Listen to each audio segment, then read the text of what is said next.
Why, thank you.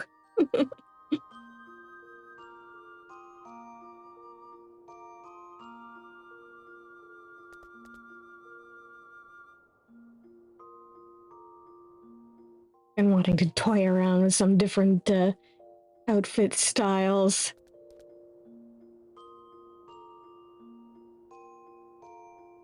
And this is one of the things I came up with.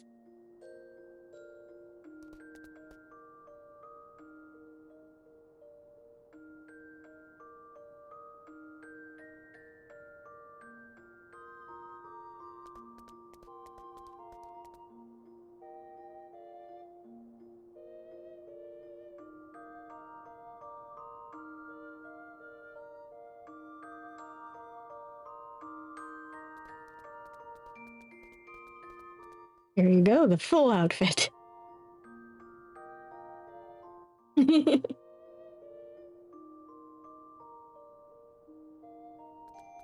Sooner than you can type, apparently.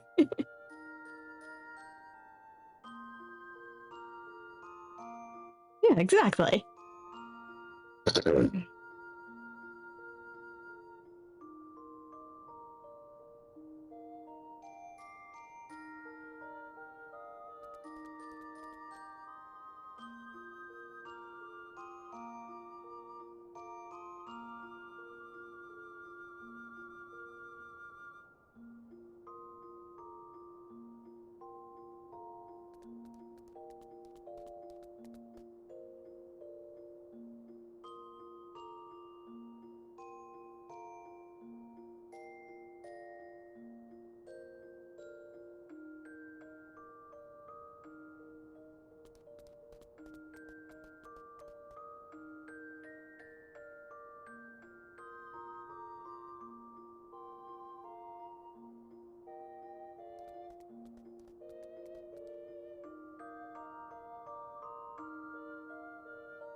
I love the unicorn tromping around with reckless abandon.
before we do the main quest, we're going to get sidetracked.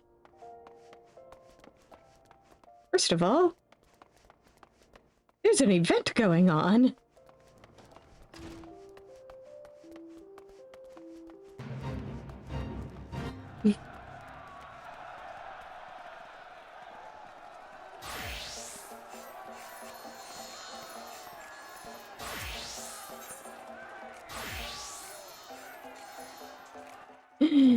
The Royal Seneschal has need of an inquisitive adventurer.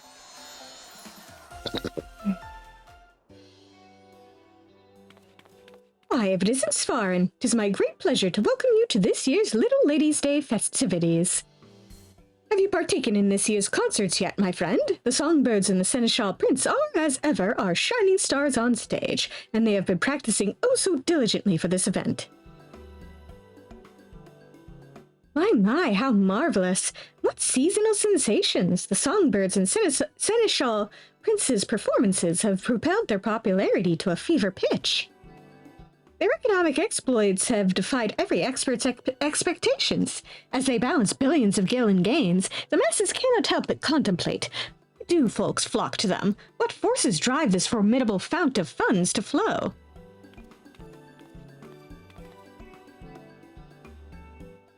Forgive me my raucous rambling. I am Dural Thural, renowned reporter for the Mithril Eye. I mean to gather information on these prominent performers and pen a piece up for our next publication. I could scarcely ask for a more perfect opportunity for promotion. Where the Mithril Eye goes, fame and prestige are bound to follow. The songbirds and the Seneschal Prince will be thrilled to hear of this. 1,000 thanks. Then without further fanfare, I shall solicit the citizens of the city-state for their feedback. Though, now that I think on it, my tendency to focus on the financials might poison the piece's perspective, so to speak. An objective observer would be ideal.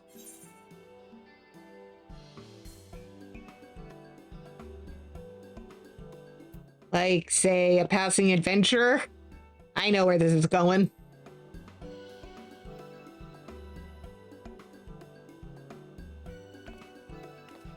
Why, yes, your impartial input would be naught but a benefit.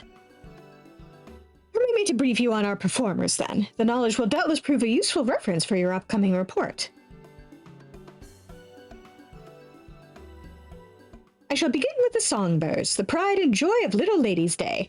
Our talented trio consists of Ulala, dressed in crimson, then we have Narumi, clad in yellow, and, of course, Masha Makaraka, donning blue. They have come far from their humble beginnings, and their tireless efforts have recently borne fruit. Of late, their concerts have taken the realm by storm, winning countless new fans across Eorzea.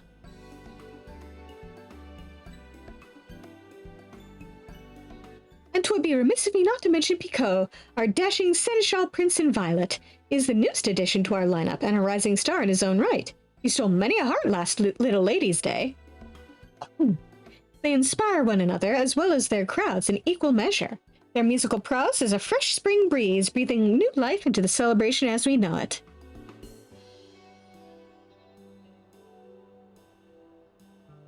This year, we shall be outfitting concert attendees with a unique line of themed apparel and illuminations for the occasion, complete with matching colors for each member of our merry band. So you appeal to all audiences, allowing spectators to support their favorite singer.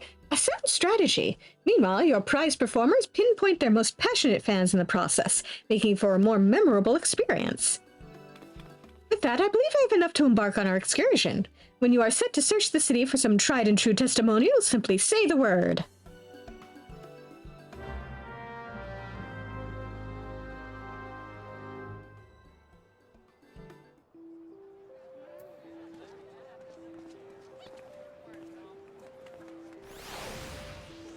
There's so many people around.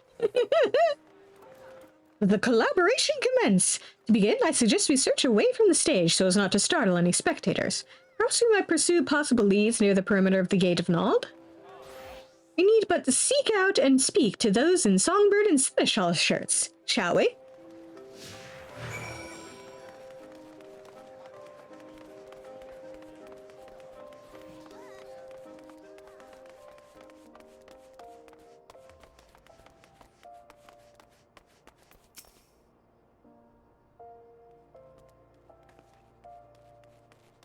You're interviewing folks for a piece on the songbirds and the seneschal prince?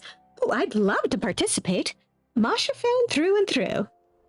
She has the most amazing voice, and there's something about the way she dances that really speaks to me. You can tell she puts pride into every facet of her performances, and it never fails to take my breath away. In fact, her dedication inspires me to be more mindful in my day-to-day living. Even with something as simple as descending the stairs, I'll often find myself thinking, I must be careful. Masha needs me. Speaking of dedication, I hear Masha's come up with one of the limited-time dishes being served at the quicksand. We have to sample it for ourselves.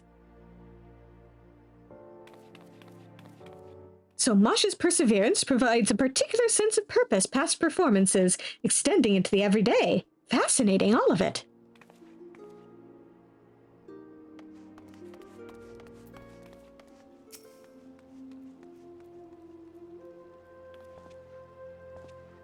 Keen to learn about our favorite songbird, you say? Well, we here are the Ooh La La faithful.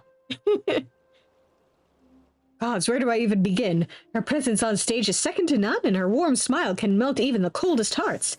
She may be small, but the power in her voice more than makes up for it. And that's to say nothing of her passion for her fans and the music. Why she dons such fiery red hues. I speak for us all when I say we'd do most anything for her if she asked with that winsome little smile of hers. So your small yet esteemed singer's stunning stagecraft stirs your sentiments, you say. Duly noted. I suppose I could sympathize. With that, I assume we've accounted for all the aficionados in the area.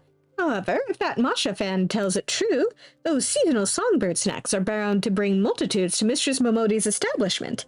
Come, let us continue our queries of the quicksand.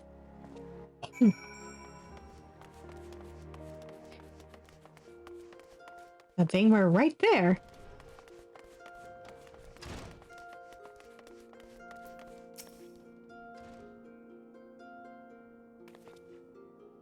Ah, you're reporting for the Mithril Eye, are you? Well, as you've doubtless ascertained, I am one of Narumi's fans. Though she may be the most demure of the three songbirds, she harbors a quiet strength and endless compassion that we cannot help but cherish. She approaches her art so delicately, so exquisitely, that it feels as though she is speaking to all her fans as individuals. It compels us to support her in her every endeavor, that she might always know happiness in the spotlight. So Narumi employs a subtle yet sincere approach, imagining such a stately smile on stage. Why, I could certainly see the appeal.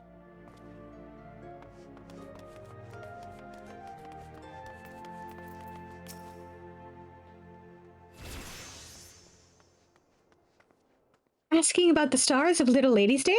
Well, you've come to the right place. Most folk are head over heels for the songbirds, but I've only got eyes for Picot. His debut last Little Ladies' Day really won me over. As Seneschal Prince, he takes it upon himself to treat his fans like royalty. He's incredibly handsome, of course, but his honeyed words and that sweet little smirk are the highlights of his every show. Would that he could be my prince every day. Oh, and when you shine his violet illumination in the crowd, he does notice, even if you're in the very, very back row. Last Little Ladies' Day, he winked in my general direction, and, well, even if he didn't actually wink at me, I'd like to believe it was so. The mere thought of Picot's past productions is enough to make most fans swoon, a true testament to his talent. And if the rumors are true, he strives to serve all his fans, be they lads or little ladies, which means there's hope yet that I, too, can be a princess under his sovereign smile. Live your dream, Dural. As assumed, our performers possess a fiery fan base. With this wealth of wisdom, I am well prepared to write. One thing struck me as strange. While we were wandering, I espied an elegant young lady surveying the songbirds and seneschal stage from afar. I am interested in interviewing her as well, if she is so inclined. Shall we sally forth and see what she says?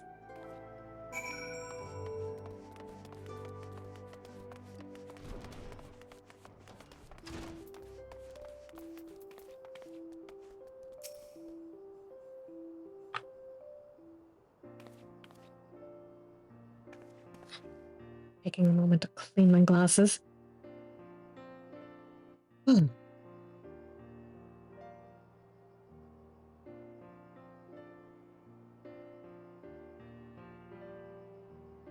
Why, if it isn't the kindly adventurer from seasons past, 'tis I, Alditha Thorn. You have been well, I trust. Such serendipity! A sign of the honored House Thorn! I had heard that your house had contributed a substantial sum in support of these festivities. Come to celebrate and see the show, I gather. Indeed, on behalf of House Thorn, and out of my own curiosity, I wish to behold the annual concert with my own eyes. 'Tis heartening to know the annual performances have blossomed into such a passionate showcase of song and dance. Would that I could join the audience and show my own support.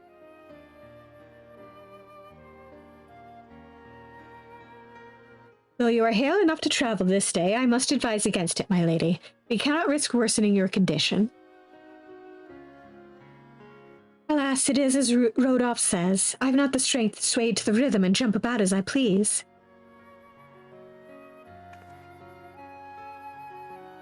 But from this vantage point, I can at least gaze upon the stage and the audience from afar. A rather enlightening experience, all told. Even from this distance, it is easy to tell how much the performance means to all of them, how joyful they all are. Come on, can't she at least, stand at the railing? She could lean on that.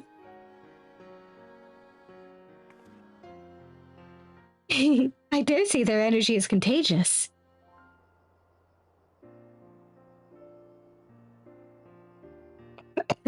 Delight and devotion take many forms. If these crowds can find happiness by supporting their beloved singers, if we can garner their interest in this holiday, but even for a fleeting moment, then I could ask for little else.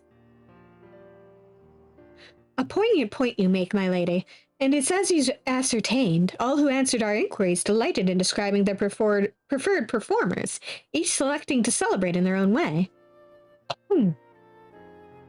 There is no correct answer as to how to celebrate the season, for only together could they make Little Ladies' Day the fine festival it has become. Such is likely a significant source of its singers' success. I must thank you thoroughly for your thoughtful theories. It shall serve as a fine addition to my article. They are merely fleeting thoughts that I had as I enjoyed the performances, but I am pleased they could be of use. I wish you both a delightful Little Ladies' Day.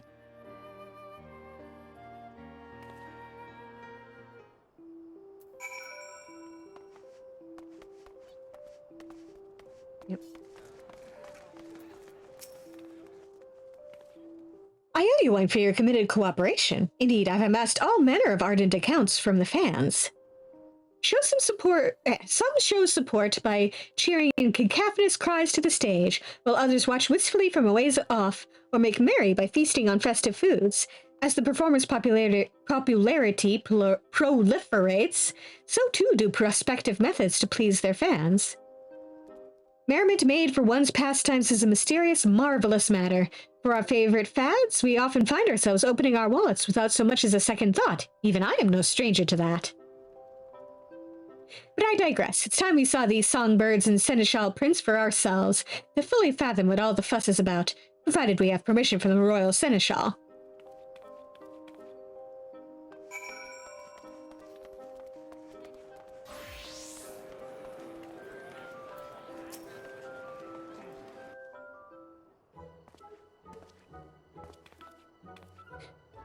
Welcome back. How fared the interviews? They went well, wonderfully well, in fact. As our last task, we wish to watch one of the performances, if we are welcome to do so. By all means, I would love nothing more than to read of your impressions when all is properly published. For a more objective observation, I'd like to spectate the show from afar. Might I ask you to take to the crowds? Excellent. Enjoy the event, and we will reconvene once the stage is settled. The handmaiden here will furnish you with a set of songbird-themed attire and a portable illumination. Once you've obtained what you require, you need only wait for an opportune moment to join the crowd. During this event, the Fate live from Ul'dah will appear on the steps of Nald. In order to participate in the Fate, you must first speak with the royal handmaiden at the Ruby Road Exchange and prepare yourself to join the songbirds and seneschal prince's crowd of fans. The status effect granted to you by the royal handmaiden can be removed at any time by leaving the area or by using the special action Curtain Call. Upon joining the Fate, you will be given 4 special actions. Each action uses a different colored set of illuminated rods to cheer for the songbirds or the seneschal prince. Bear in mind, each performer is especially receptive to fans who cheer using their signature color.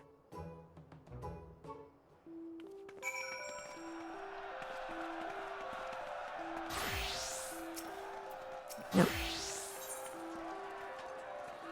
Attend the performance. Very well, I will ready your garments at once. Have you decided which color you wish to wear? You gotta hurry. You know what? Surprise me.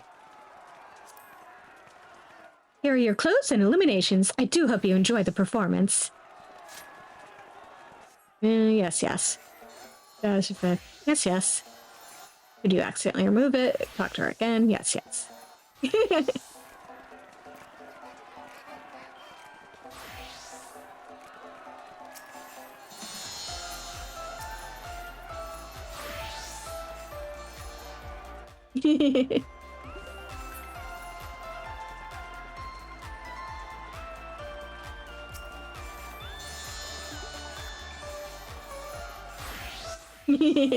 Indeed.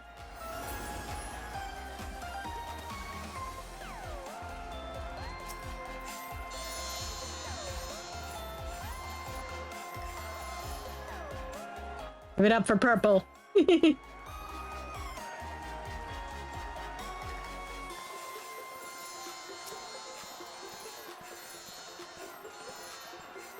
Yeah.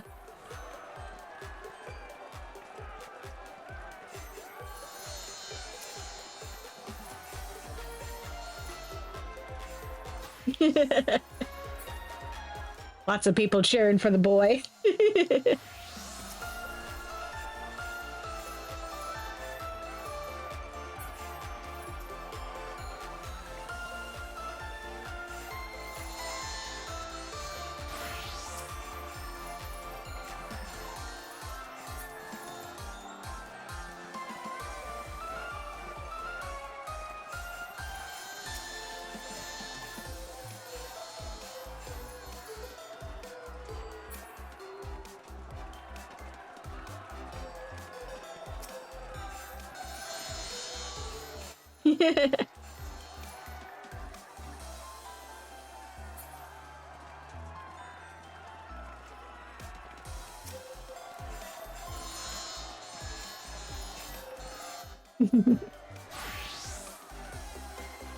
This is a very cute event.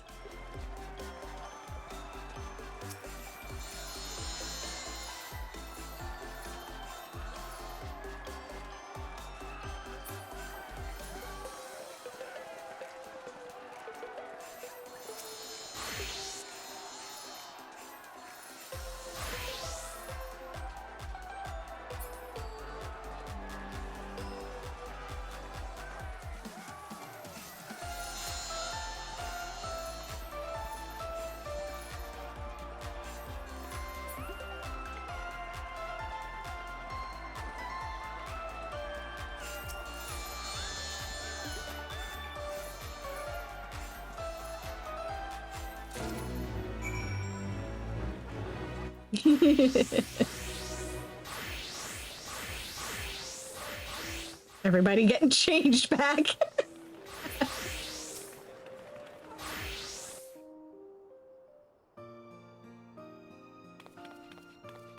You have my thanks for your participation, adventure. Your fervor out in the crowds did not go unnoticed.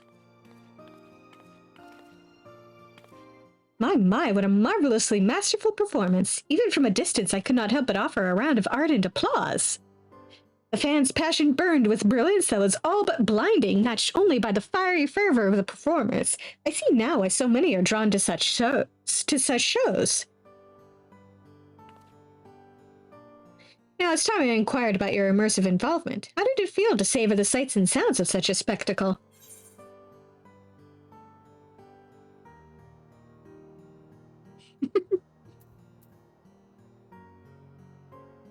I'm gonna admit that I reveled in every moment because that was fun.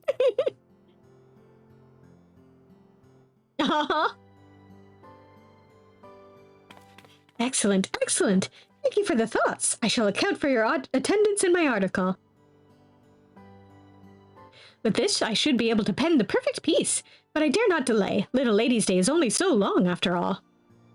I give you my gratitude, adventurer. You have earned your rightful reward. I must take my leave, but may the fates see fit for us to meet again.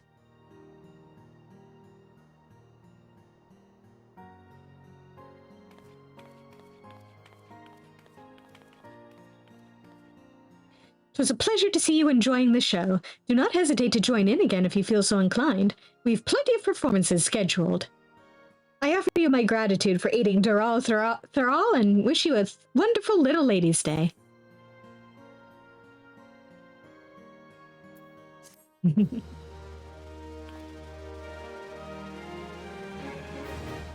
Certificates of collaboration may be traded to the Royal Servant at the Ruby Road Exchange for gear and items.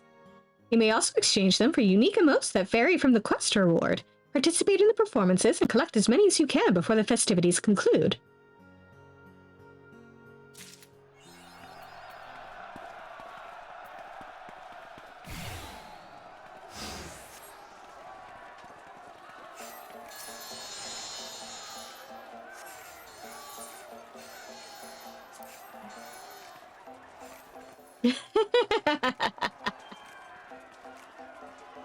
I know who you guys are cosplaying.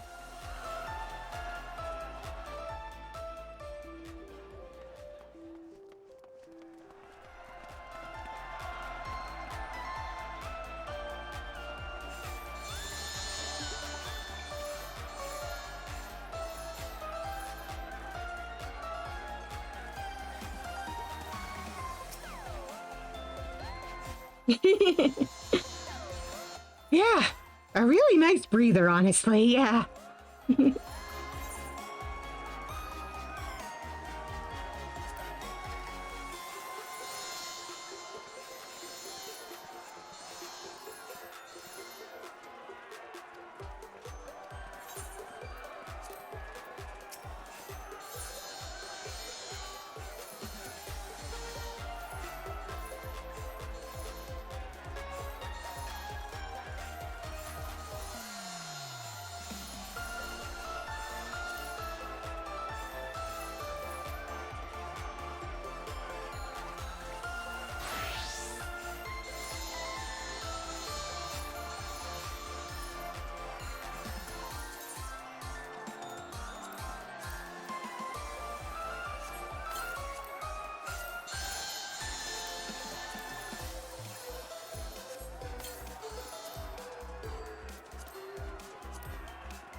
Which royal servant? What are we talking about? It's the only one servant. Unless there's one hiding over here. Aha.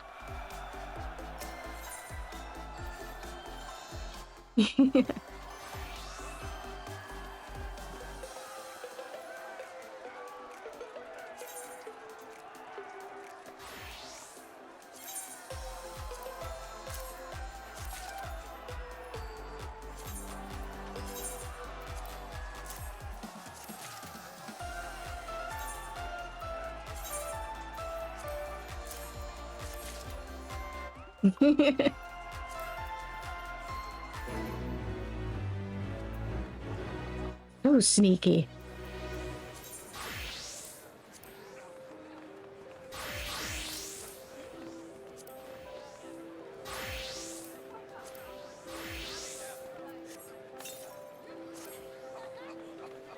Everybody coming over to the servant.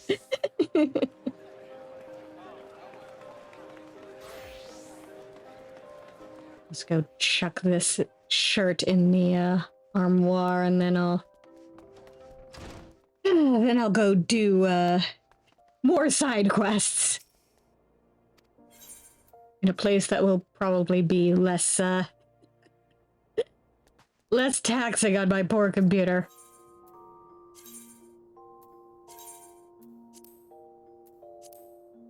I'll probably come back later and do more grab more of that stuff.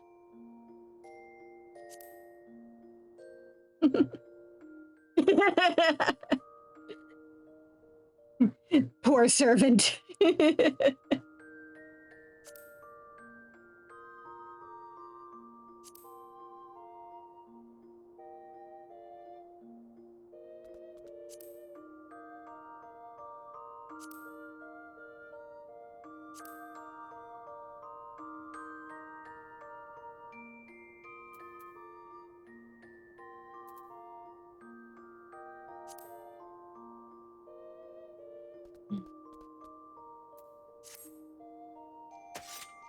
Yep. All right.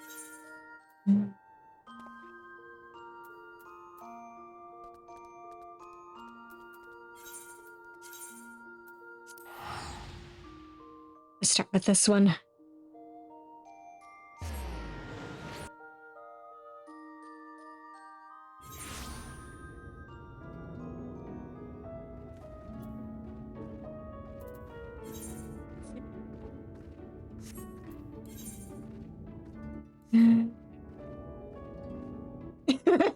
Yeah.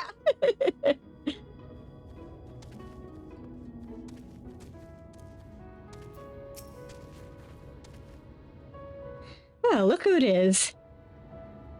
Farn, how wonderful to see you again.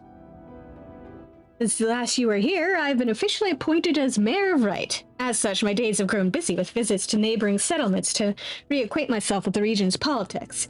My old bones protest at the exercise, to say naught of the strain upon my rusty faculties. Speaking of visits, I see you've arrived with a companion?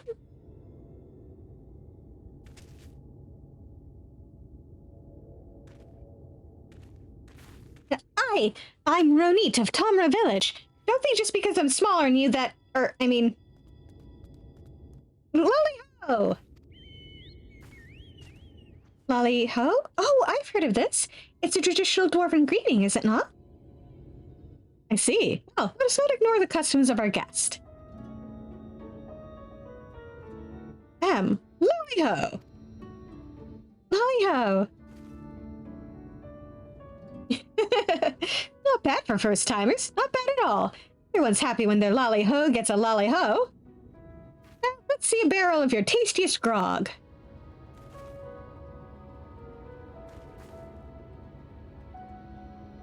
I beg your pardon? I'm not sure I follow.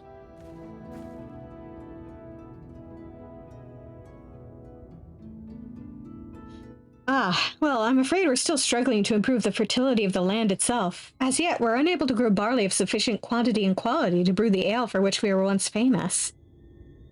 Aye, it's a matter of trial and error at this point. I am sorry to disappoint you.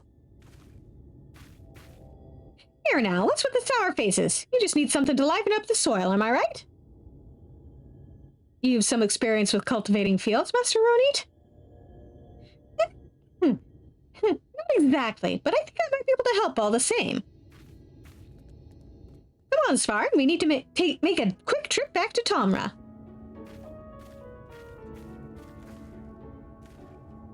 Can you truly help us feed our fields? It sounds too good to be true.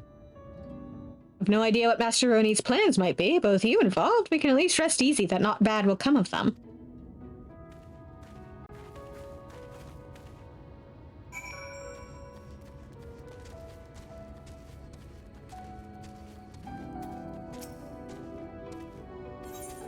Alright, let's fly on over to, Actually, hang on. All good over there?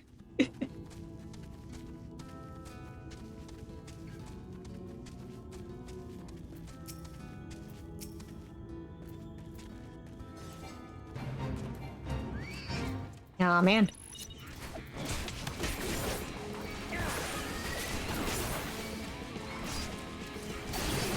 God damn it.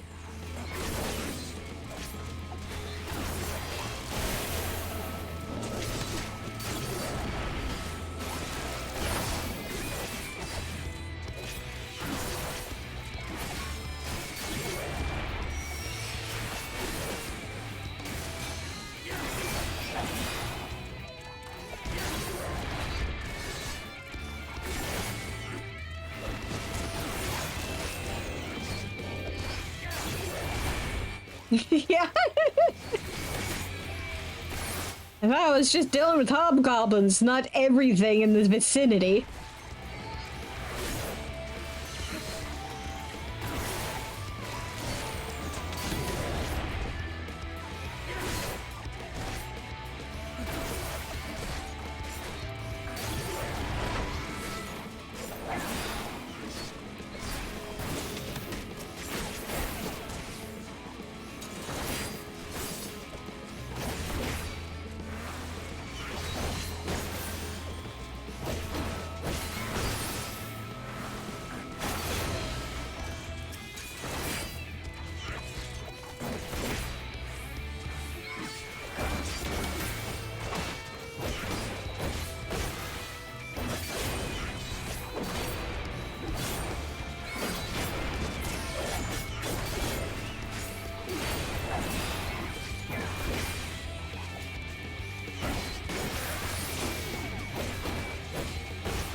Let's not get attacked by birds.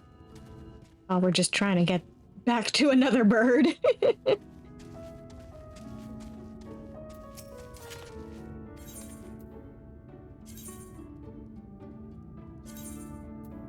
Okay, back to Tomra we go. Doo-doo.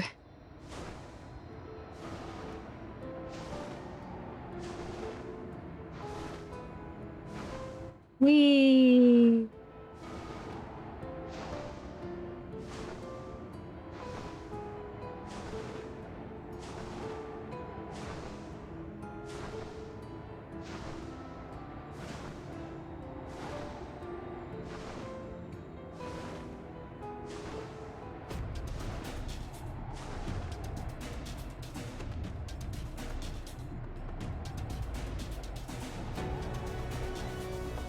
Ah yes, we've got the getting shit done music going in this area.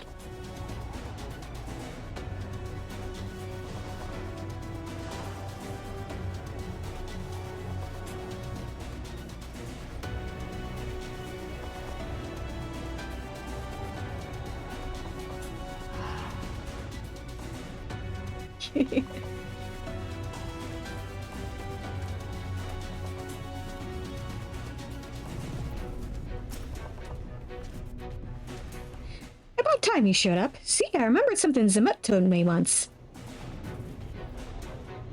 Zamut, can you tell me that story about Amity again? The bit about the trading goods? The villagers in Wright are having trouble growing crops in their scratchy fields, and I want to do something to help. You're thinking of the rock phosphate we used to trade to Yulmore? Rock phosphate? And that's the fertilizer, is it? Aye, crushed into small bits, you can spread it over a field to enrich the soil. But the old seam was mined out years ago, and I've not heard if we've come across another. That sounds perfect. You know, aside from there not being any left. No one kept a stockpile then? Well, they might still have a chunk or two over in Amity. That was where the old trading house used to stand, neutral ground and all.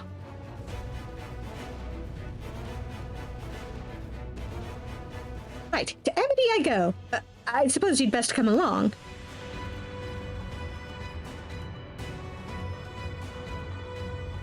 That boy's come a long way in a short time, and I've a good idea why. It's lucky to have a friend like you.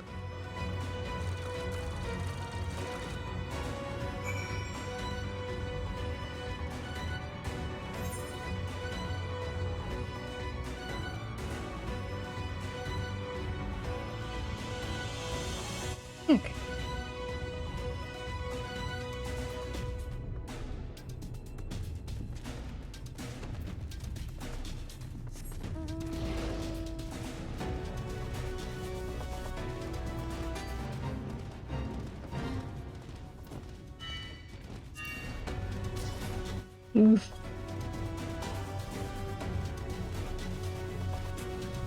No, thank you. I don't want to play with you guys.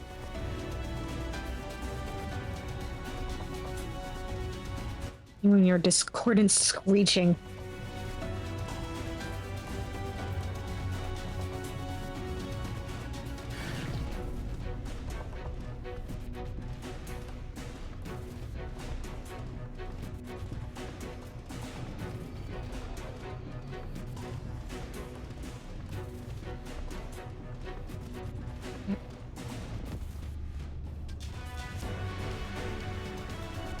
Not where I want to go.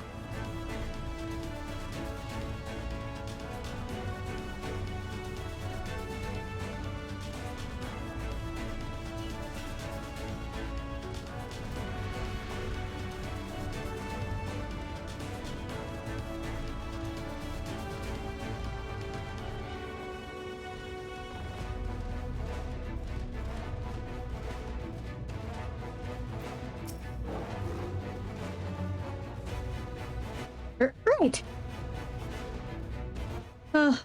Lally-ho! Well now, visited one of the fools come to visit, and a fine lally-ho to you, sir. I've come looking for rock phosphate. I just need a handful, assuming we've got any. The yellowish fertilizer stuff? I reckon we had some stashed away someplace. Might be as you'll find a hunk of it hiding in one of the old trading crates. Go ahead and take a handful if that's all you want. I can just have it? That's very kind of you. Phew, I'm glad you were here. Still a bit nervous greeting outsiders. Anyway, let's get to cracking open these crates. Keep an eye out for anything yellow and lumpy.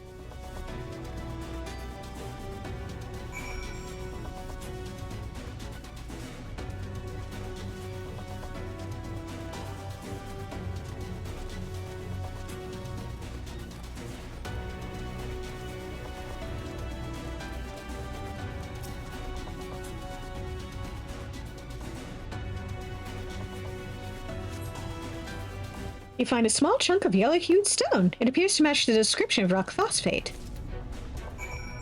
Nice. There you are, Ronit.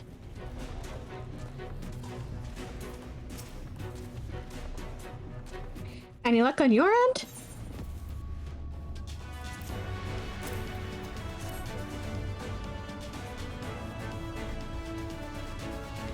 Just look at that color. This has to be the stuff. Now I've got a good-sized sample. I can build an automaton to sniff out a new seam of phosphate. This will be one of my best inventions yet. While I'm throwing that together, I need you to head back to Wright and tell those folk to meet me on the west side of Tomra. I'll make sure everything's assembled and ready before you arrive.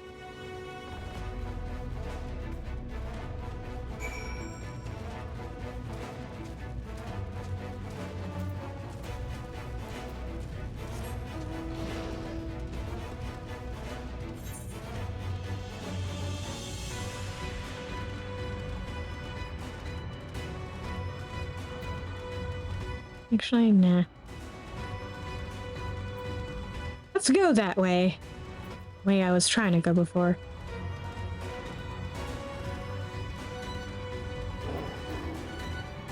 It would be faster to sprint, honestly.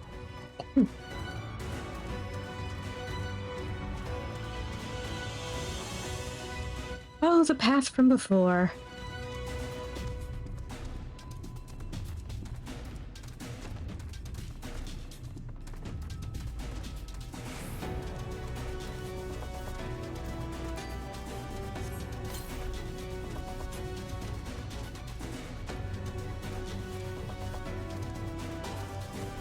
This really is a really nice little paved path.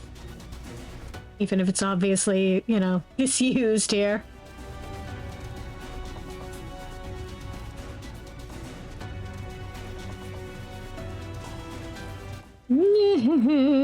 Please don't try to eat my face. Thank you for not trying to eat my face.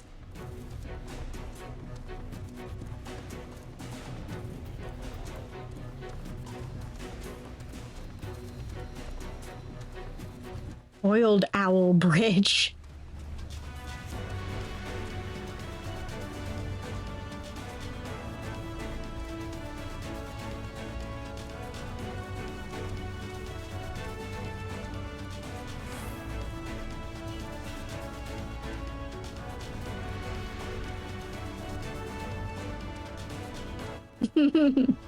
Yeah. I'm sure someone finds that tasty.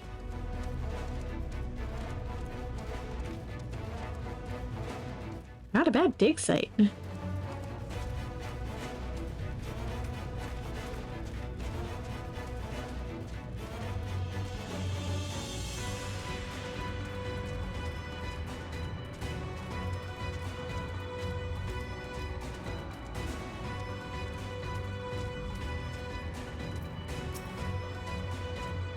I can neither confirm nor deny the existence of a new discovery of untold value that only a select few are allowed to see for themselves. That said, there may come a time when I find myself fascinated by that pile of rocks over there and would be completely oblivious to anyone attempting to sneak past. You're a man of the world, ain't you? Don't make me say it plain. Wicked White, how bloody stupid are you?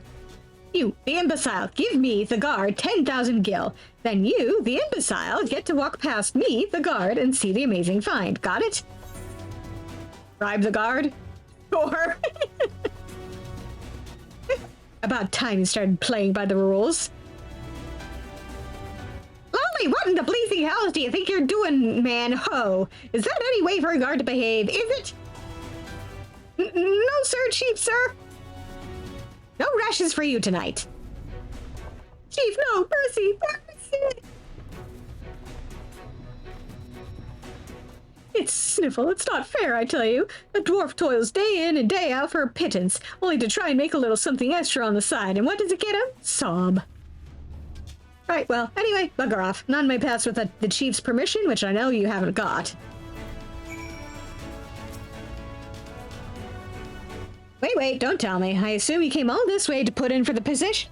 Sorry, but it's already been filled. Came all this way for the what now?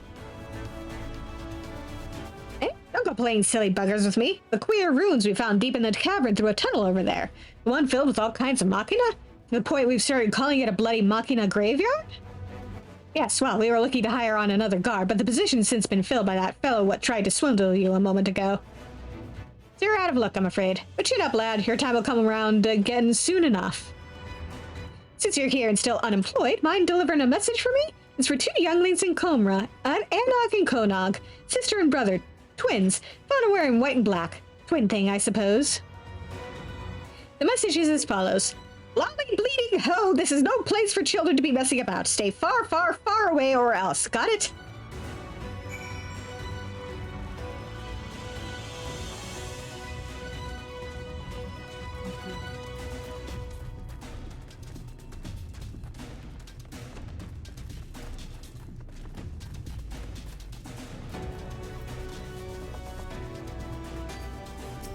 Hello there.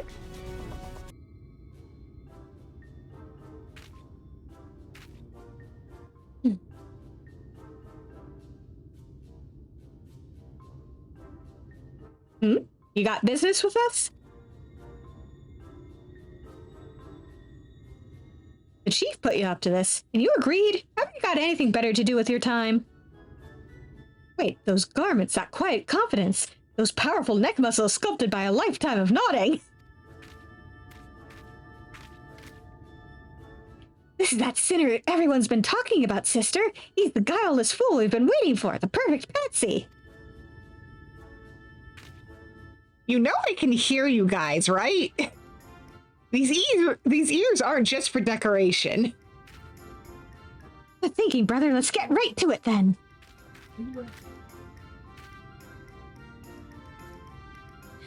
Anne, wouldn't happen to be that kindly stranger everyone likes and adores? You are, aren't you? Perhaps you would be willing to do us a teensy little favor? Of course you would. My brother and I are conducting some highly secret research at the moment, but we've hit a dead end. To continue, we need to get our hands on an automaton core. So I'm to be your patsy. Oh, don't be silly. Everyone knows you're the soul of generosity, a sinner who cannot help but render aid to his fellow sinner in their hour of need. Not for fame or fortune or any other reward, but simply for the joy of it. Am I wrong?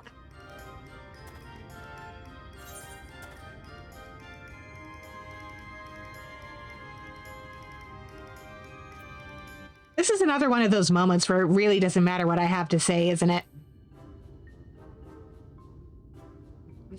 Now you're on the trolley. The core root requires being stored with the other sundry materials on the cliffs above us. Once you have it, bring it to my sister.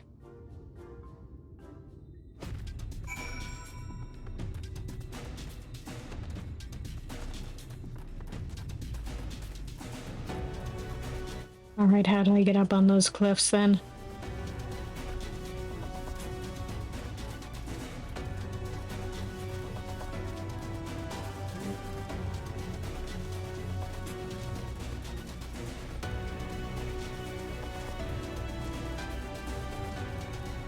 This looks like a way up.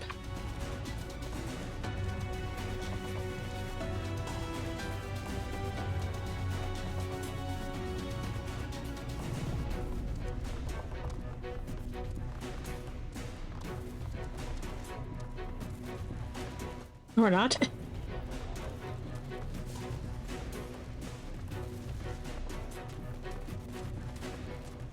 This looks more like a way up.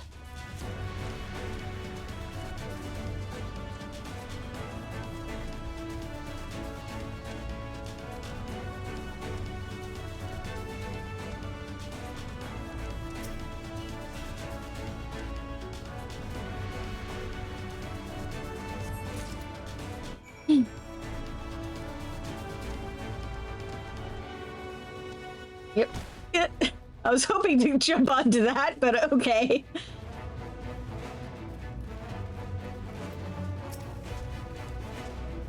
Ah, there's the sinner now. And is that the core I spy on his hot little hands?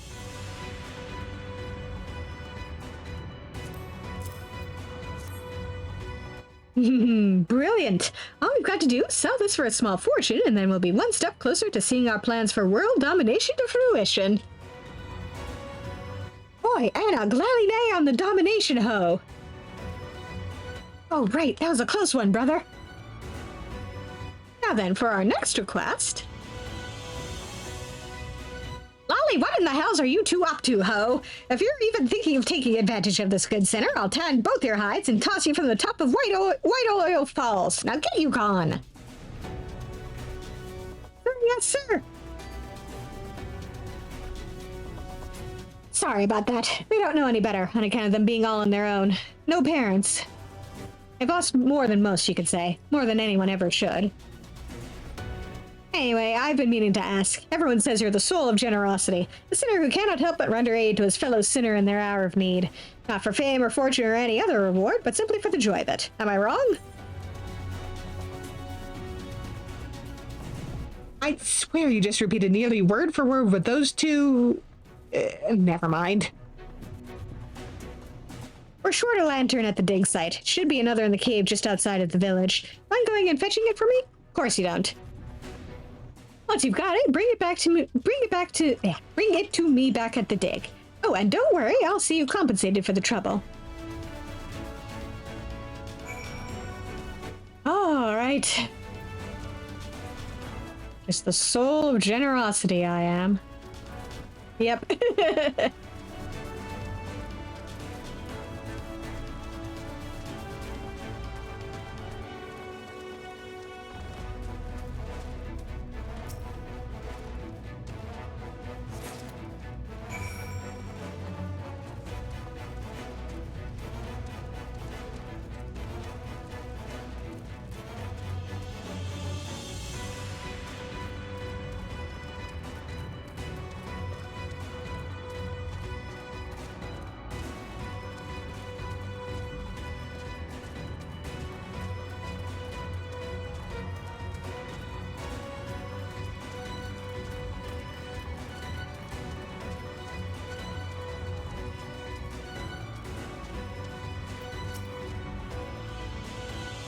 There you are. I presume that lantern you're holding's for yours truly? Yep.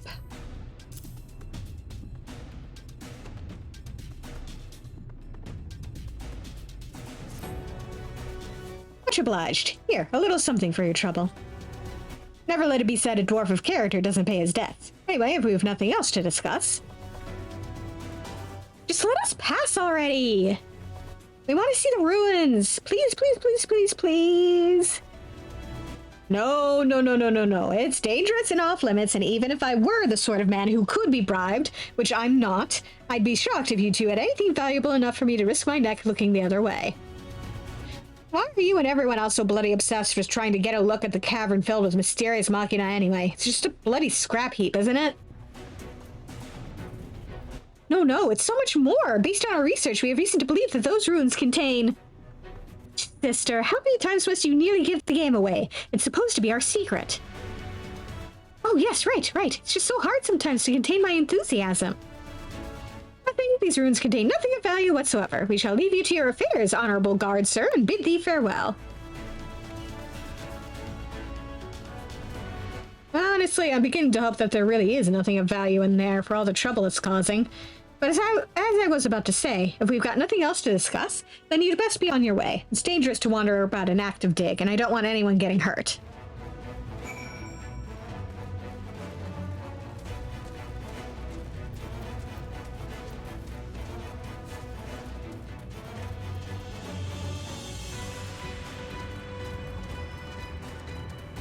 Back to Tomra we go, for now.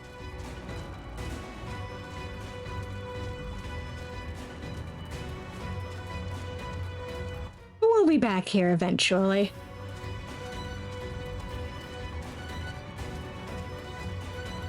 We haven't seen the last of the twins yet.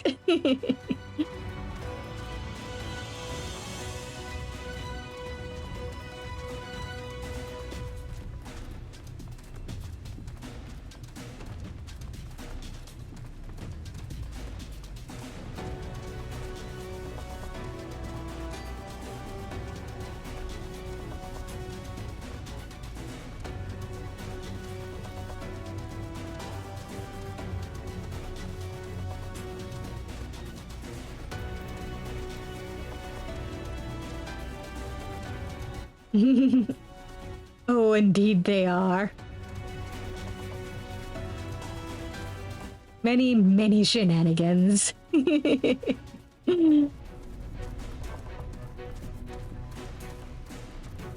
But for now, we have other shenanigans to resolve.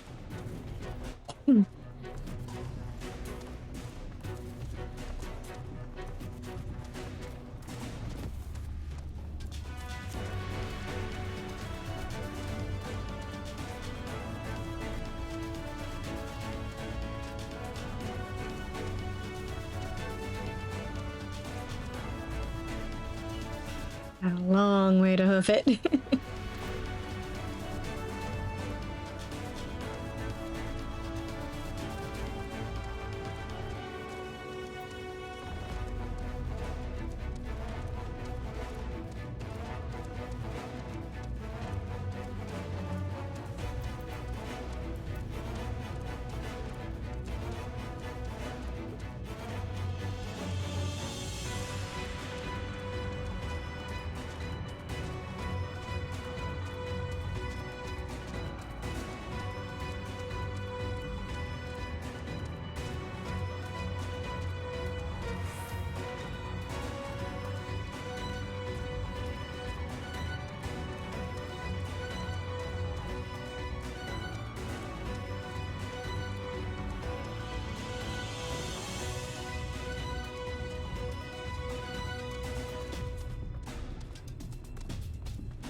Hey there, gossipy dwarf.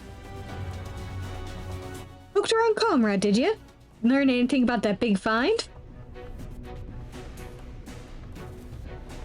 A machine graveyard, eh? Interesting, interesting. This could be the beginning of a great and grand adventure. Or an utterly nonsensical one, though that does have its appeal on occasion, I'll allow.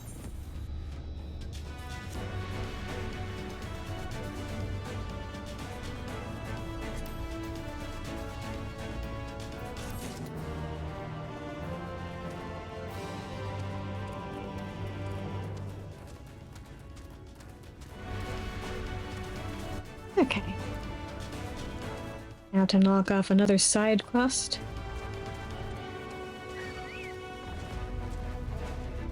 Leave me alone.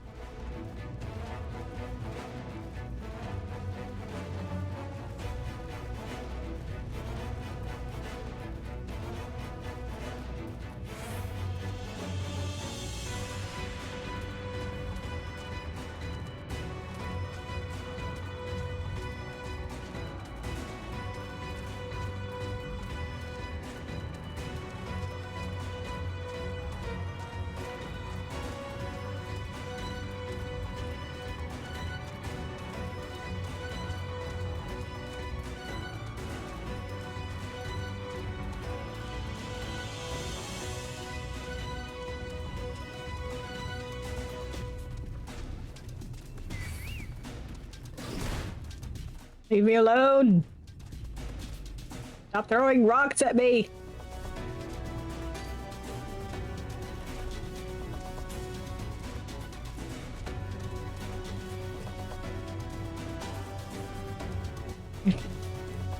Gotta go find that poor spooked friend.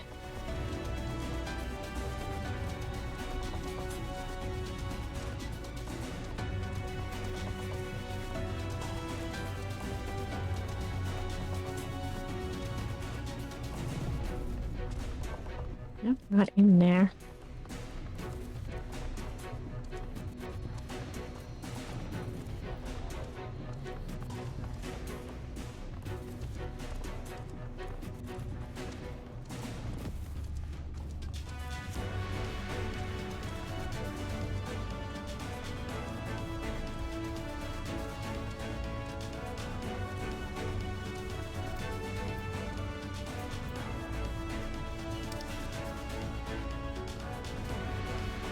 Yes, I am in the right place. Are you outside? Oh, no, we are hiding over here. Oh, please, just let me go. Ma'am.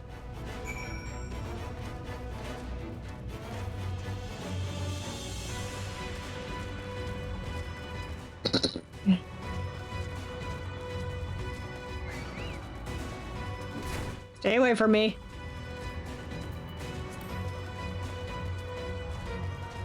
I don't want to spook this poor lady more than she already is.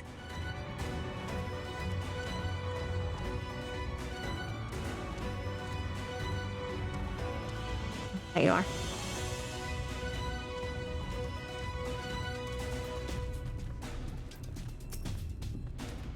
Please, I did nothing wrong. The terrified girl seems convinced that you are here to apprehend her. Do as Zumiye Shai bid you and try a few soothing words.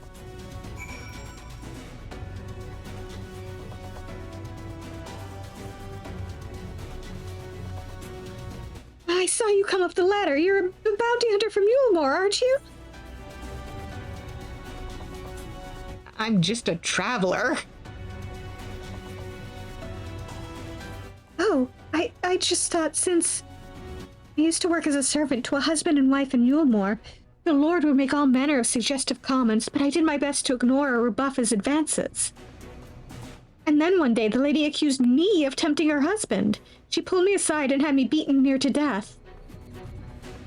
That's why I ran from you. I was so certain she'd sent someone to drag me back.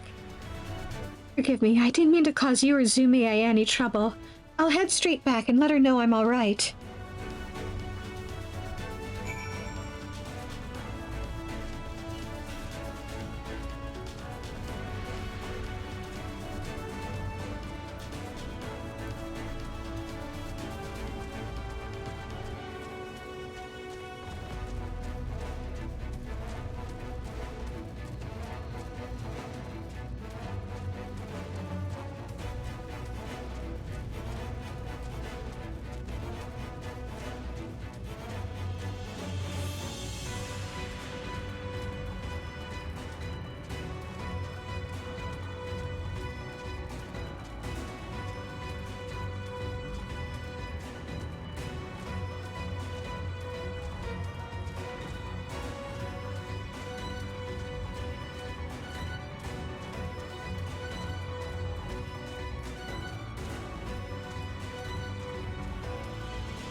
you're back. Thank you for going out of your way to find my friend.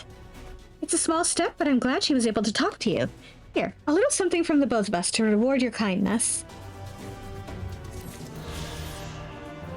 There we go. Okay, now we're going back to the main quest. Give the word, and I will relay the order to awaken the Talos. Engage!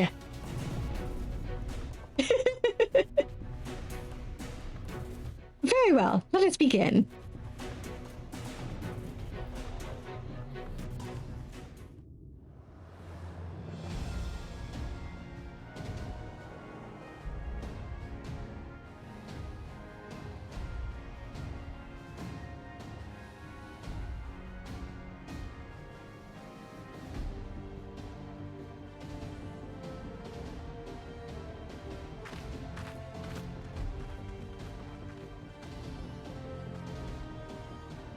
Word from the Exarch. All is set on his side, and we may proceed when ready. Well, we have sufficient stone for our needs. Likewise, preparations for the imbuing have been made according to thine exacting instructions.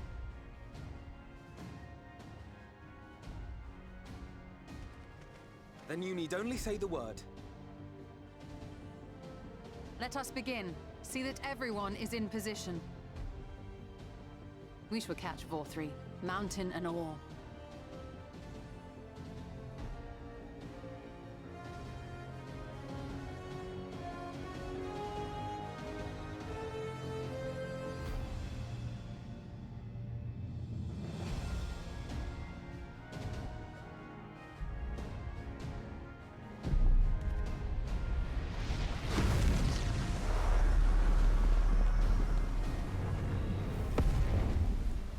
Here it comes!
Yes, yes! You've not lost your touch, you clever old bugger!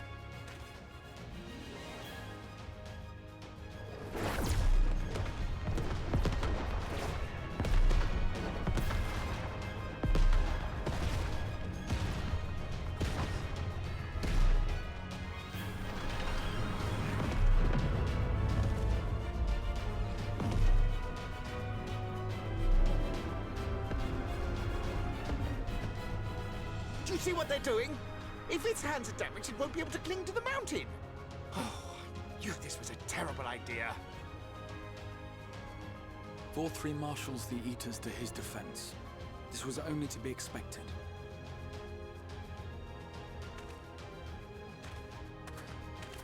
We must try and draw as many of them down to the ground as possible.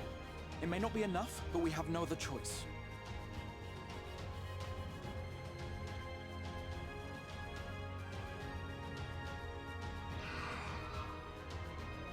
Is that?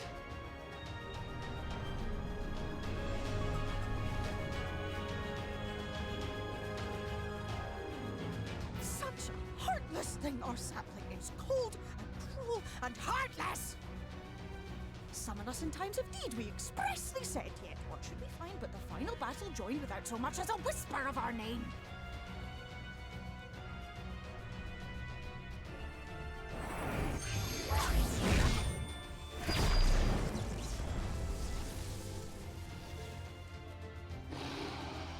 Yes, we may also have said that we Fae folk have no interest in the struggles of men. But if our adorable sapling had come crying to us for help, we would of course have flown to his aid. Of course we would. What are we to do with him?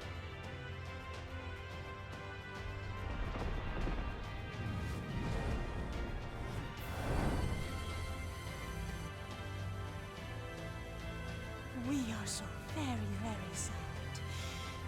You will play with us. Cheer us up again!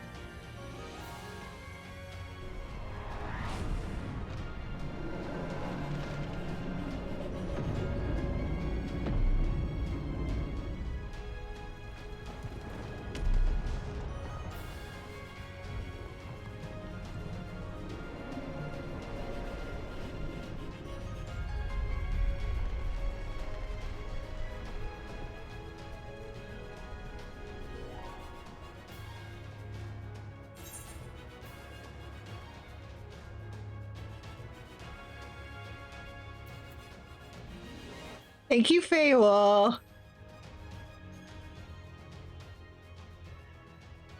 This I did not expect, but I will gladly accept the help. I will send word to Y'shtola and the others. Join them at the foot of Mount Gulg and be ready to make the ascent.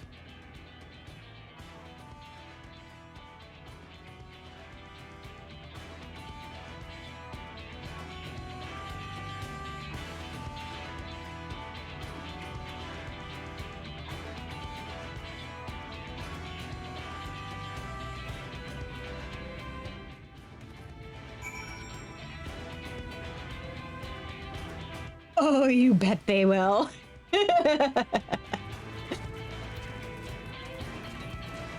They need no one's permission for that. And I forgot the other side quest I was working on. Oh well.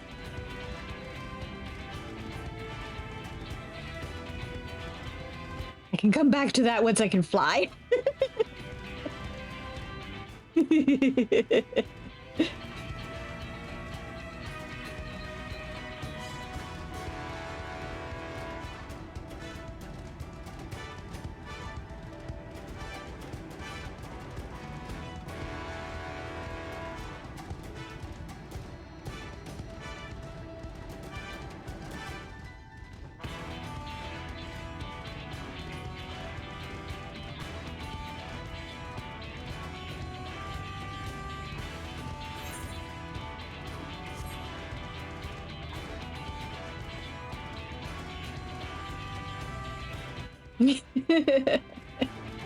True.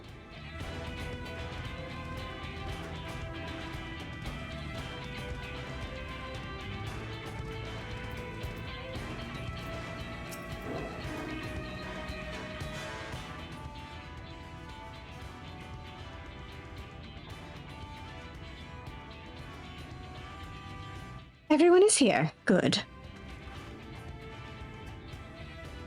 The Talos has taken hold of the mountain. As planned, we will use its body as a bridge to reach Vauthry's sanctuary. The Sea Eaters will make us work for every yalm, of course. But we will carve a path through their ranks and meet with their master regardless.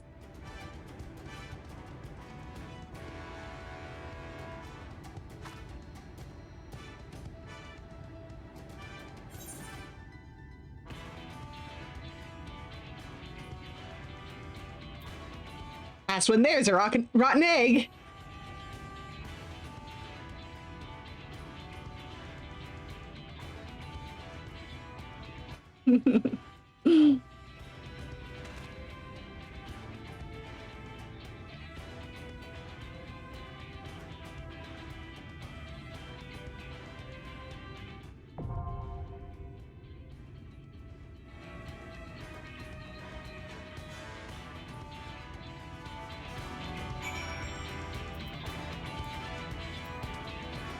Now, unlike usual, I'm actually going to queue up for this.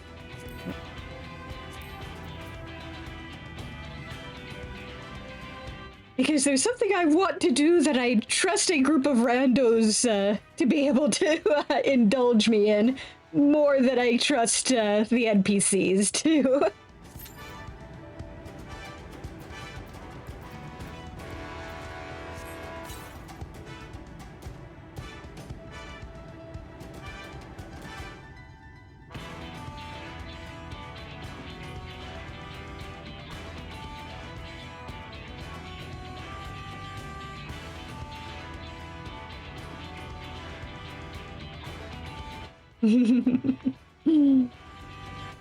Fingers crossed.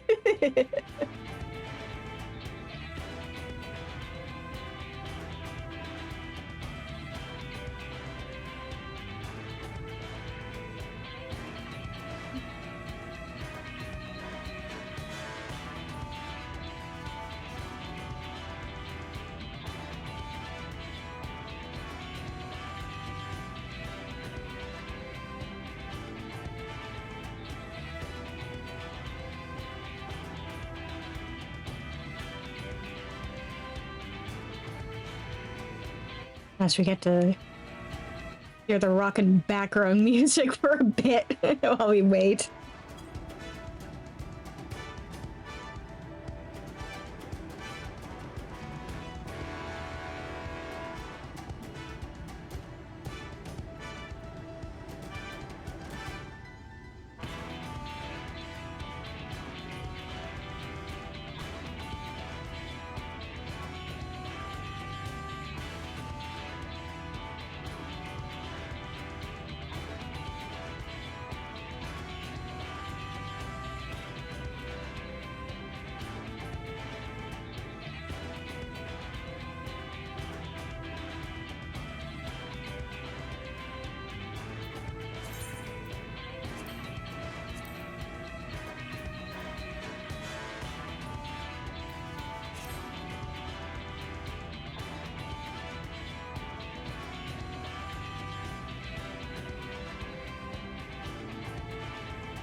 feel like as soon as I try to do anything else, I'm going to end up with the queue popping. Because that's always how it works.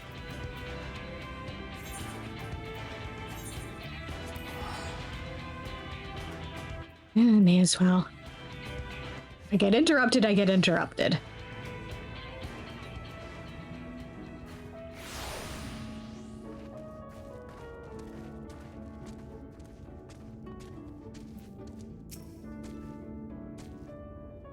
A mineral fertilizer, you say? The name does sound vaguely familiar.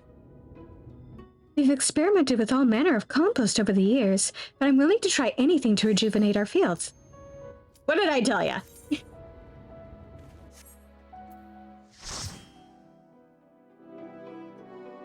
Oh, man.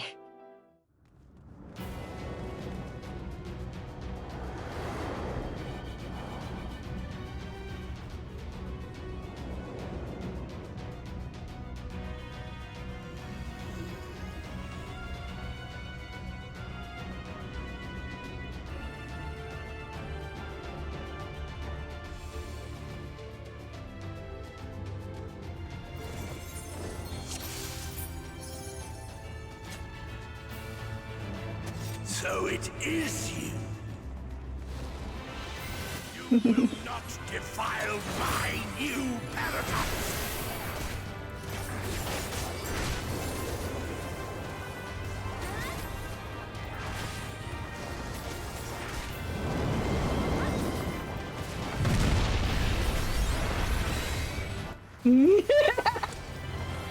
Healer's egging me on.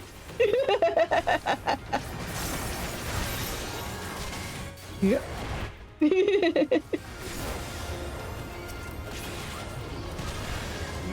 it. Someone get that green one closer to me.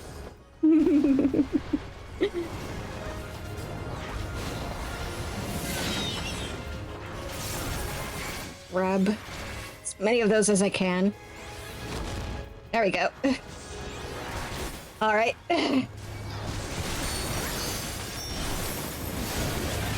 God, I can't see jack shit. Okay, someone. Oh. Oh, come on. Where are you?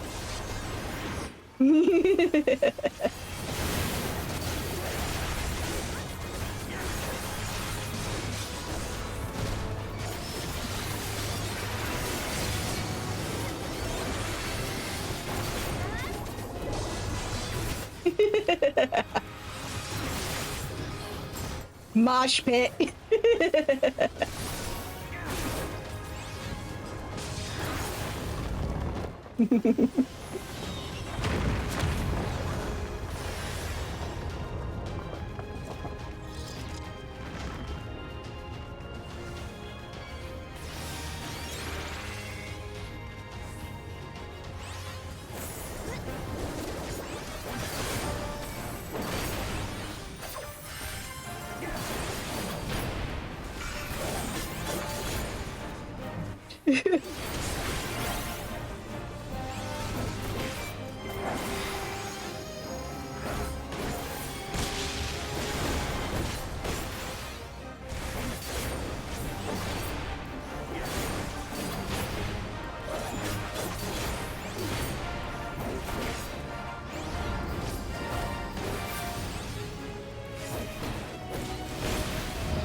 Come on, damn it.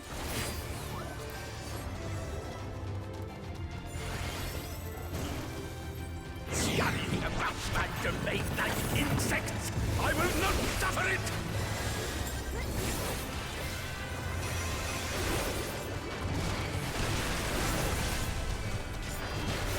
Come on, you jerks. Get in the mosh pit.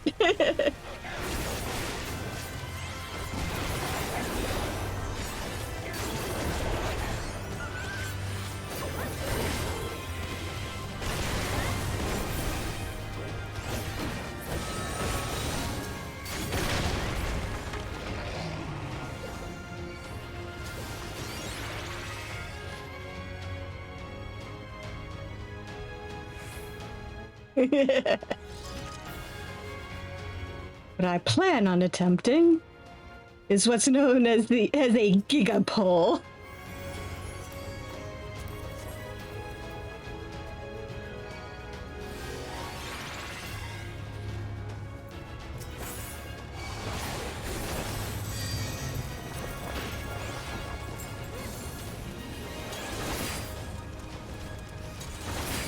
Come no closer! Filthy creatures!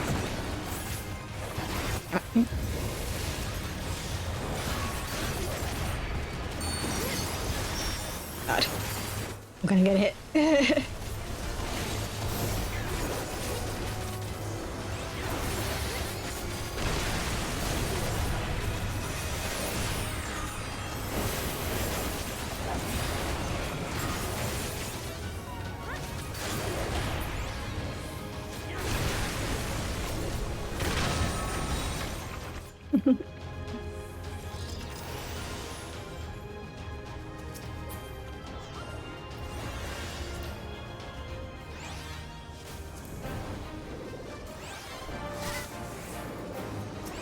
Come on.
This one.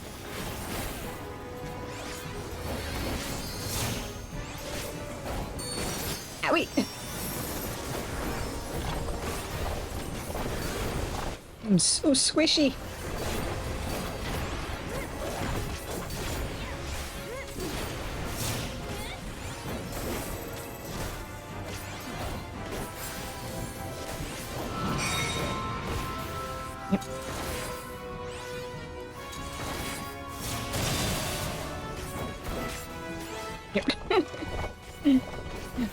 Went a bit too early. Oh well.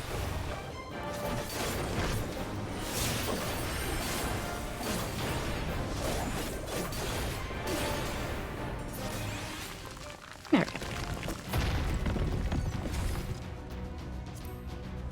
I am righteousness! And righteousness will prevail! All right. Let's do this. Time for the Giga Bowl. Come on.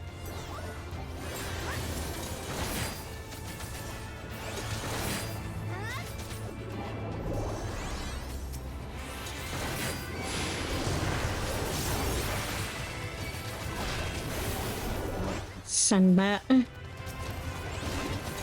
on.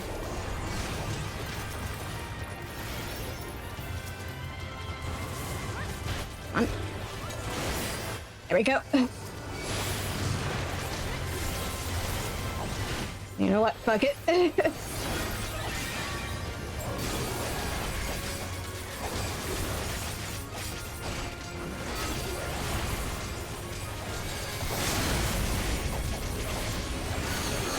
Fuck yeah.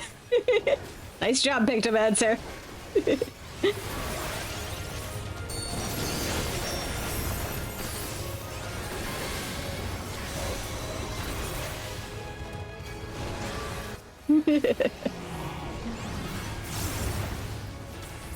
well.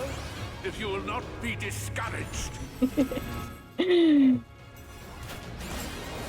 And that is why I wanted a party of actual players.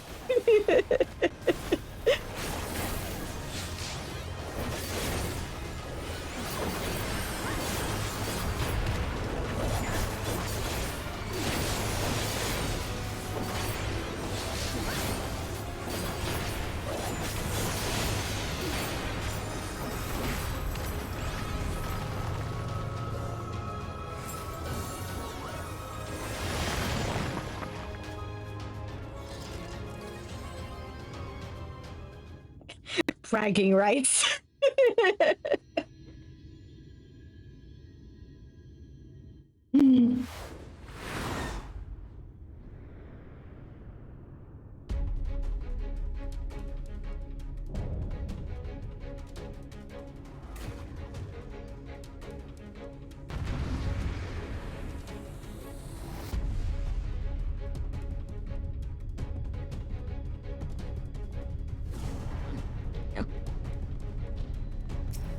All right.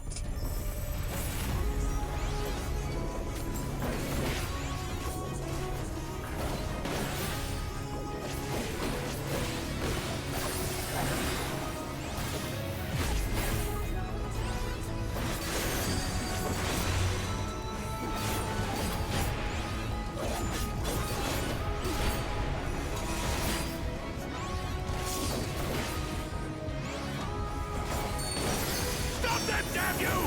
I don't care what it takes!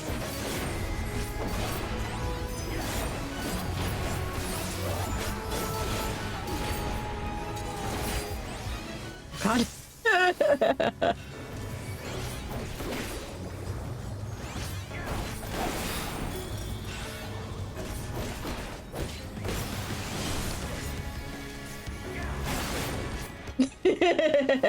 I think he's mad.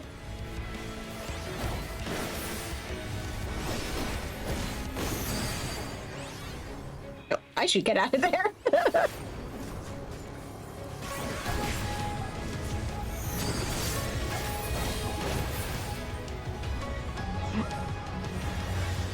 Oh dear. Okay.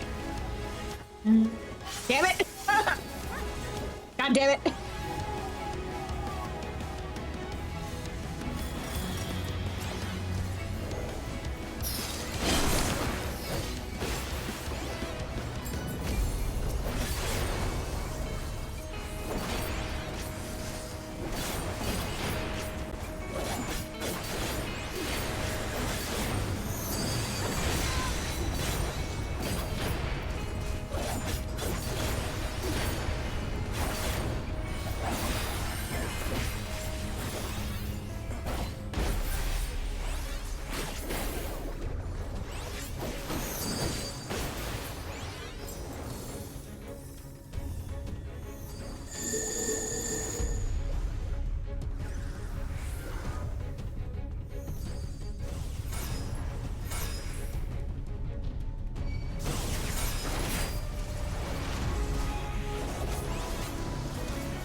Oh wait.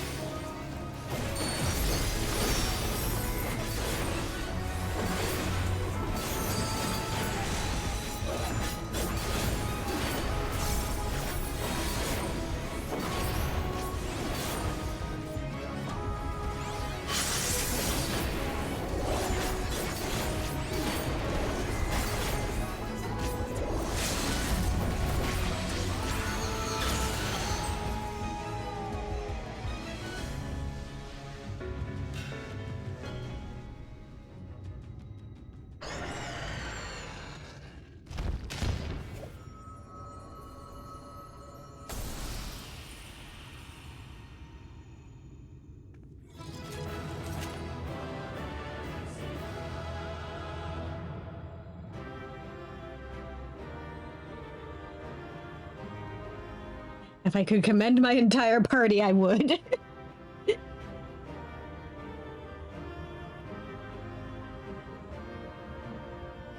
Oh, they left already.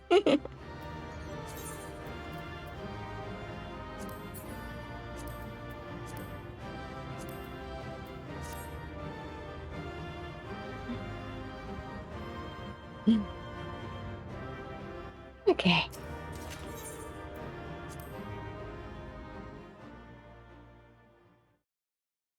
They are very appreciated, yeah.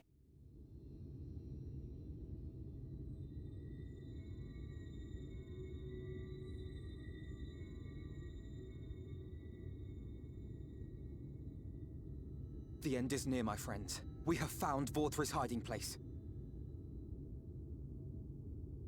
Unrepentant villains! Will you not be satisfied until you have brought disaster down upon your own heads?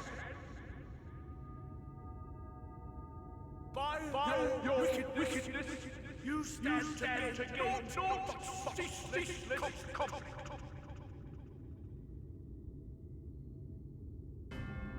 Had you only trusted fate to me, there would have been peace for all. You could have lived bliss in my eternal paradise, free from the burdens of conscience and purpose.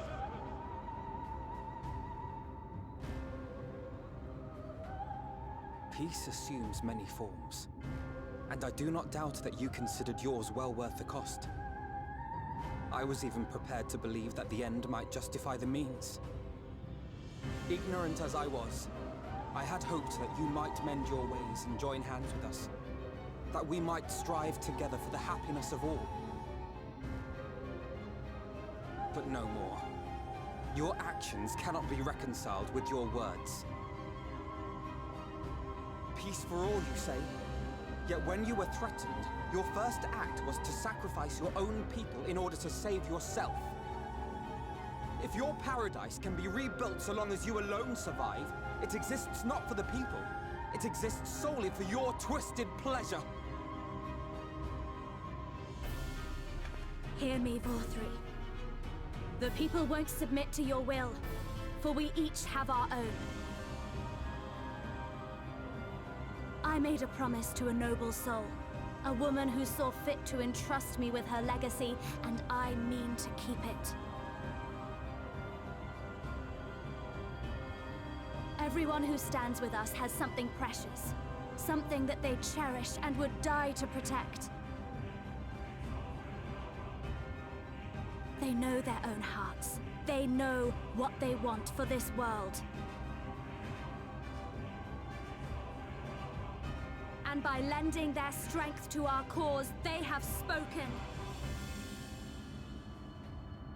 No matter how hard you may try to bend the world to your will, we will never yield! Silence! Not another word!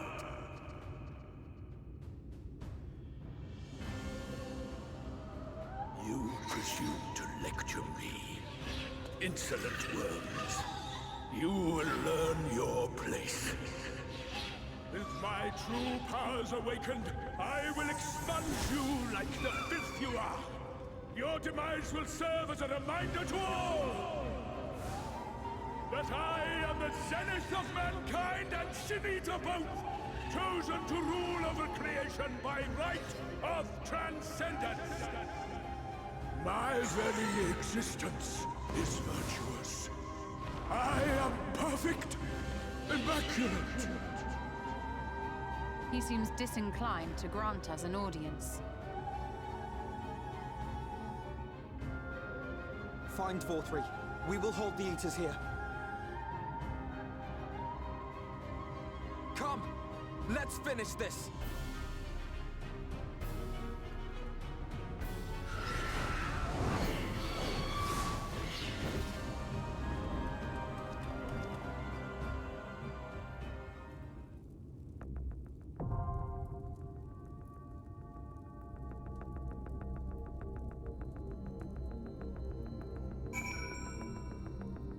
Oh boy, oh boy. Oh god, my gear. Okay, let me... Actually, I won't be able to put on my, glamour. Can I? Ooh, no, I can. Can.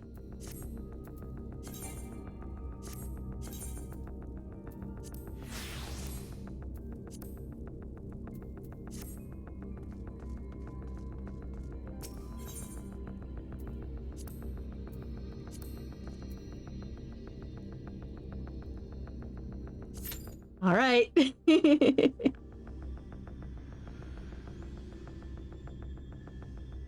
Alas, I can't really fix up my gear from here. Oh.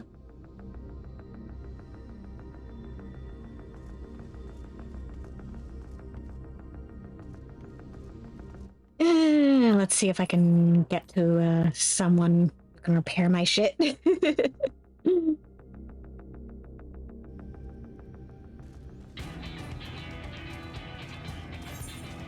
see.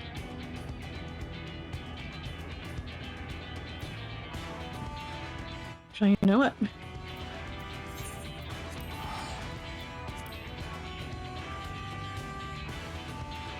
Let's see if we can make any progress.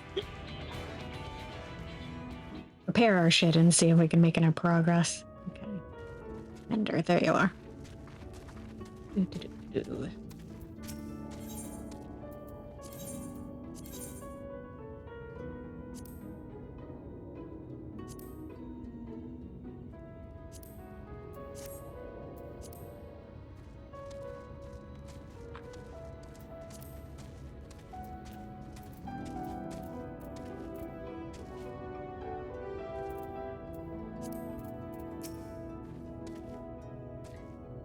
Mineral fertilizer, you say? The name does sound vaguely familiar.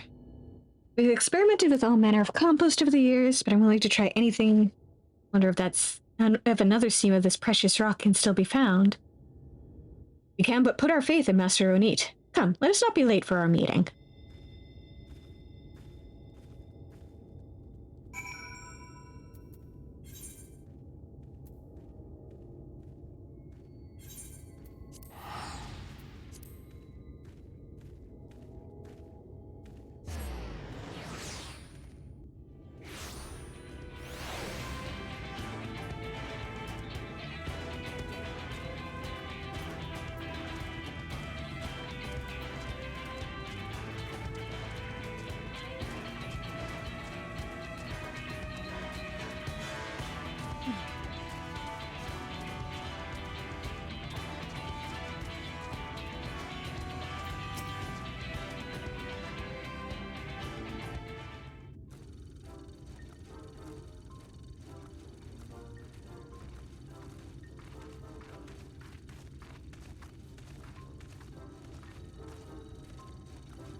Oh good, I just finished testing my new model. Behold the mineral find and marvel, that is the Orehound Ogre. It's such a colorful name, and this contraption is meant to sniff out phosphate for us, is it? You just watch and see.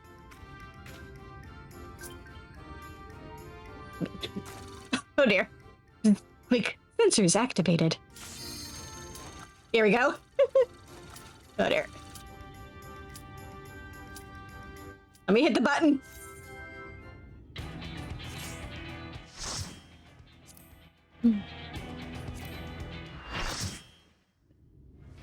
Someone tried to invite me to a free gun. Are you so determined to die? One last chance, villains! Bow down and acknowledge your king! Your god!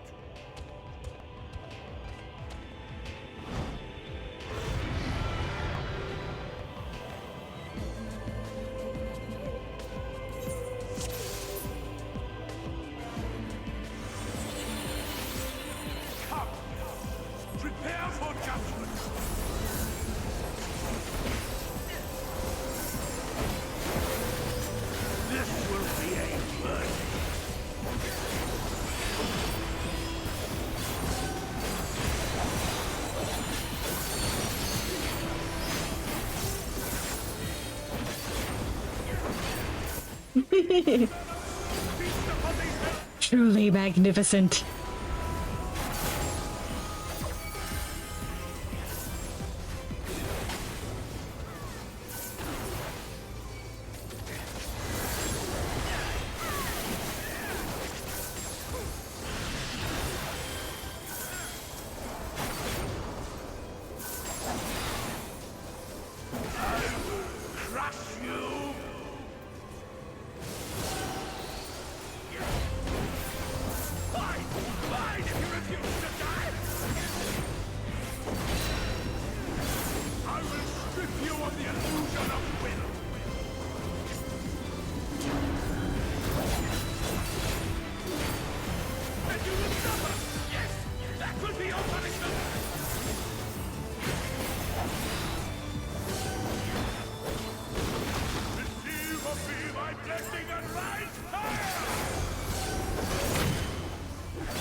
Amorphosis complete, yeah?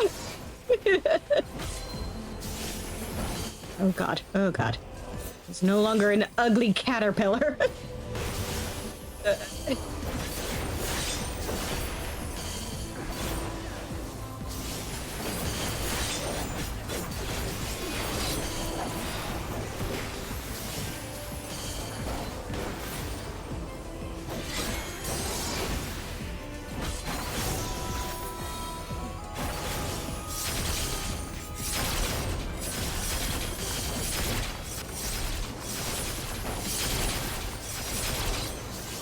See? Oh, jeez.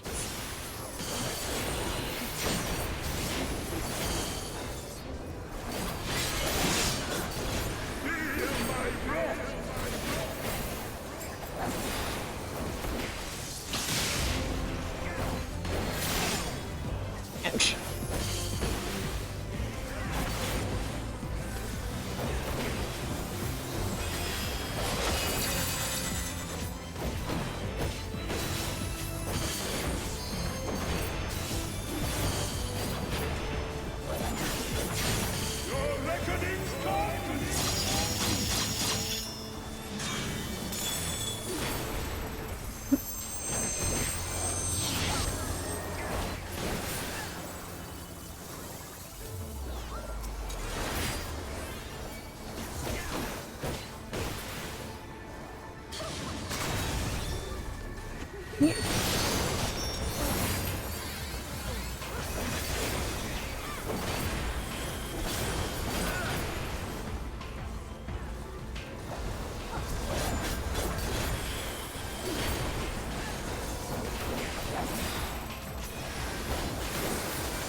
I shall excite the sin of your existence!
Man, he died in the middle of the Dragoon, trying to, limit break his ass. That would have been an excellent finisher.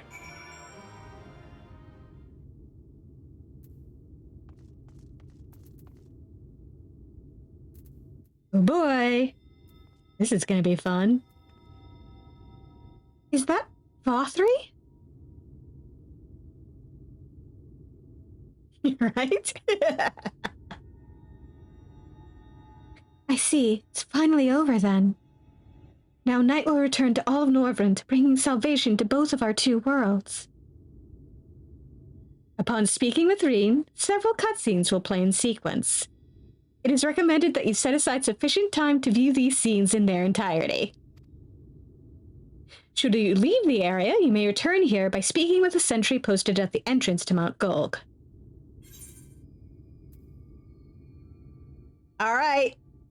See you guys on the other side.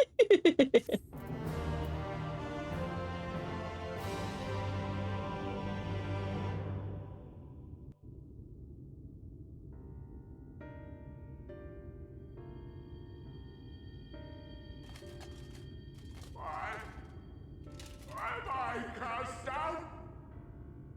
But it is you who are the villains.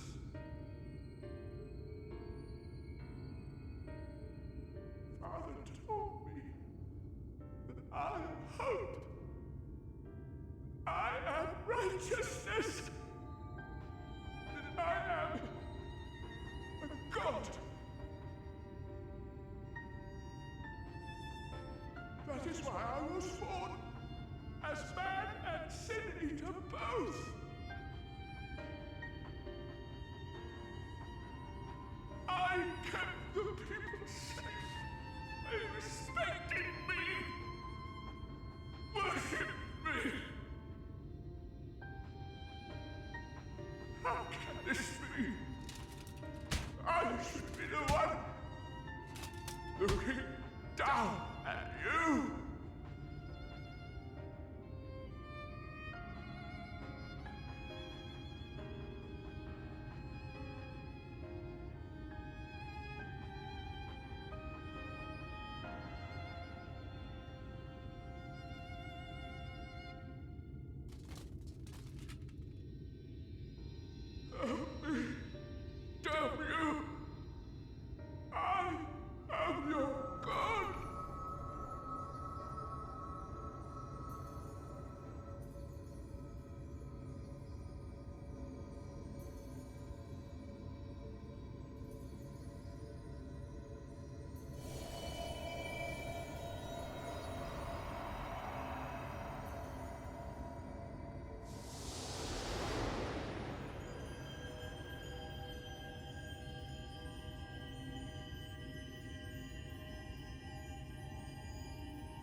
Look, the sky.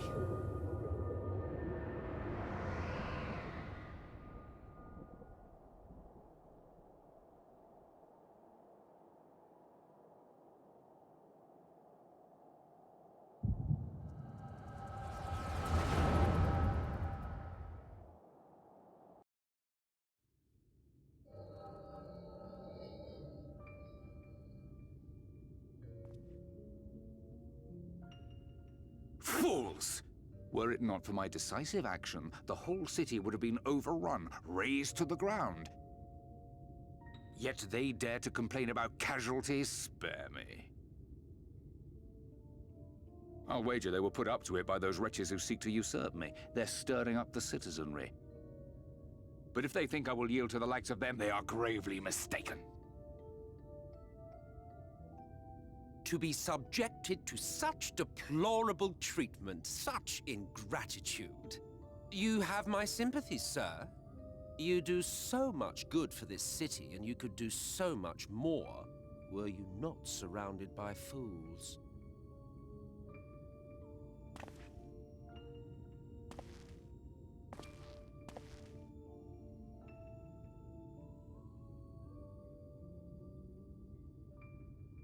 Who are you? You're not supposed to be in here. My apologies for the intrusion, but I come bearing a proposal. One that will ensure the longevity of your reign.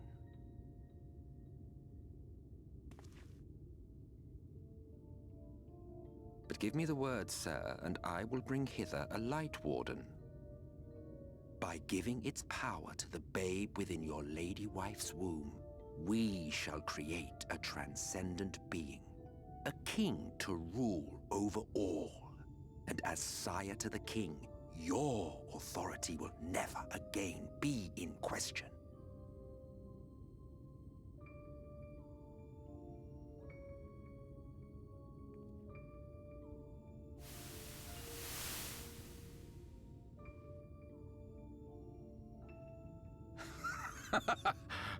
Amazing.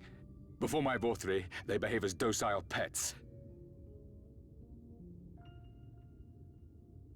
With this gift, my line should be guaranteed power for perpetuity. We shall rule the whole world. By all means, sir. United under Yulmor's banner, men will cease fighting and abandon their ambitions. Thus, they will grow fat and complacent, and in their sloth, seal your supremacy.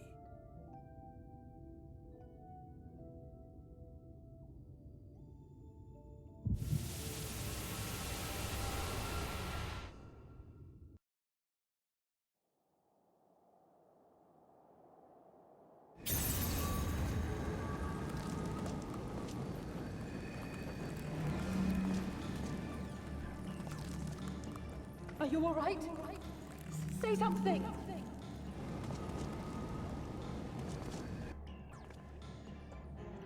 "12 forfend. He cannot contain the light. He's beginning to turn. Urianger, if you've aught up your sleeve, now is the time.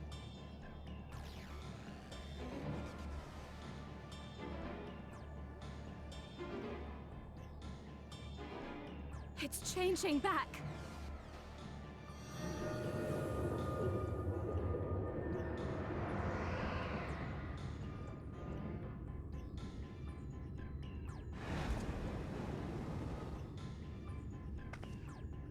The combined power of every Light Warden is too terrible a burden for any one soul to bear. And so I shall relieve you of it.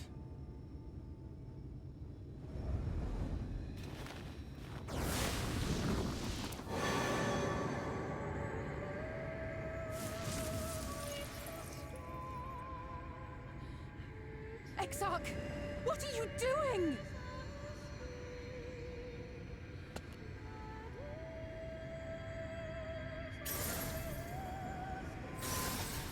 I will channel this profusion of power to the Crystal Tower and use it to travel to other worlds. As I have dreamed of doing ever since I first learned of their existence. Who would choose to remain here in this dying realm when they might go elsewhere and begin anew? Not I. And thus did I use you. No, I don't believe you. It doesn't make sense. Damn you! We won't let you do with him as you please. Do not interfere! Please, I beseech you all, let him go!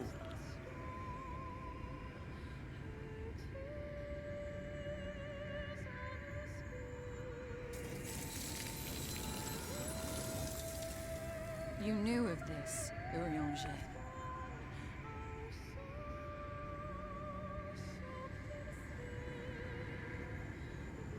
'Tis all a fiction. Such vaguely defined acts of teleportation stand no chance of success. The Exarch will never live to see another world, as he knows only too well. Then, what does he mean to do?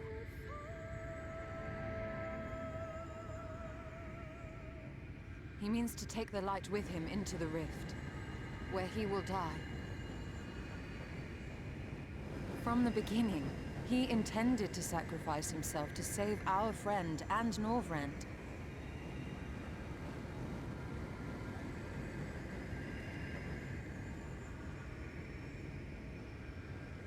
At journey's end, an opportunistic thief makes off with the hero's prize. A paltry way to end a chapter, I concede. Yet your tale will continue, and my role in it will scarcely be remembered.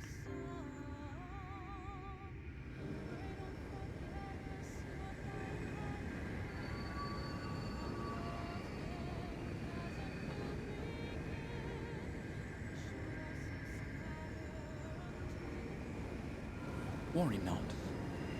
Whatever should become of me, I will be happy and free, safe in the knowledge that I have played my part.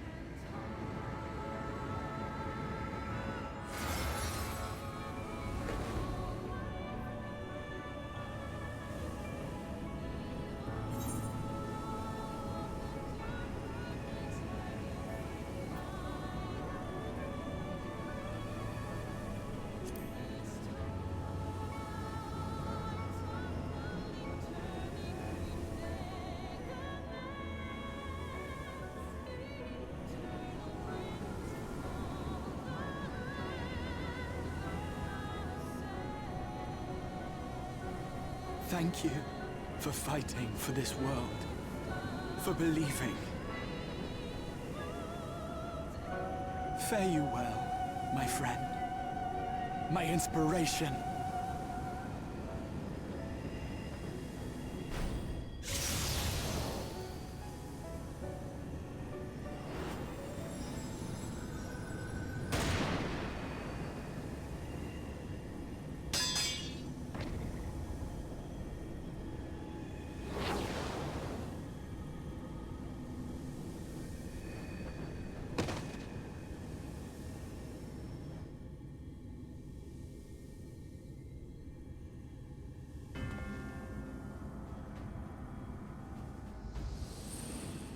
Only those who possess the royal eye of the Allagan Imperial line are capable of controlling the Crystal Tower. Such individuals do not exist in the First. Therefore, in all likelihood, the Exarch arrived here with the tower. This much I had surmised, yet I could not discern his grand scheme. To think that he went through all this trouble for the sake of a single hero. It's almost admirable in its absurdity. Alas, it is not your grand scheme that will succeed, but ours.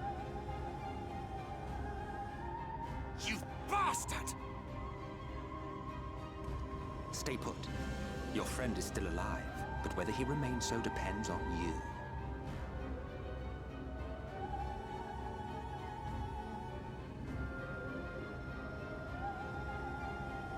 What a disappointment you turned out to be. I placed my faith in you. Let myself believe that you could contain the light. But look at you now, halfway to becoming a monster. You are unworthy of my patronage.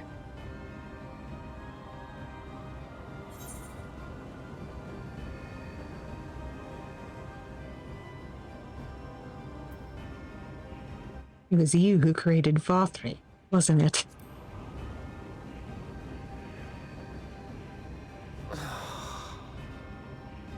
I am an Ascian. My heart's sole desire is to usher in the great rejoining. 100 years ago, I entrusted my comrade Logriff with the task of increasing light's sway over this world. This we sought to do by manipulating heroes.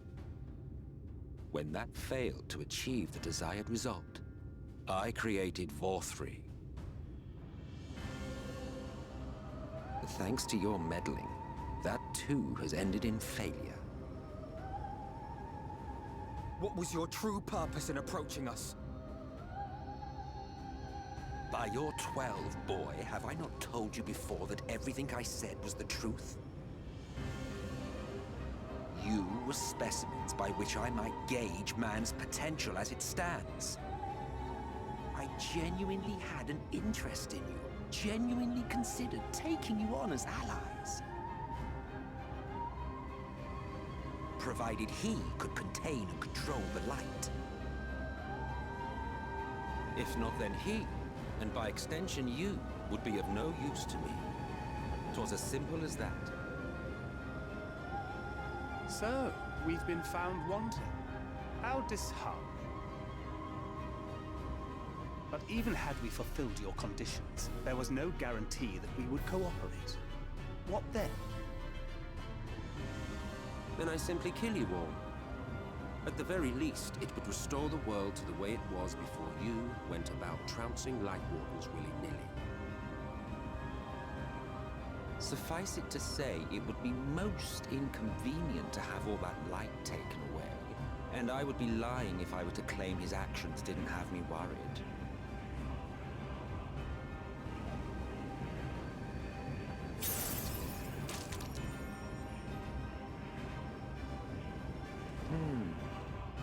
You still retain your form and your senses, but you have all but become a Sin Eater. Whether you will it or no, your mere existence will serve to engulf the world in light. Those in your company will likewise turn into Sin Eaters, and in time you will succumb to your base instincts and hunt innocents to feast on their sweet, sweet ether. Those few with the will left to fight may rise up against you, but before your absolute might, they will quickly know despair. There is no hope. We are finished. Mankind is finished. Ah, the irony. What Vauthry achieved through bliss, you achieved through despair.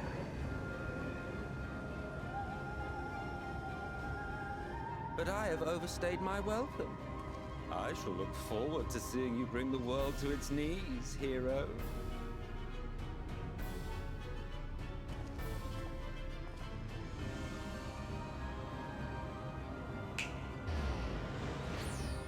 Exarch!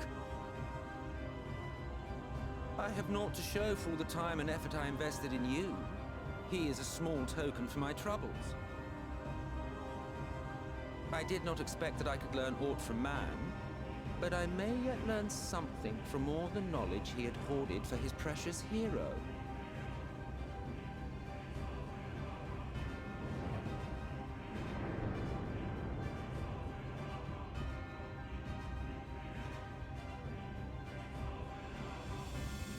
I pity you, I do. Your friends are now your foes. If you do not kill them, they will kill you. When it all becomes too much to bear, seek me out at my abode in the dark depths of the Tempest.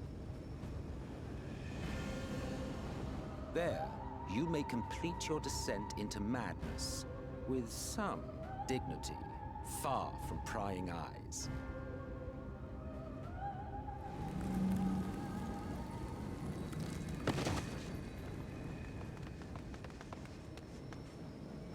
Till then, I bid you farewell, Eater.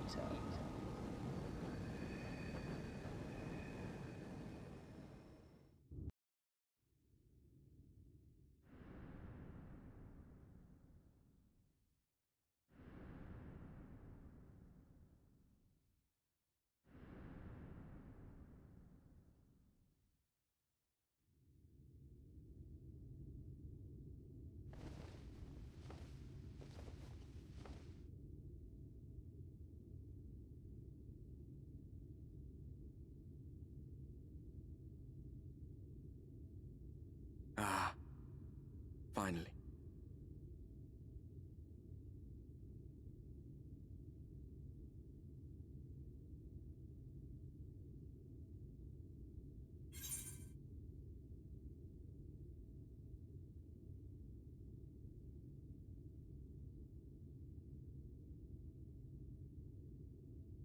Among the things you missed were me pulling an entire damn dungeon and having a fun time. Yep. We're actually well ahead of where Erna is on the blog.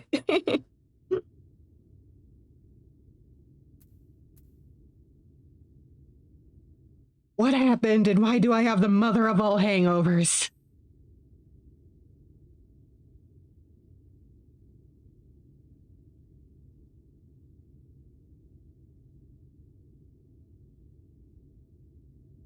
After you collapsed, Emmet's self vanished. Then Reen did what she could to stay the raging of the light within your body. Thanks to her, you're still you, but she's only delayed the inevitable.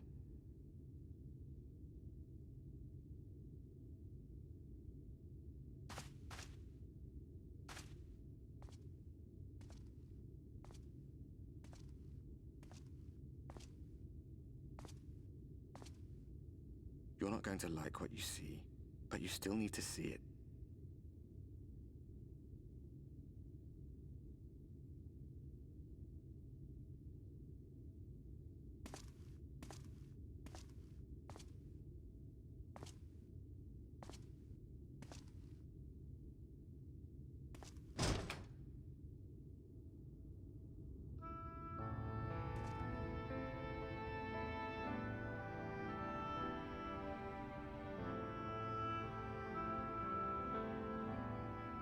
It's like this all over. The whole of Northrad is shrouded in light again. And it's because of you, and the power you absorb from the Wardens.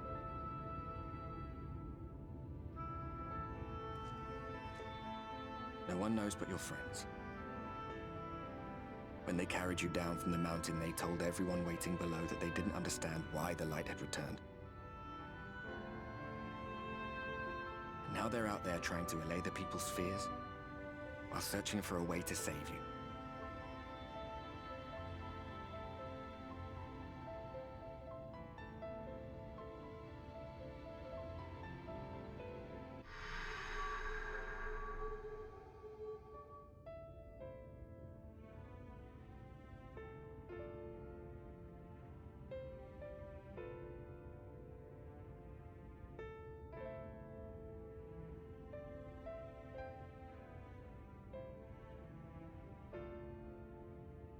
If you're well enough to be up, you're well enough to get some fresh air.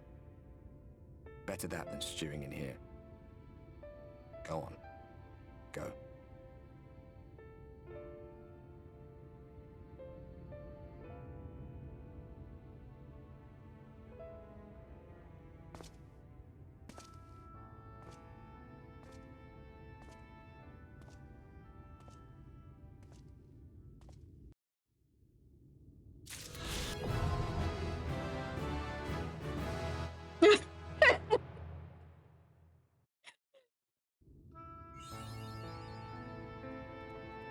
The timing of that level up!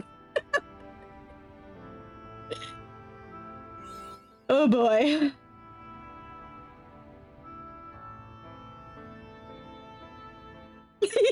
Right?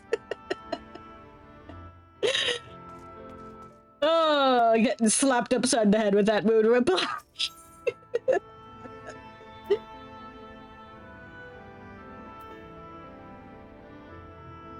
Manager of Sweets seems surprised to see you up and about.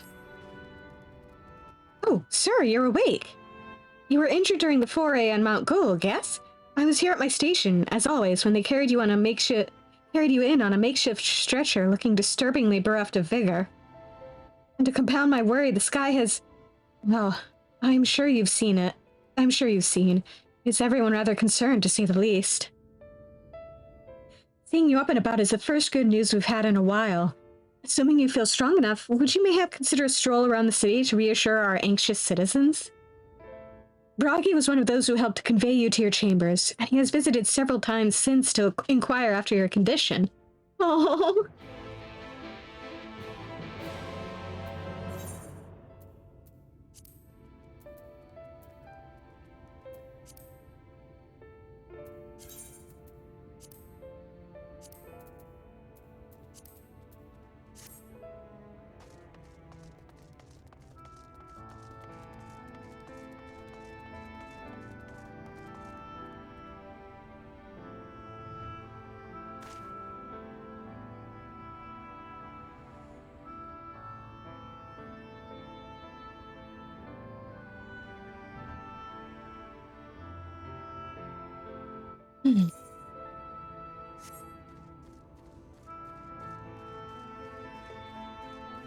Yeah, don't worry about it.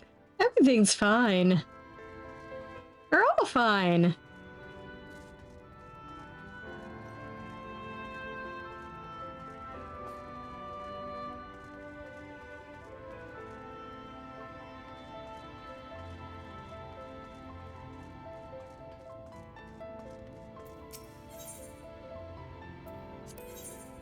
It's everything.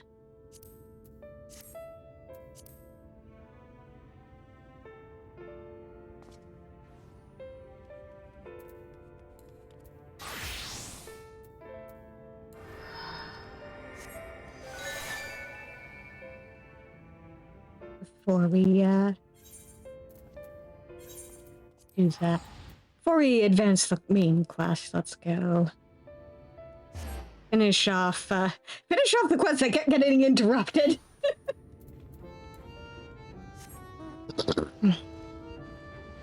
You fly!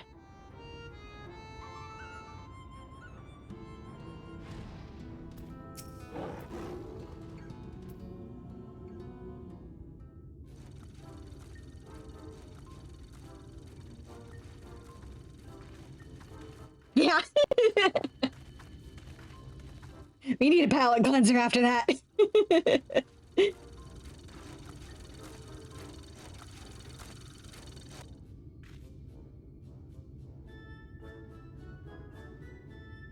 Oh good, I just finished testing my new model.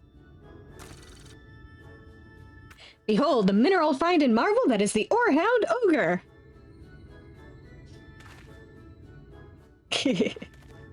Such a colorful name, and this contraption is meant to sniff out phosphate for us, is it?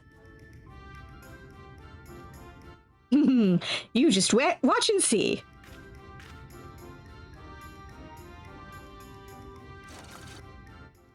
Click. Sensors activated.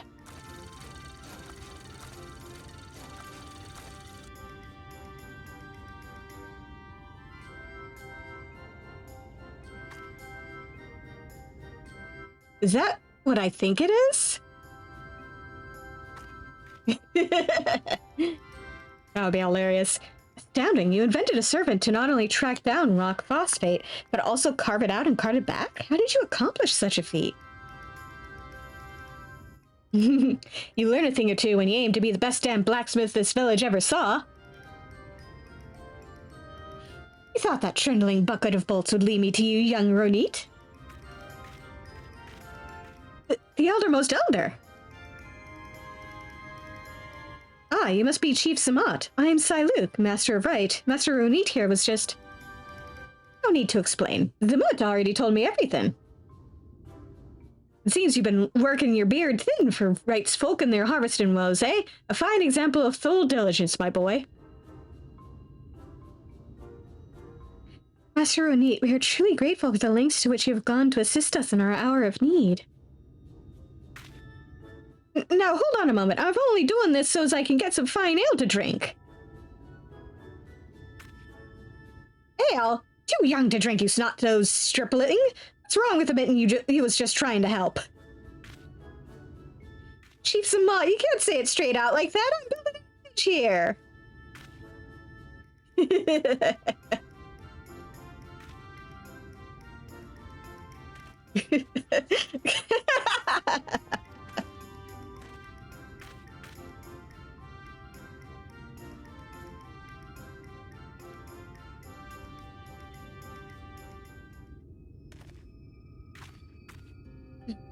With your permission, Chief Samat, we should like to take this rock phosphate back to our village.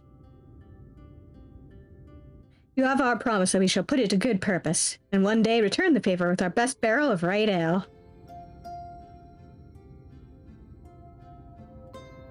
That's a deal I can get behind. I think it's high time we Tholes reopened trade with our neighbors. Just leave the delivery to me, but first I need to speak with my friends and build a few more ore hounds. Did you hear that, sir? Instead of Talos, we shall soon have a line of automata rolling into the village.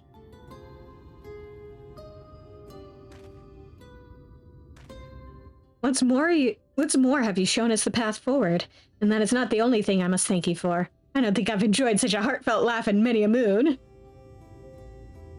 I bless the day you came into our lives and changed our fate for the better. This kindness will not be forgotten. And I could say much the same. I'd still be alone with my automata if he hadn't come along when he did. All them folk who gave me wary frowns now greet me with a smile. Well, I'd best be headed off. If I'm to be known as Master Ronit, the greatest blacksmith who ever lived, then I've still got plenty of work to do. I'll be seeing you, Svarin.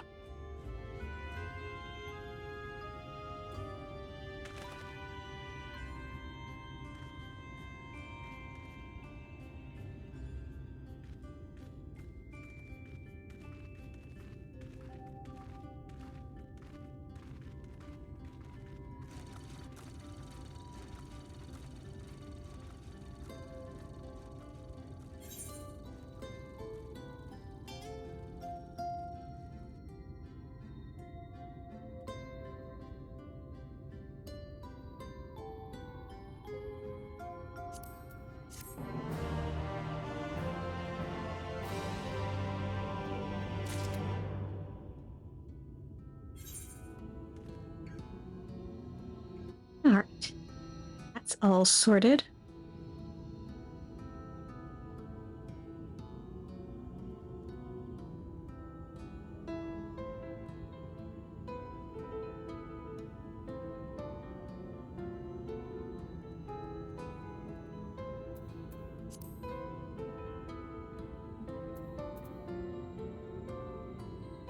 Should probably get caught up on my, role quests too, so...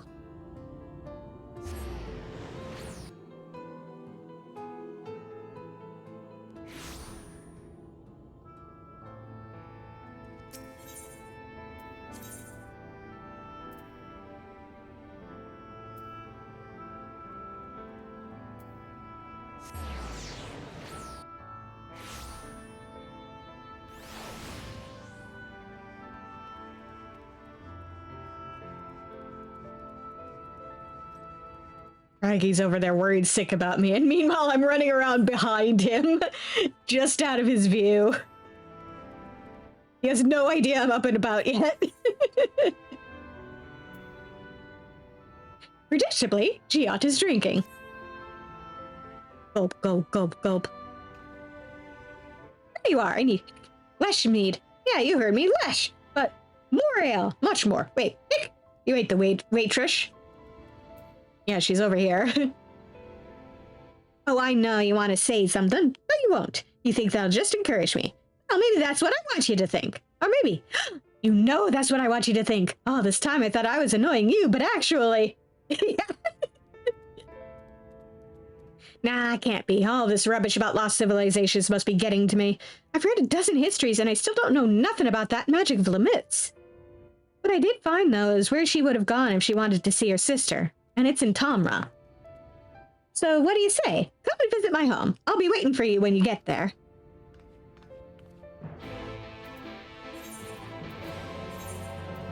And back to Tomra we go.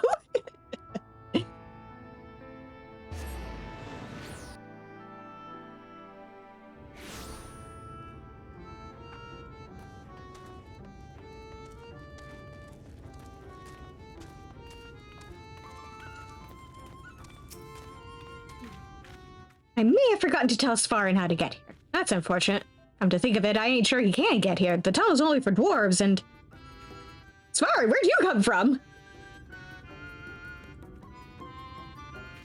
So it was you folks that got the ladder moving? Huh.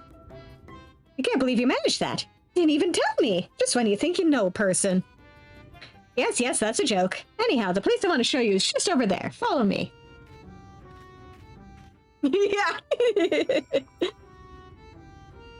He's just a particularly tall dwarf, like Captain Carrot.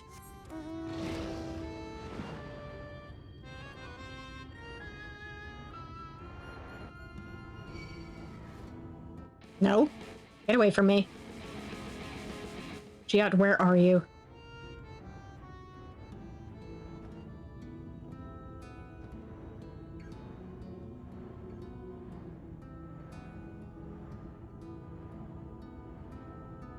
Seriously, where are you, damn it?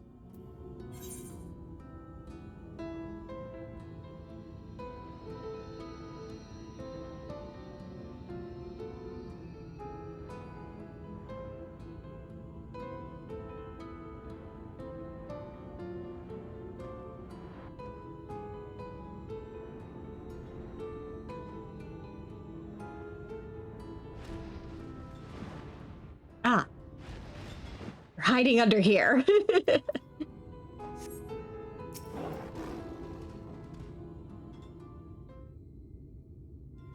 This is true.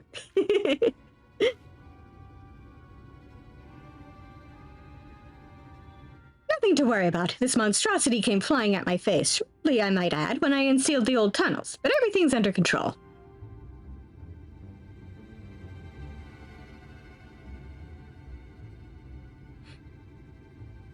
Yeah, it's very good that they can't. As you can see, I gave it an old-fashioned dwarven decking. Old tunnels?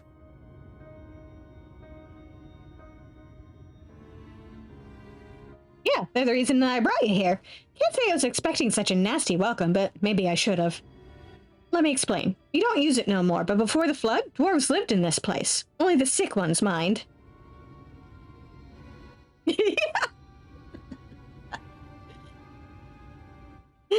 In those days, there was this illness called stone blight.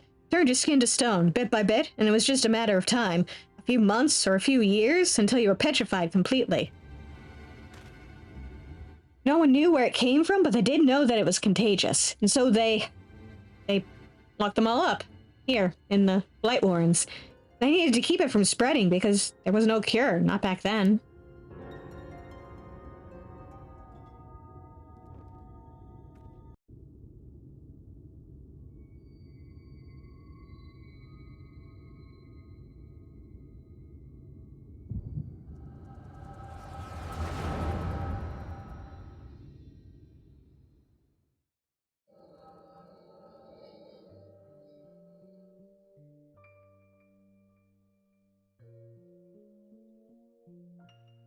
Limit, was it not enough to leave without permission, or to return unbidden, bringing these strangers into our home?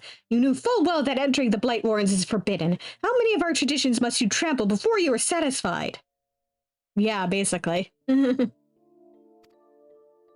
Or a leper colony. If you so refuse to respect your heritage, you have no place here. As head of the council, I hereby banish you. You are no longer a dwarf. Be gone and never return. Be gone!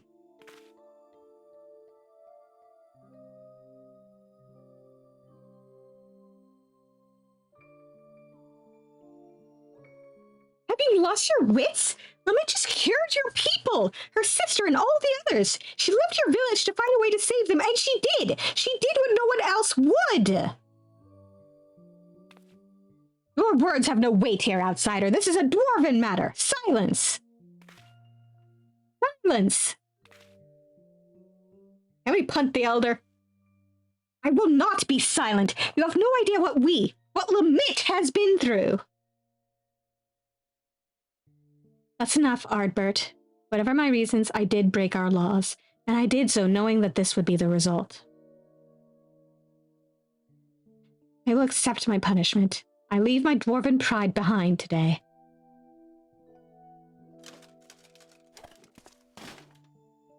Lamit.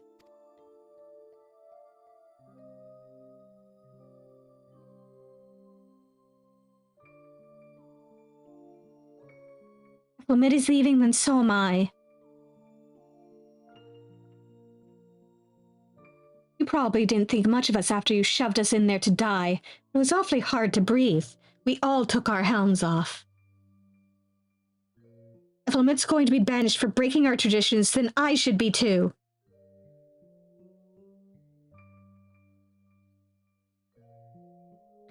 As the young lady says, none of us is perfect. It ain't right that Lamit should be the only one punished for it, especially seeing as she was saving us.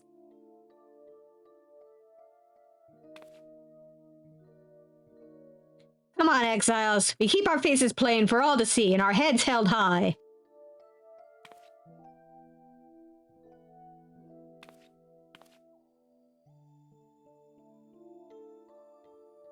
Oh, everyone.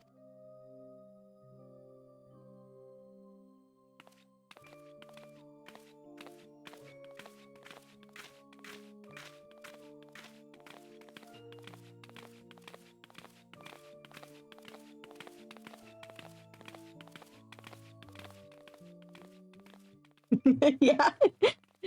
It's only so high they can go.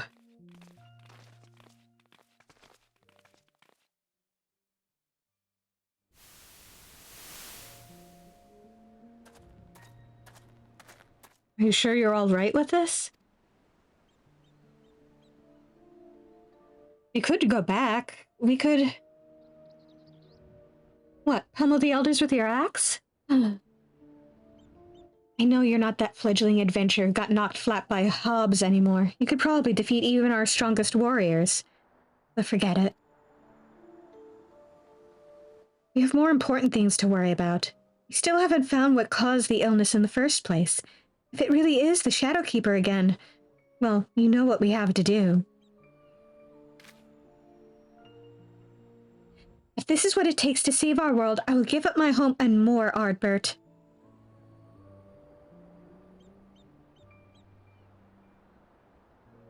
And anyway, it's not all bad. I don't think I really understood before.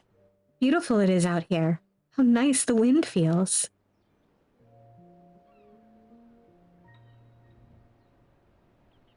It is nice, isn't it? And for what it's worth, I'm glad you're here. Helmet or no. Ardbert, thank you.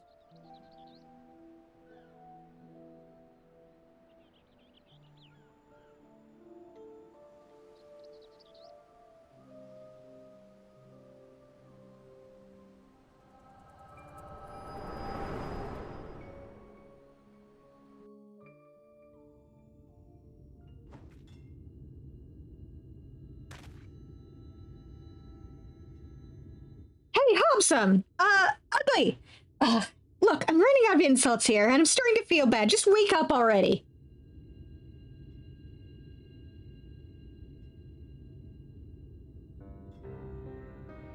Finally! Well, that was harrowing. About as soon as you started doing your thing, that Sin Eater decided to rise from the dead. Oh, I suppose that's mostly my own fault for not dealing it an extra blow or two just in case. Anyhow, what did you see? I knew it! I knew that Limit was the one who cured Stoneblight. It had to have been. She saved all of them, and they exiled her for it. And the head of the Council of Elders.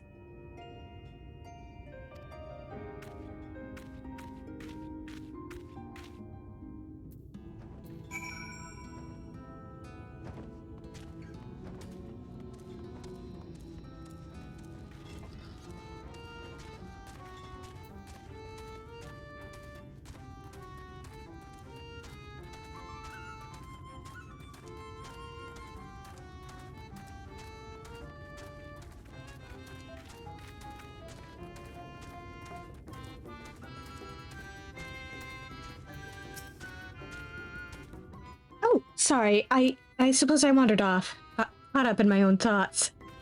Actually, can you give me a moment? Or maybe a while. Not sure what to think is all. I don't want to keep you from your other work, so see you later.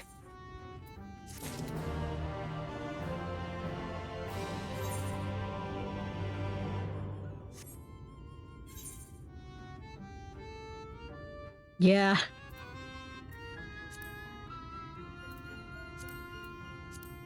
Let's see if we can really quickly bump up to 80.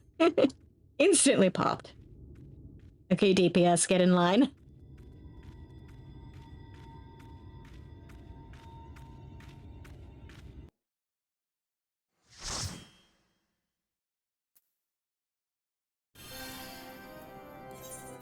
Okay.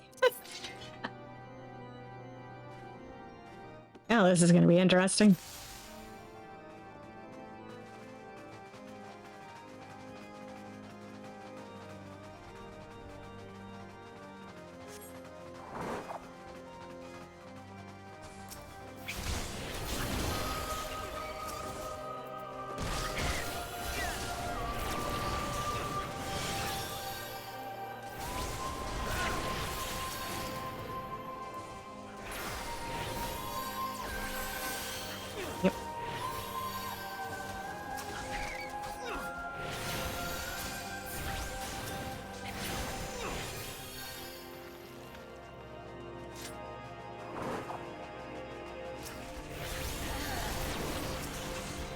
Please. And... Damn it. Disappear around the corner.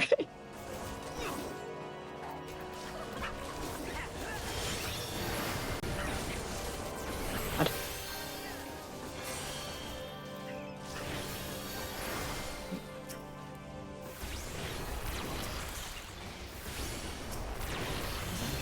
Yeah.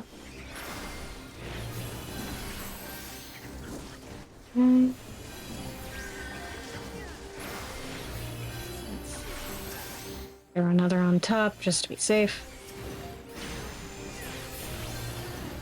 Man, I wish I had some AoE. Alas, not at this level.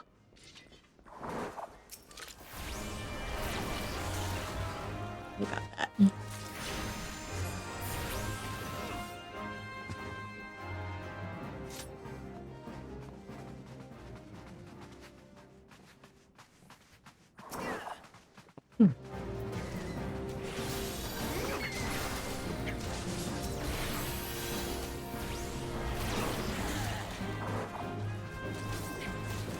Yeah, right?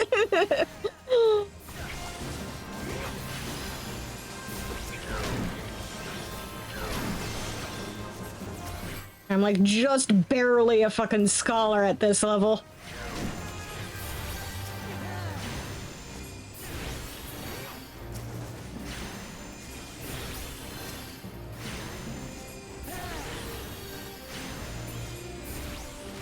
Yeah.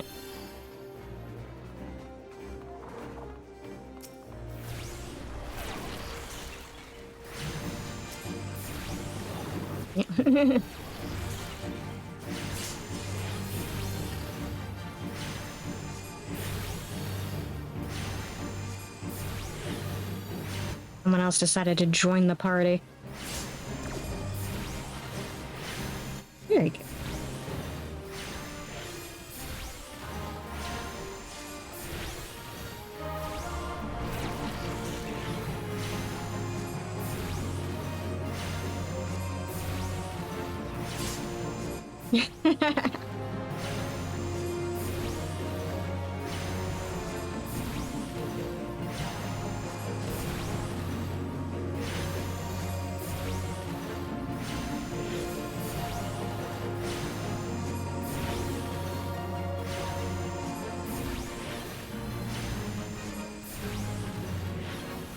Yeah, nope. Stop that. There we go.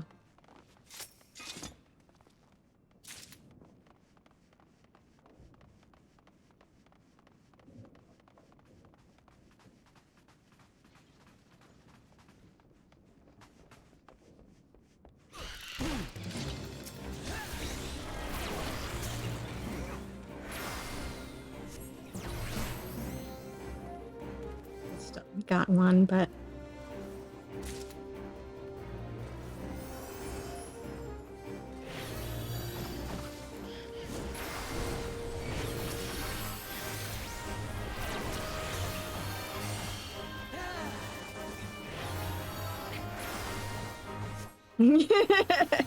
I think we're all a little bit too good for that, yes.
Yeah.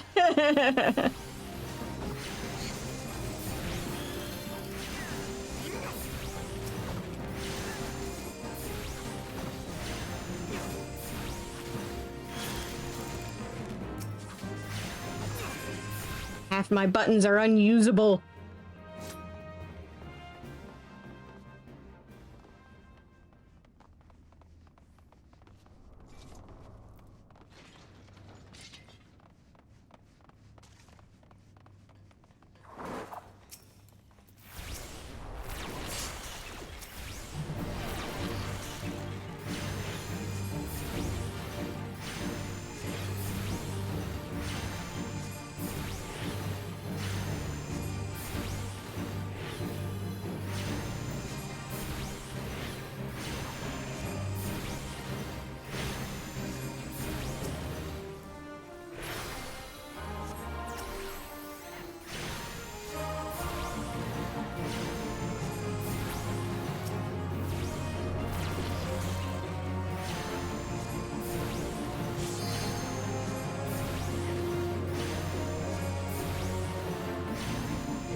I get one lucky crit heal, and that basically lasts the take for the entire fight.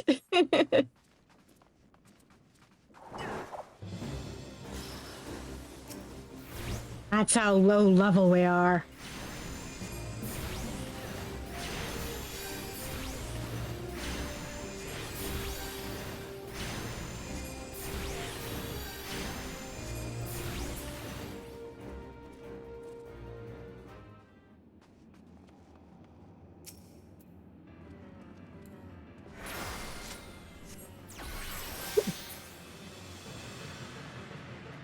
Okay, another crit heal.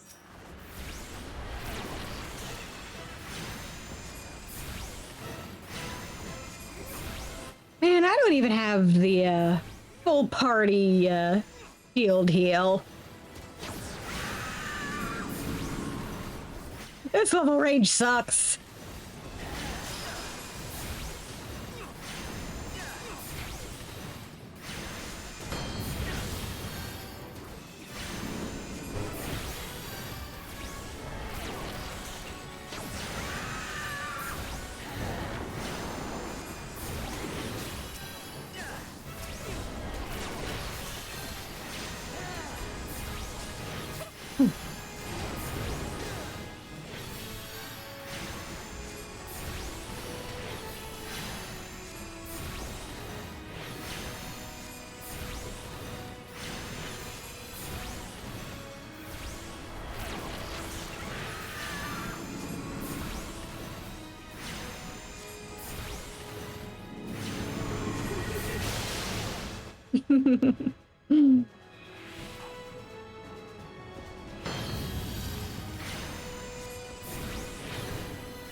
Well, somebody's got to do it.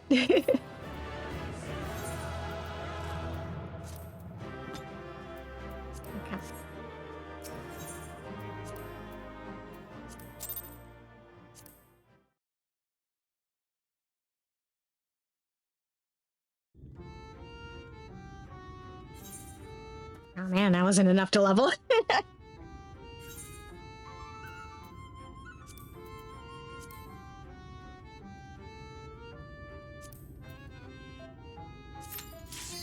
Let's join in an alliance raid.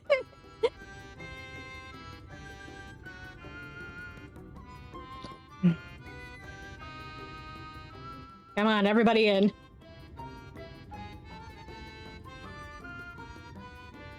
Come on, last DPS. Look alive.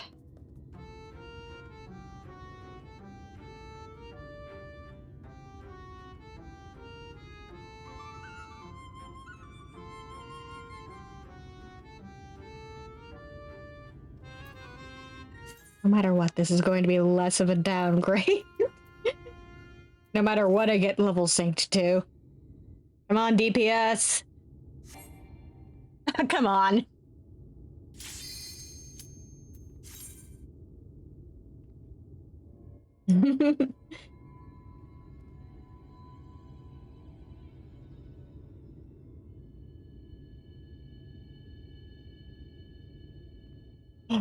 Okay, come on, last two.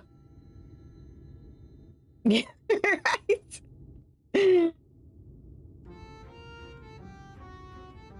Healer and DPS, look alive, you two. Okay, the healer's in. DPS!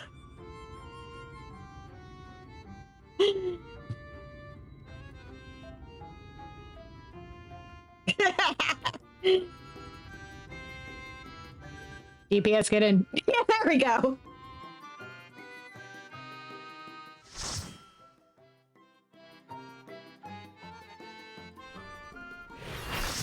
Hey.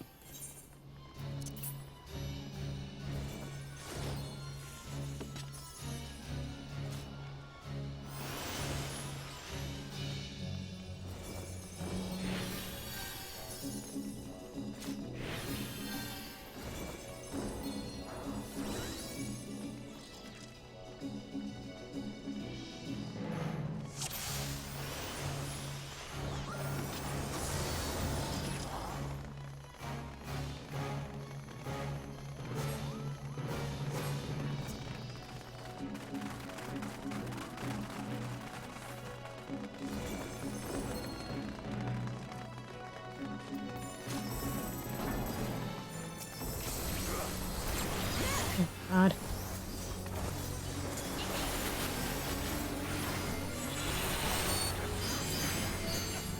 Not entirely loving the little bits of lag I'm getting.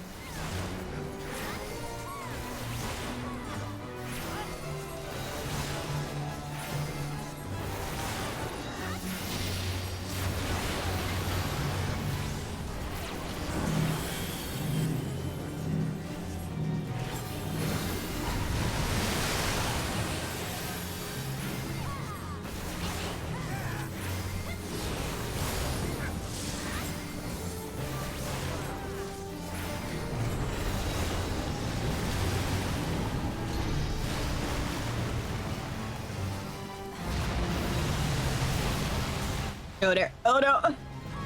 Oh no. Where are you? Oh, you are way the fuck out there.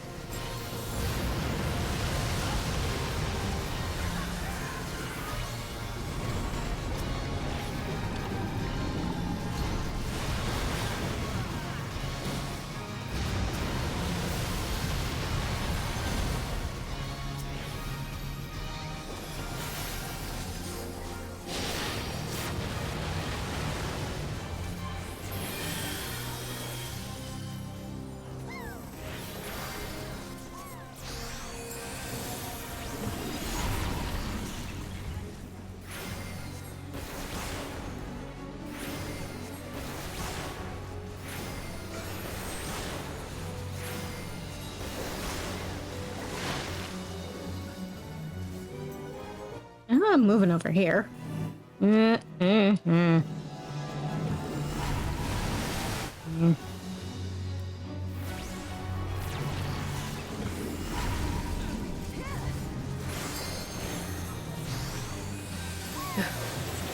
Like, it's a lag.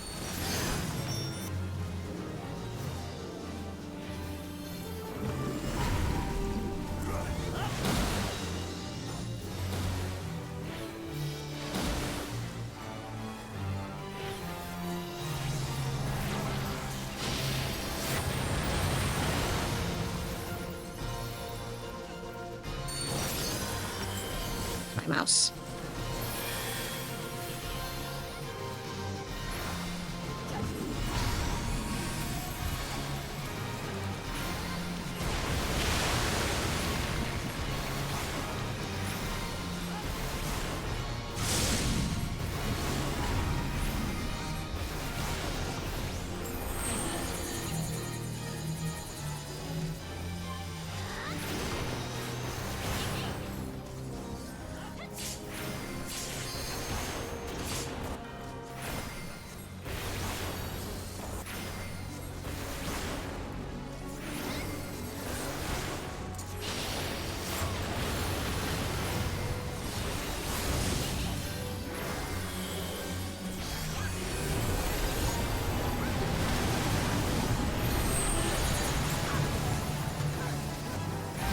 Find a buddy.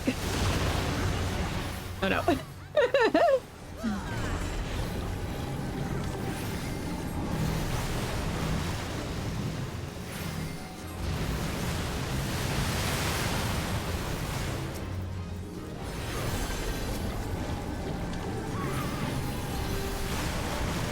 Oh, screw you, screw you, screw you. Oh, my poor co-healer. He is not being kind to them.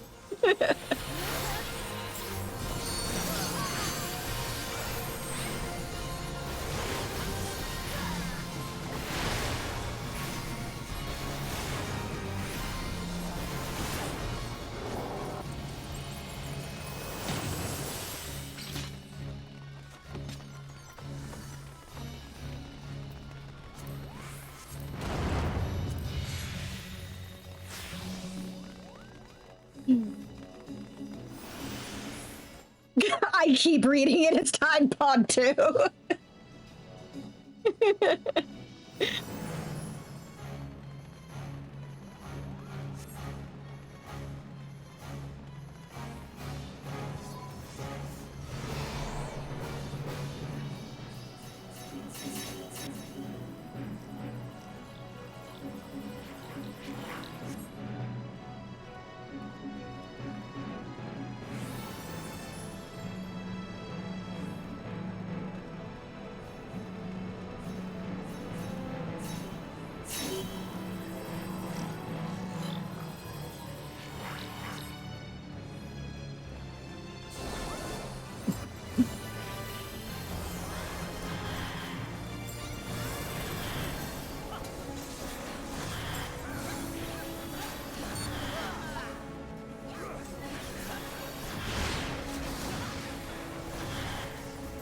Everybody's suddenly panicking because they realized, oh god, this is gonna be the bath boss.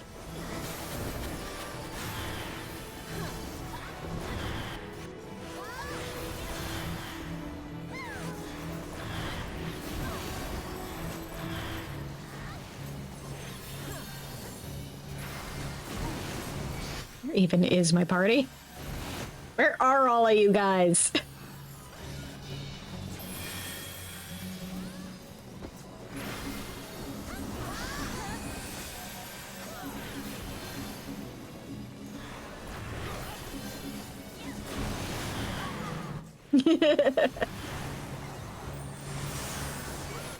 Some people love it more than others.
Dude.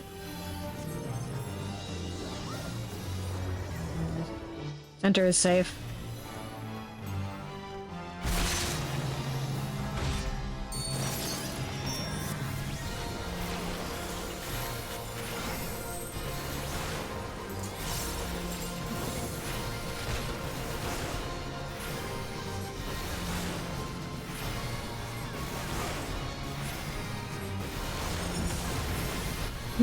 Oh.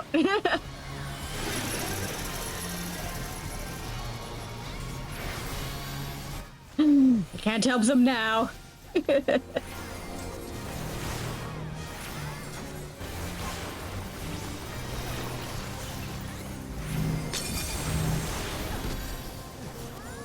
Yep. Oh dear.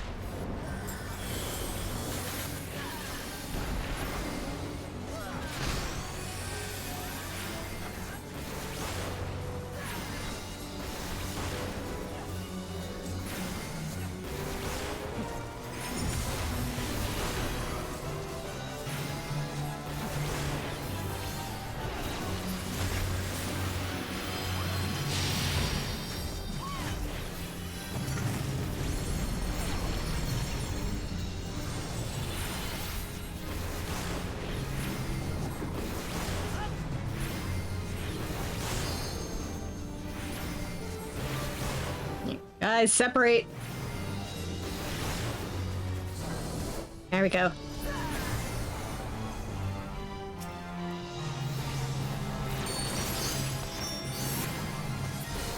Now to beat that guy's ass.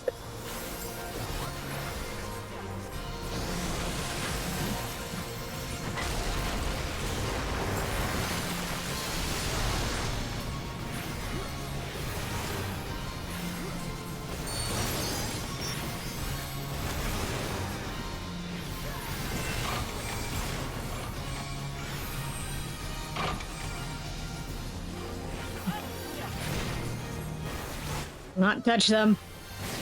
Oh, you... God damn it, guys. Ow. Ouch.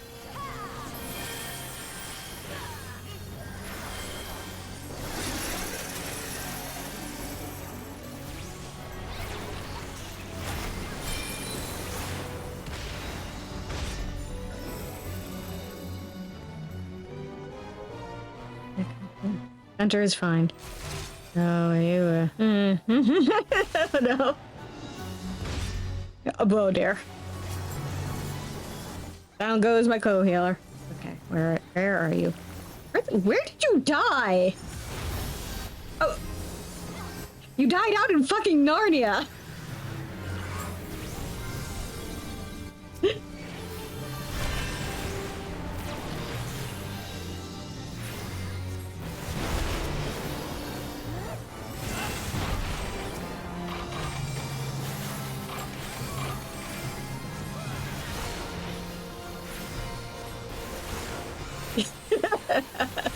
Oh no, oh no, oh no, oh, ow, ow. I am in pain. Ow.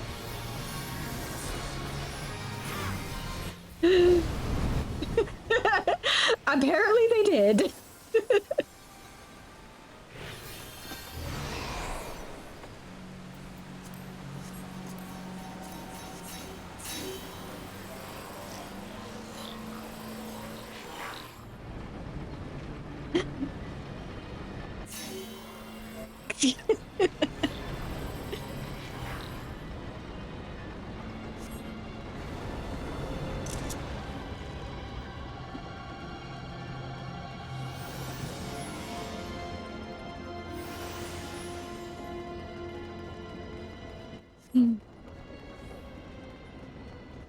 Exactly.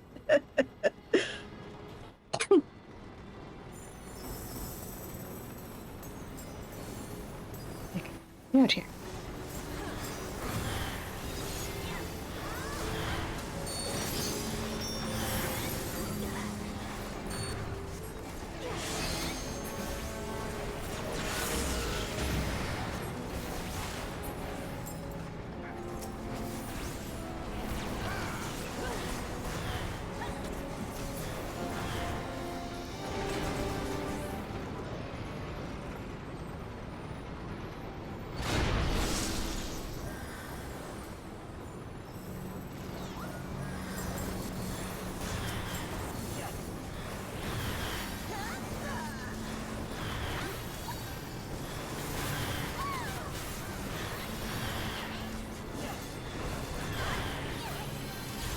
Owie.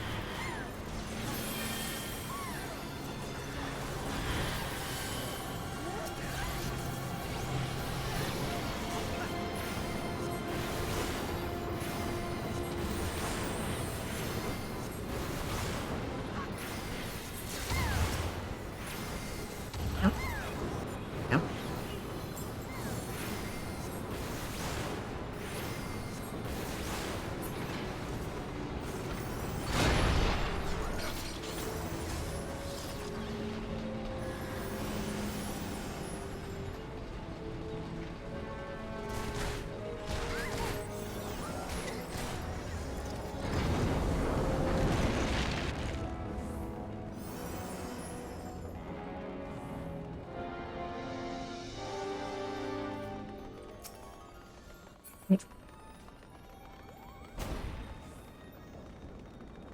Oh boy, time for math.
Yeah, pretty much. Okay.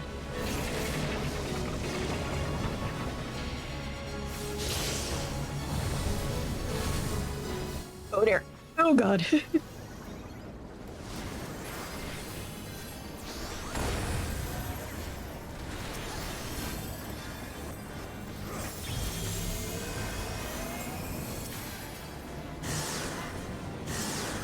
Oh god. Oh god.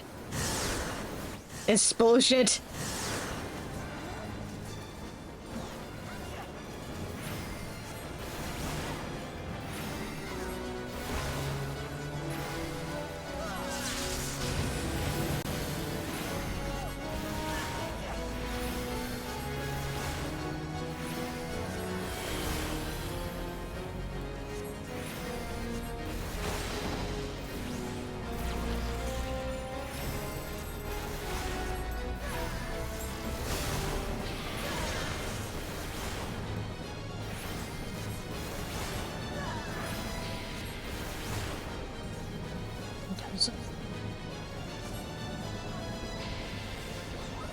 can go for either.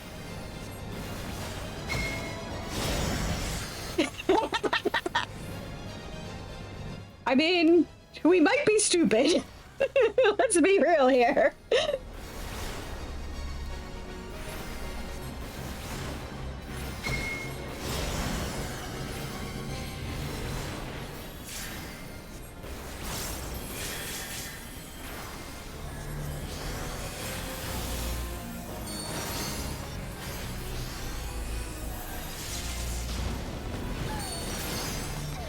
Oh, jeez.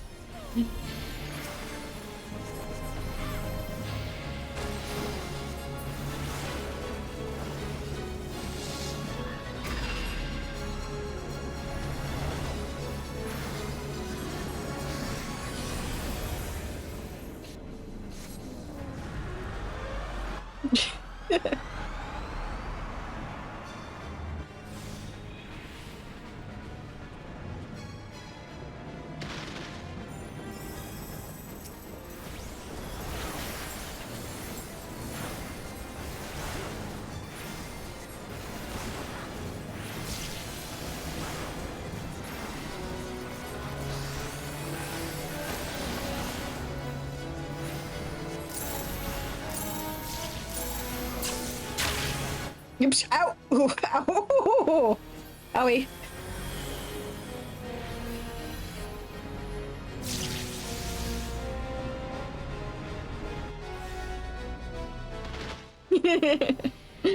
Truly sad.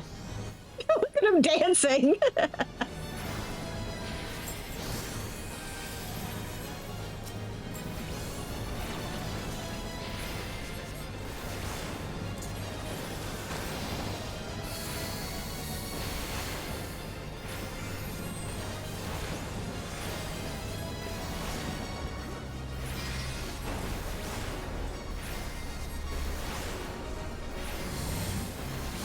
Oh jeez, okay.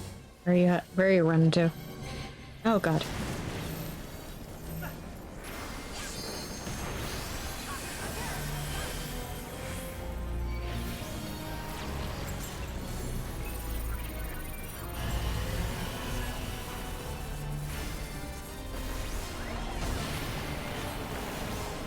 Jeez, okay. Where are the guys who need healing? Oh god.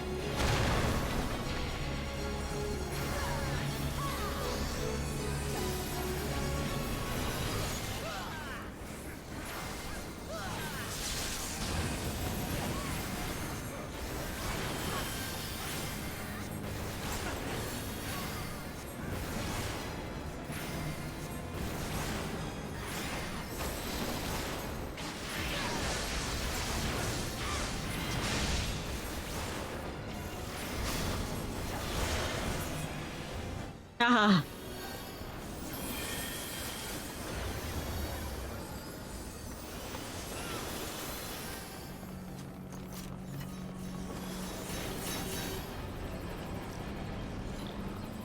You didn't have to do two bouts of math.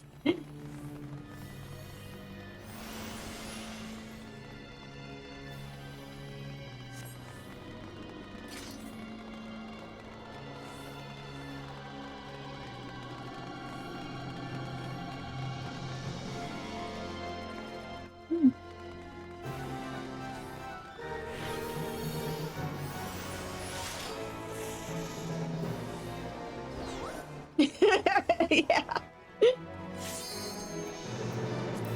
After doing all that math, we gotta still deal with this guy's bullshit.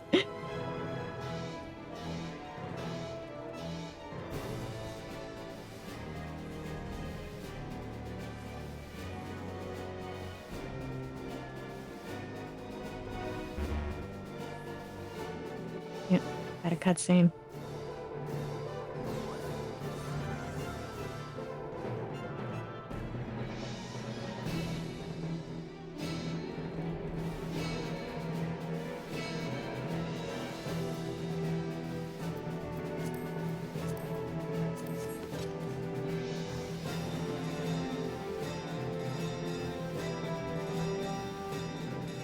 Got everybody? Yep. Yep.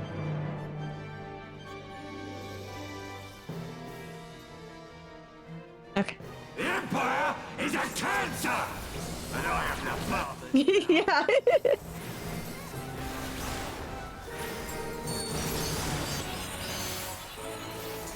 I'll tell you, live from live!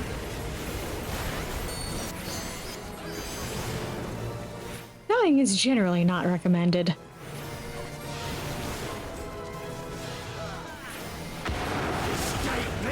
Oh god. No, no, no, no. No, no, no. No, no, no, no, no, no, no. Screw you.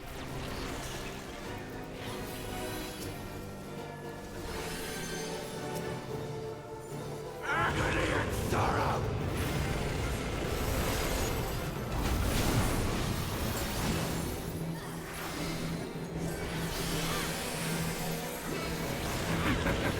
Your suffering. Everybody in.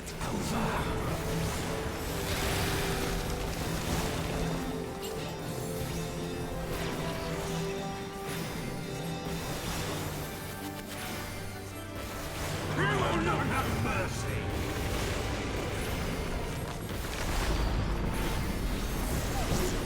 Agony and sorrow! Escape this!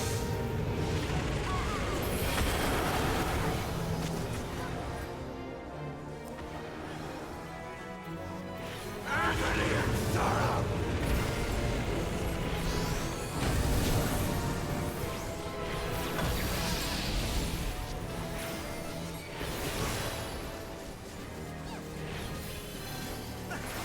Rush a knife through butter! Oh god, okay.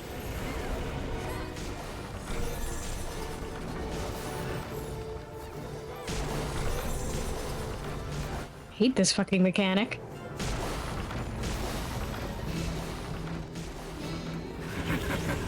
Your suffering is not yet over.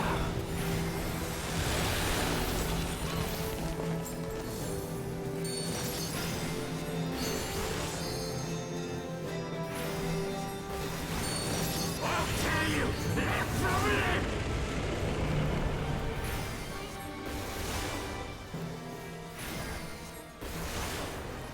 Escape this!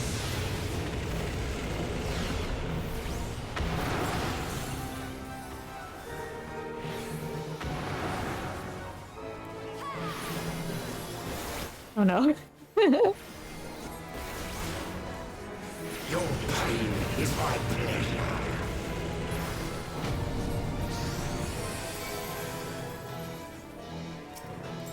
Excuse me. You will not have mercy.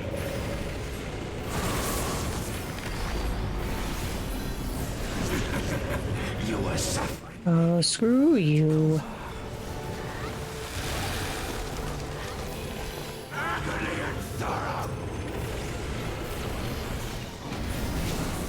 I, the captain, shall deliver the king's justice.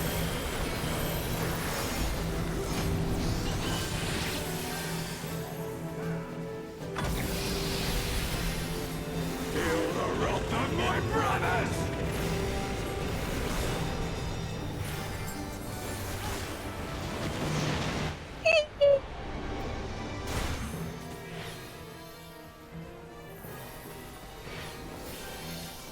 Oh, Jesus. For what you have done with blood.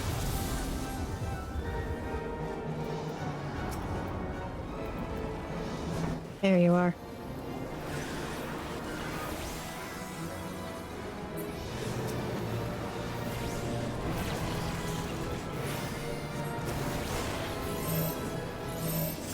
Oh, Jesus, help! Oh no. Ow! Down I go!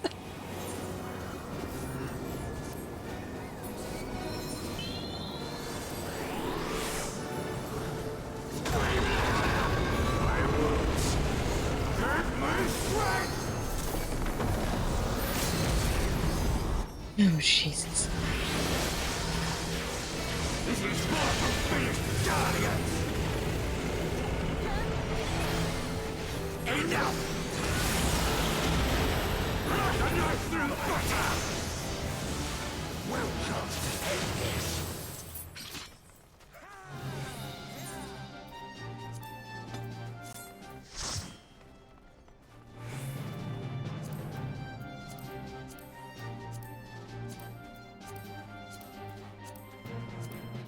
least I got that level out of it.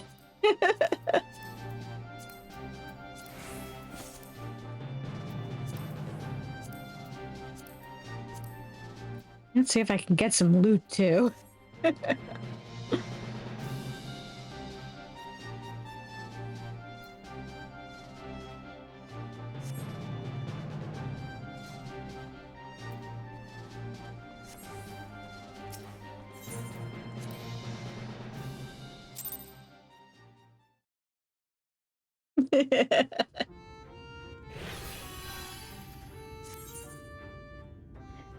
Okay. Ooh. Using the action Summon Seraph replaces Eos with Seraph. The fairy gauge will indicate how much time remains before she must return.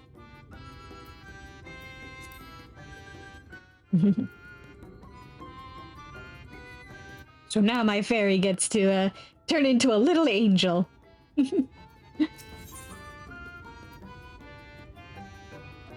Giot isn't drinking. Gasp. Oh, hello there, Svarn.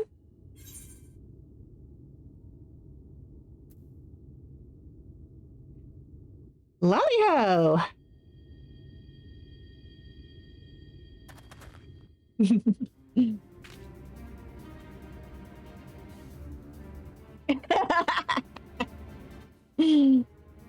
What? I mean, lolly-ho. Oh, and a lolly-ho to you. I'm impressed. You knowing to give me a lolly-ho just now shows that you really picked up on the finer points of dwarven culture.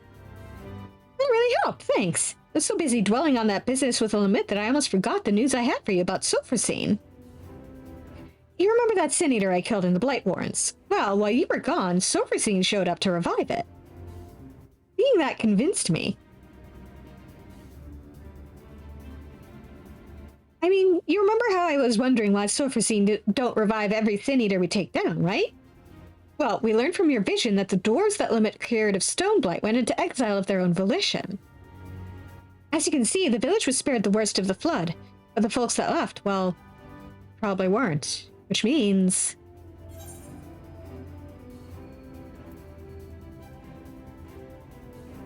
Sulfurcene is healing the same people Limit did.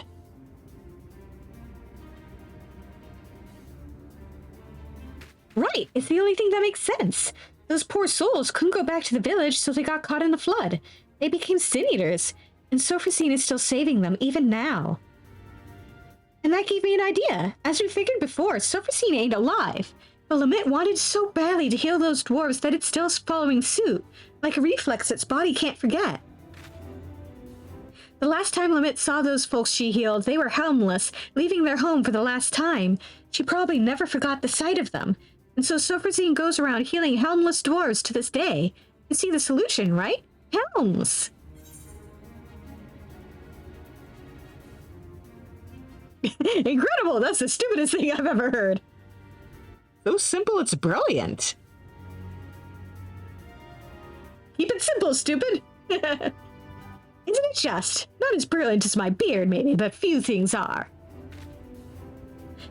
Now, whether clapping a helm onto Sulfurcene will keep it from healing itself, I can't say. It'll depend on whether the thing sees itself as just another helmless dwarf.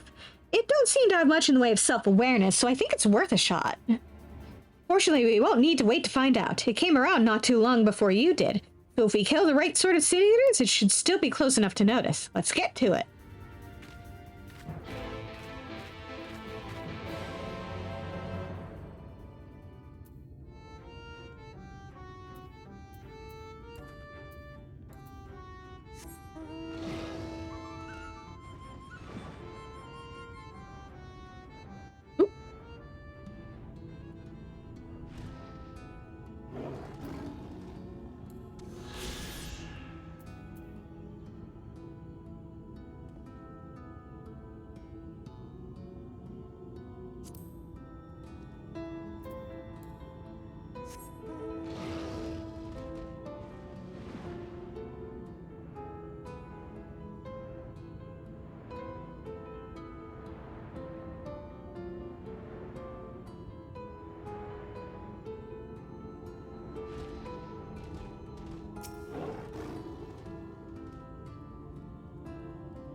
Yep.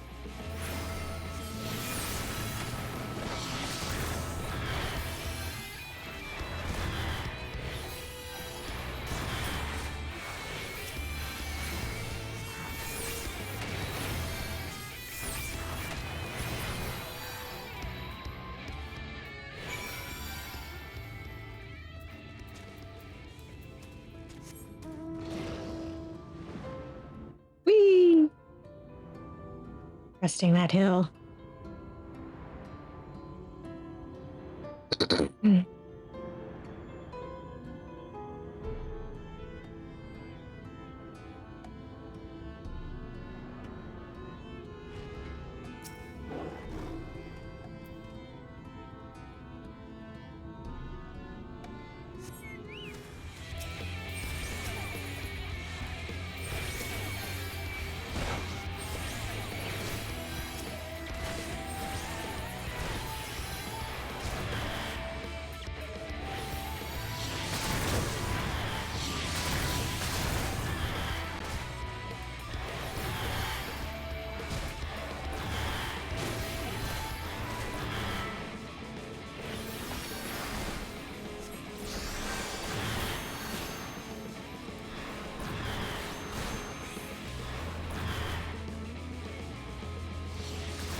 Christopher, please. Please attack something.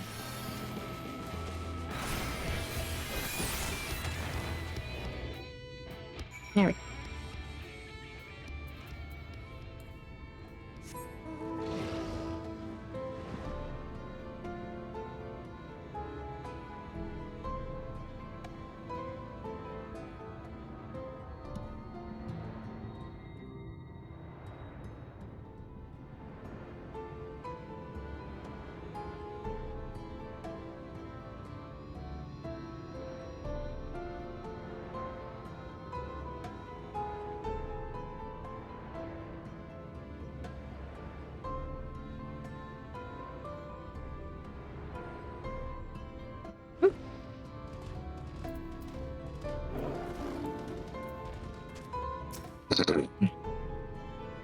Right, so we've got our eaters, we've got our helms, and now we wait. Once Sophrosyne shows up, we'll test out a helm on the bait first. That'll also save us from having to kill it over and over.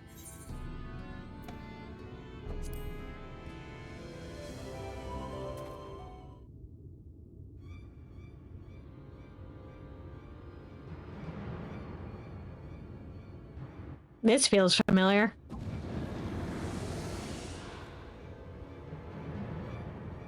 Ah, at last. Why, Svard, why are you craning your neck like that? A bit less toppling over on your part this time, if you please. No promises.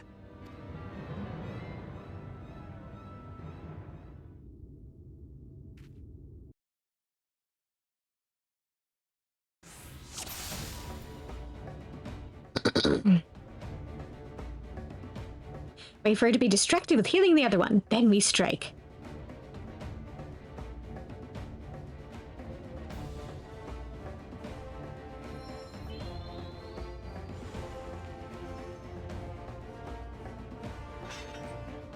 Now, charge! As I said, we'll try this on the Lesser Eater first. I'll give it a bit of a pummeling, then you put it to sleep with repose. That'll give me the chance to slip on the helm.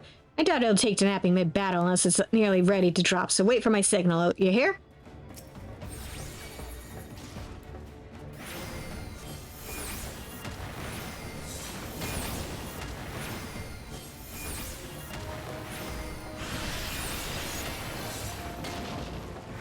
Oh, jeez. Okay, no. Now.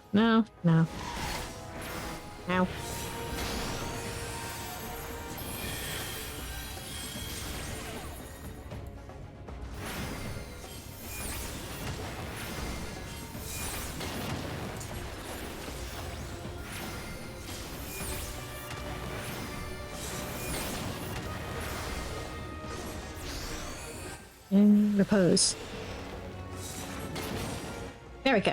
All right, let's get that ugly mug of yours covered up.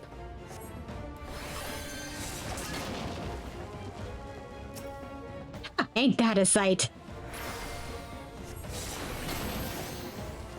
It's got a little helmet on now.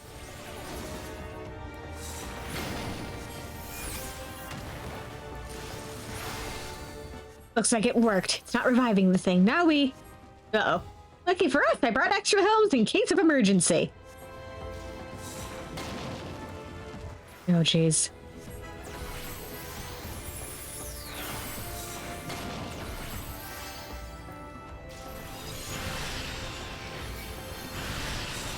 Jesus, okay. Stop that!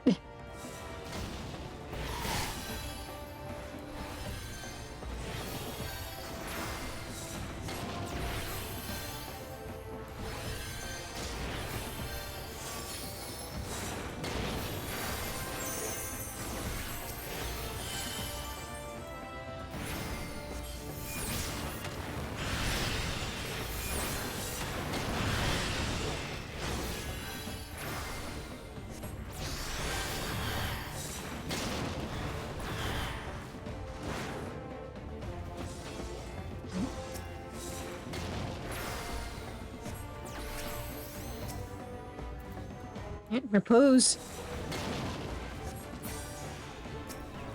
Okay. Unceremonious behelming.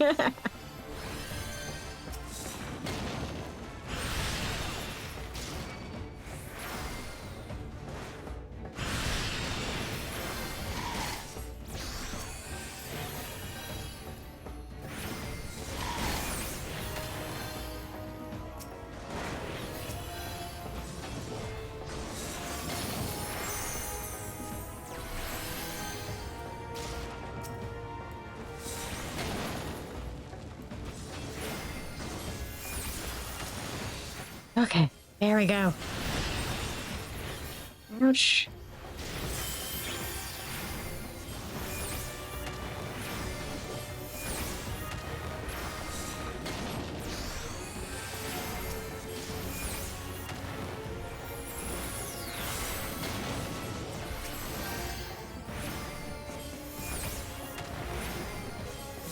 Man. There we go. Oh.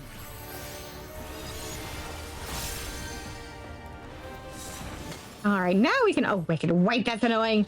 Are these ones maybe trying to protect it? Does some part of them remember? Well, no time to ponder that now. Helms away.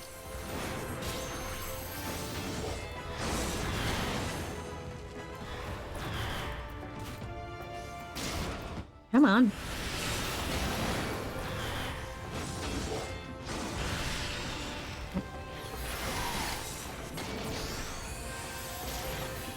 No, no, no.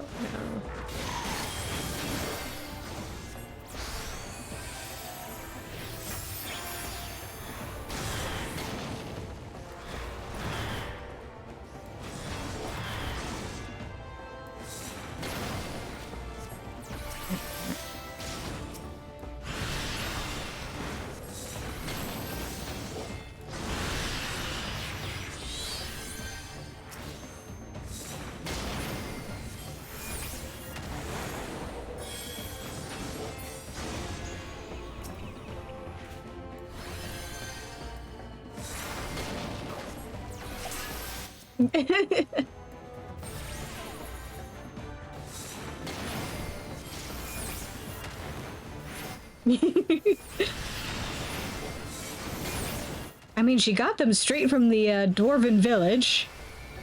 They probably got plenty of hats to spare.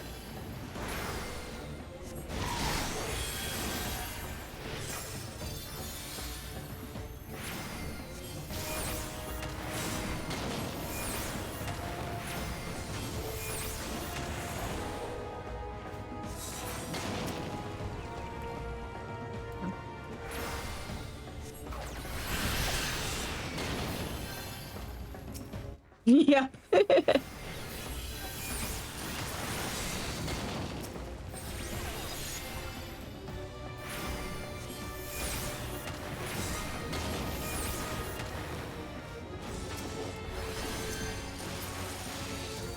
Looks like they've stopped coming. Now we hit surfacing with everything we've got. Finally.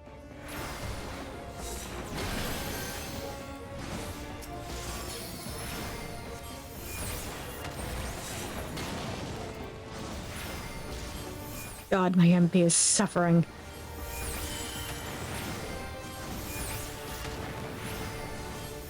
Yeah.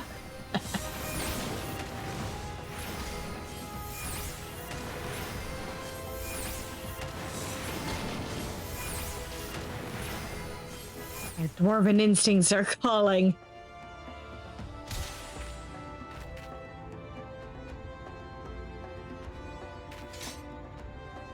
Perfect. Now, hold still.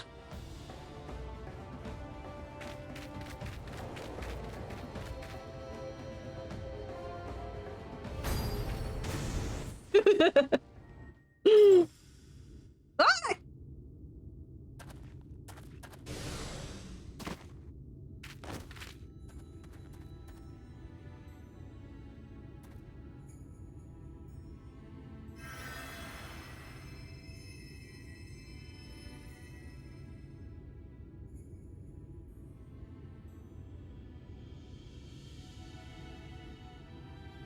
Oof, thanks.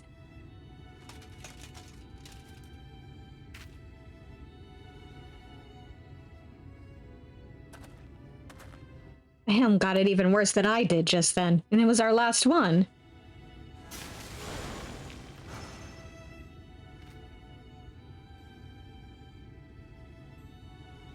Hate to say it, but this ain't going as well as I hoped. If we had even one more helm, I could try again, but...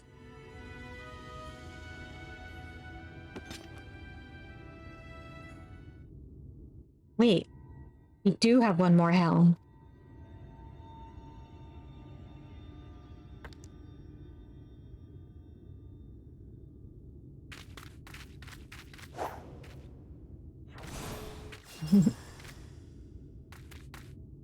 Just the one!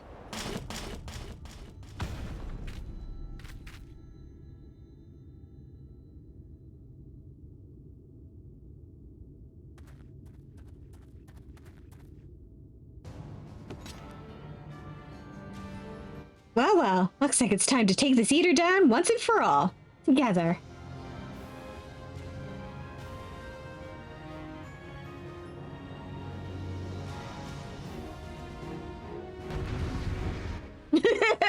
It comes with a free beard.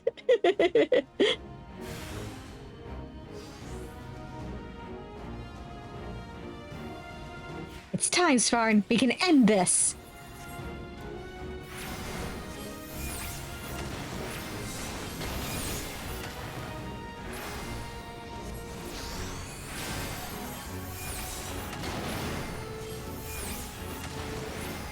Looks like I was right. No healing for you. Ha! Oh, no. No, thank you.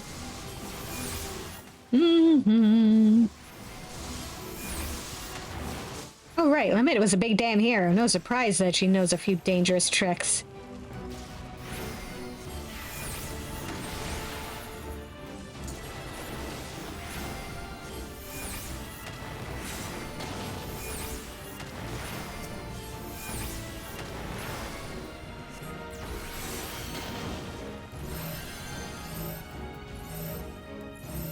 Come here, quickly!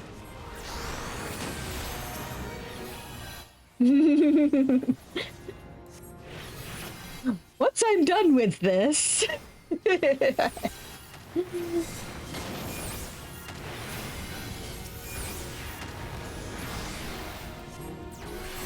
And stop that.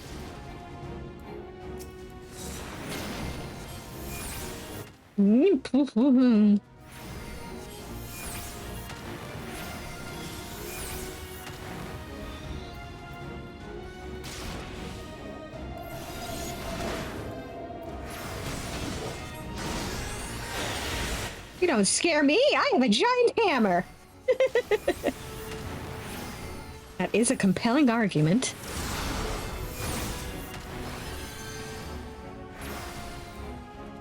Oh, crap. No, damn it. Here it comes. Try not to die.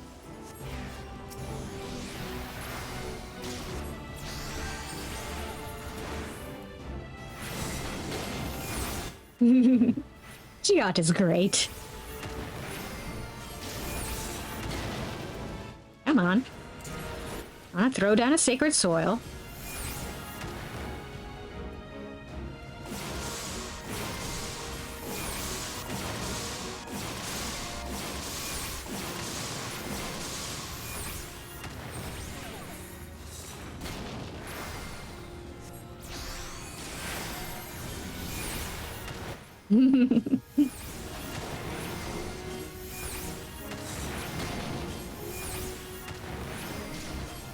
She's my second if something goes wrong.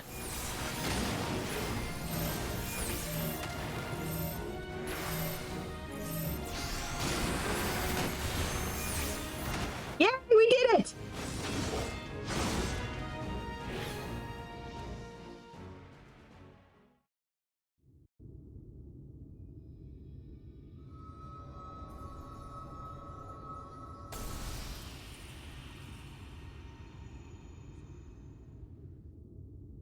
Oh, hey.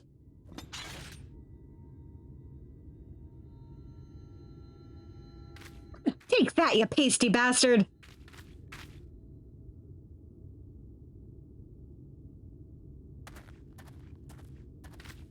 Alas.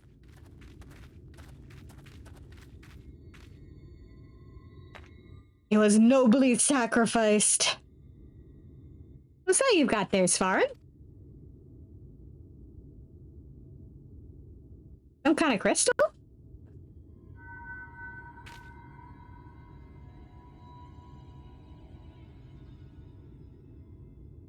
Tradition wouldn't have saved her. That's why I left.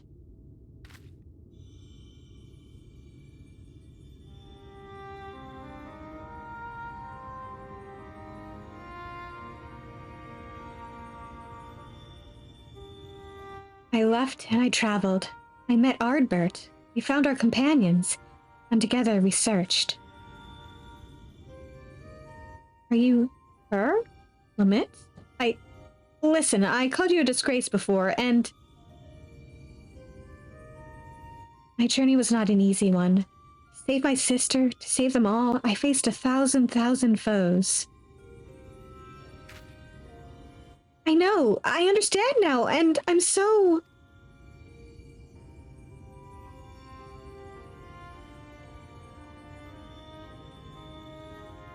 But as I did, I learned how wide this world is, how beautiful, how cruel, and how much I wanted to protect it. Perhaps it should have been easy for me then, to give up my home forever for a greater cause. It wasn't. It hurt so much. But you bore it, you forgave them, you survived.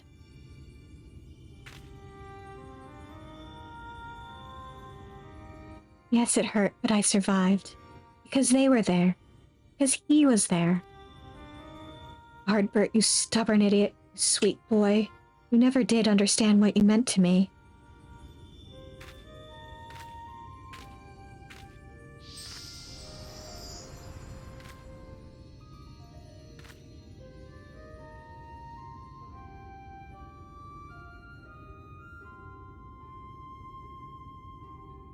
Rest well, Emmett. You are the best of us.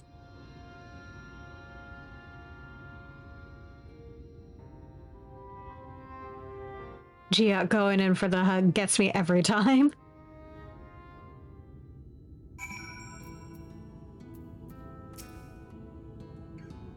We did it! I can hardly believe it! This calls for a drink at the Crystarium, don't you think?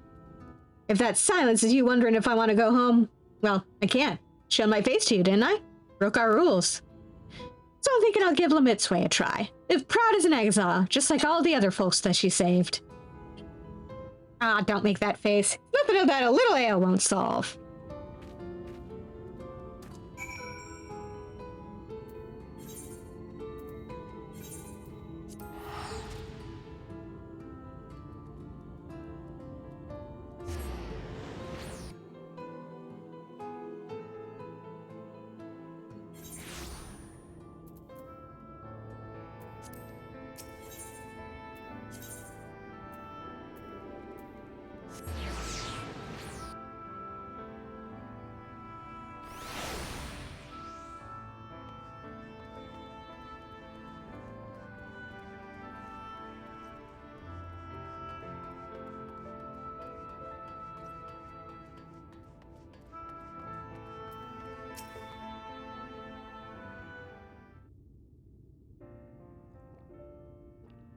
Gulp, gulp, gulp. Ah, that's the stuff.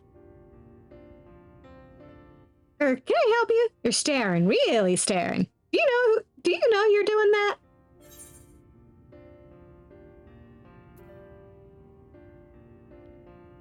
I'm glad that you're here. Caliber, no.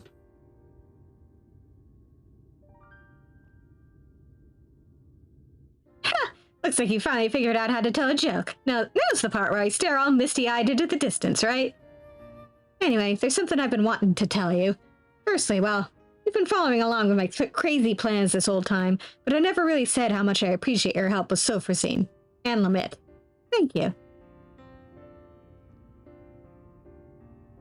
And I think you deserve to know something else, too. You know the elder who exiled Lamit? That was my great-grandfather. He's remembered as the greatest warrior of our kind. I always wanted to be just like him. Be strong, honorable, protect our traditions. But Lamit, she saved so many from their suffering. Us dwarves might not even be here today if she hadn't cured stone blight. And he took away her home, forever. It's hard to see that as anything other than cruel. Tradition is important, but it's not the only important thing. Kindness, empathy, love, this world and the living, breathing people in it. They matter more. That's what I learned from all the folks I shared drinks with. From Lamit. And from you. And I intend to keep learning, here, in this city, with my face plain for all to see and my head held high. So you know where to find me next time you want to share a drink.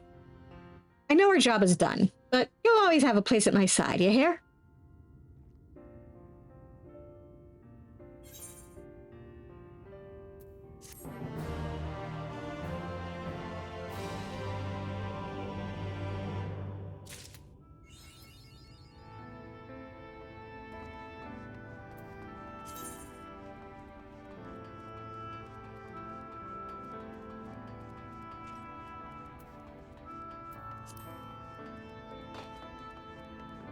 And now to go look up Helms.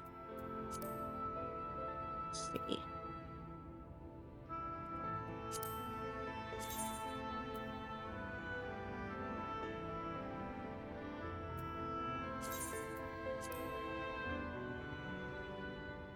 Yes, these hats are equipable by by players, and they do give you a beard.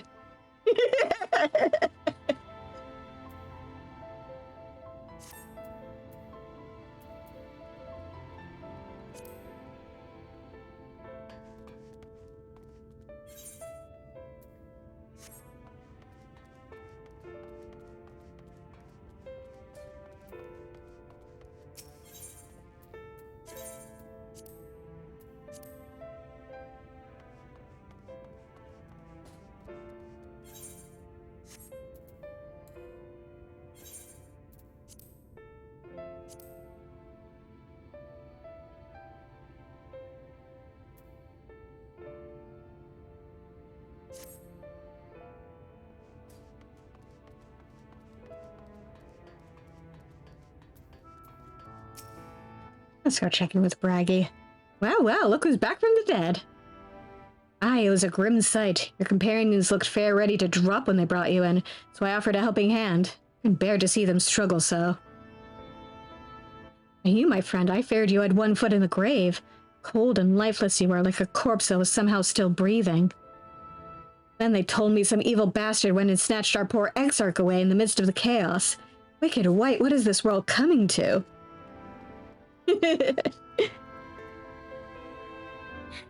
But moaning never solved a thing, did it? Nay, it's times like these that we Crystarian folks stand tall and do what needs to be done. Trade with Yulmore is back on the table. We'd best make use of those resources to fortify the city against the Eaters, or whatever misery the fates seem fit to throw at us next. Speaking of misery, Chesamil is worried sick about you. A healer wringing her hands is not a sight you ever wish to see, let me tell you.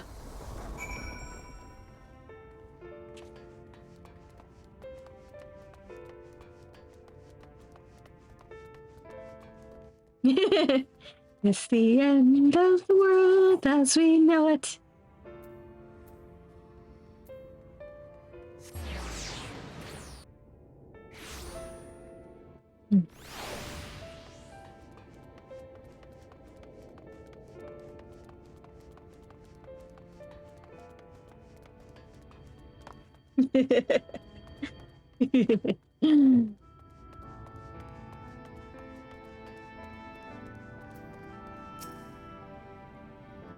Oh, sweetie, you're alive!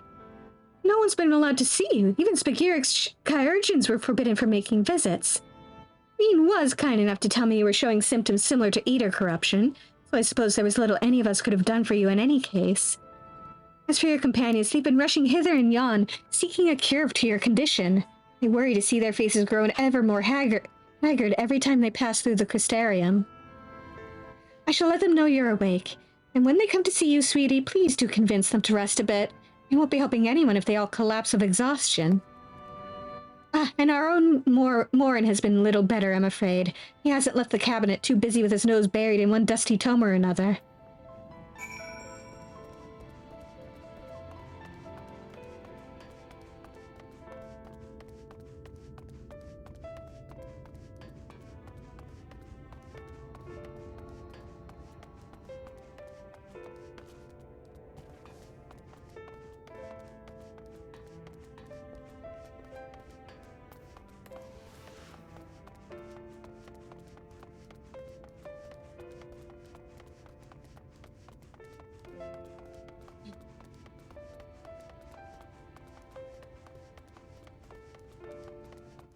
Yeah, exactly.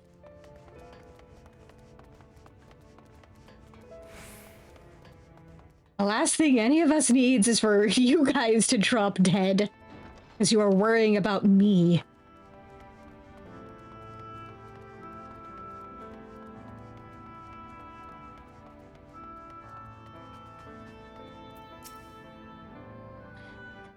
This says the same thing as the last. Mayhap I should approach the problem from a different perspective. Aaron, is it truly you and not some figment of my imagination? Should I hug you? Oh, but this is wonderful. It would seem our prayers have been answered. Feeling otherwise helpless, I've been scouring our shelves for the wisdom to explain this most worrisome conundrum. Why, with all the light warders defeated, has the light returned to obscure the sky?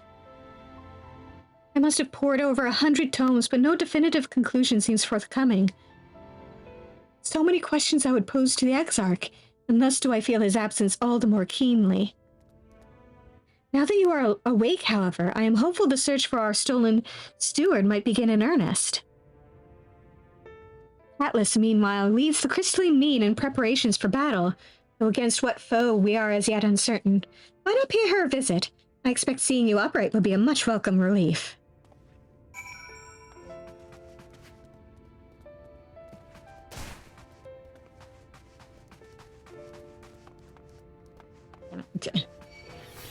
All the doors look the same.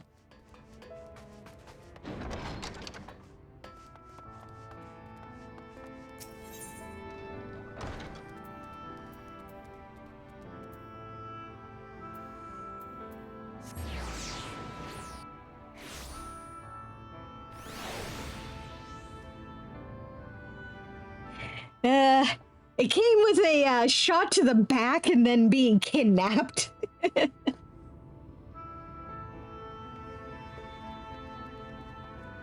Yep, exactly.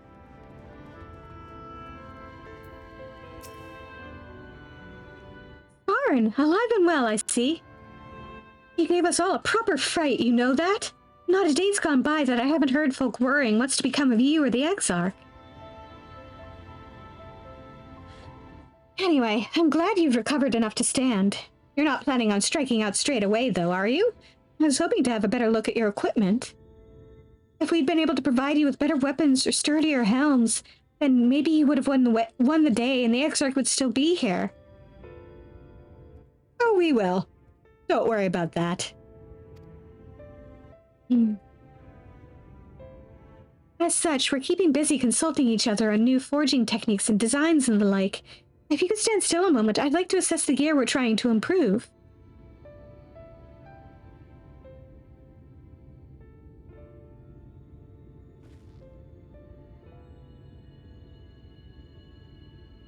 Aye, well, that's some fine work, I must admit. Wouldn't be impossible to make something better, but we'd need to experiment with different patterns and materials. And I'm not sure we have that kind of time. That sounds like a challenge that he would enjoy.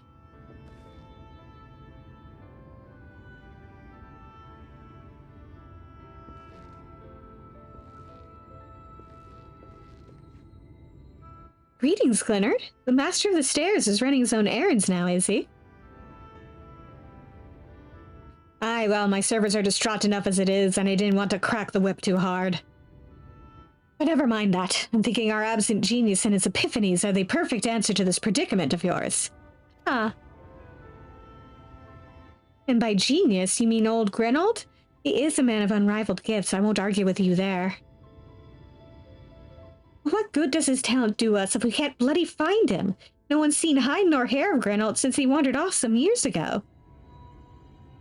You know what he's like once he latches onto an idea. He's probably cloistered himself in some forgotten cave, completely absorbed in his latest creation. I wouldn't even know where to start looking. That does make things difficult. Still, if that eccentric is someone you're destined to meet, I wager he'll show up soon enough. In my time at the bar, many's the tale I've heard told of strangely fated encounters, even if a few of them might be stretching the truth just a bit. We'll keep our noses to the grindstone for the time being, but on the off chance you do encounter Grenold, you'd be wise to take advantage of his brilliance rather than wait on our slow and steady progress. This is all talk for when you're fully recovered, of course. I'll let you get back to convalescing, eh? Before you do that, you're actually the reason I came over here in the first place. I don't suggest partaking of my stock until you're properly well, but if you're passing near the stairs, then I have a regular who's eager to see you. Honestly, I could go with the drink right about now.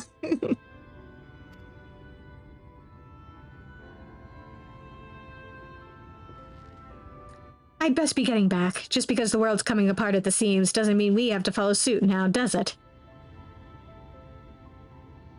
Hear, hear. We can't forget the heart upon which this city was founded, or the Exarch might not have much of a home to return to.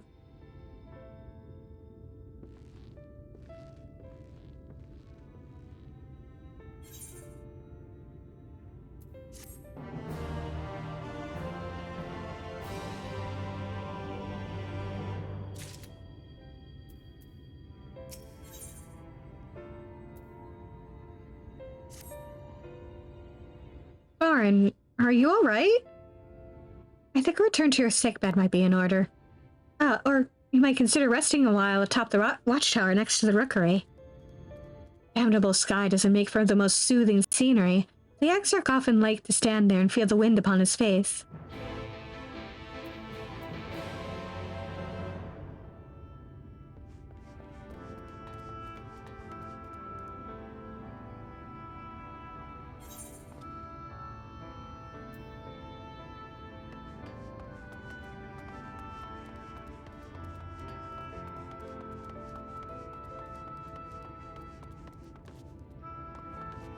Oh man, I can't jump over there.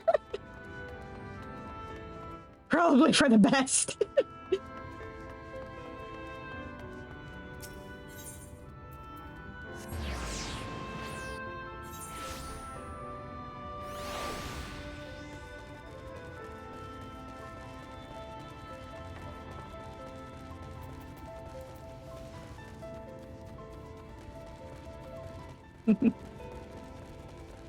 Awful.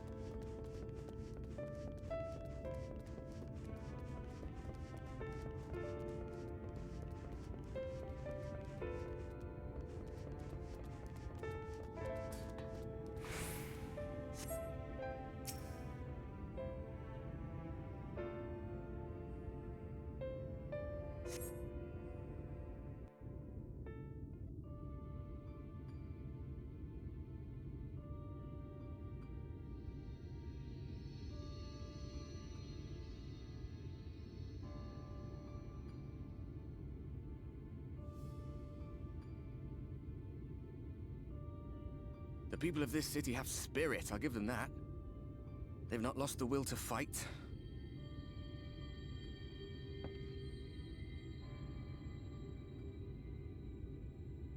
I can imagine how torn you must feel, looking at that sky.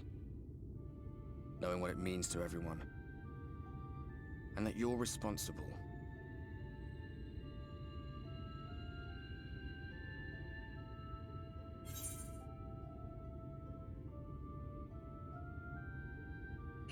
Now we are in dire need of a hug.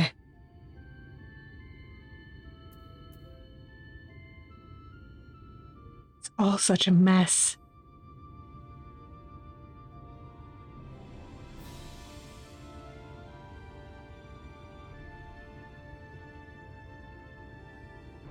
Aye. An all too familiar one. Here you stand alone, expecting no one else to bear the burden for you.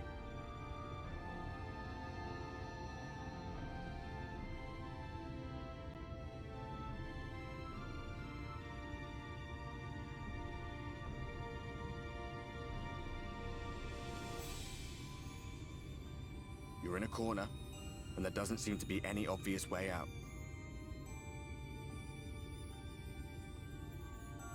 But that doesn't mean it's over. However hopeless it seems, you haven't lost yet.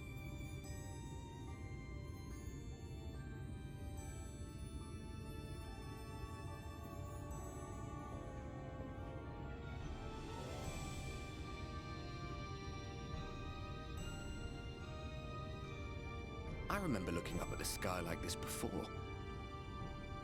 Being caught up in a strange kind of calm.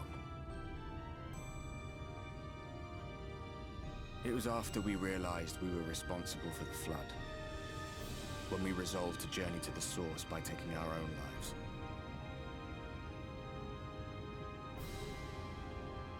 One last sacrifice. One last fight. One last failure. And then the Oracle appeared and, well, you know the rest.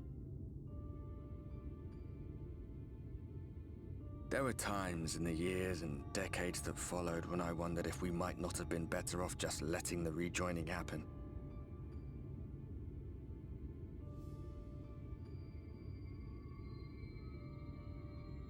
That we'd made one last mistake. But seeing that giant Talos stir to life cured me of any doubts I still had. Always we took the burden of fighting upon ourselves. That's what heroes do, isn't it? So we never had the chance to see anything like that. Our people coming together as one.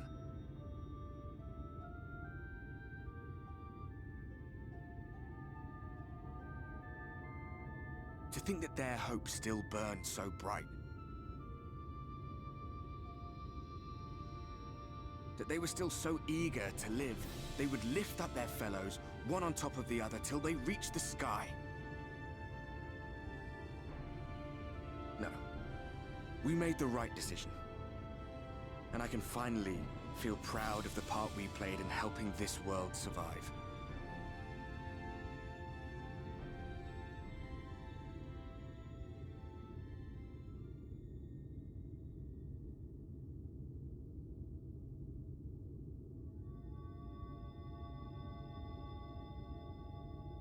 Well, come on then.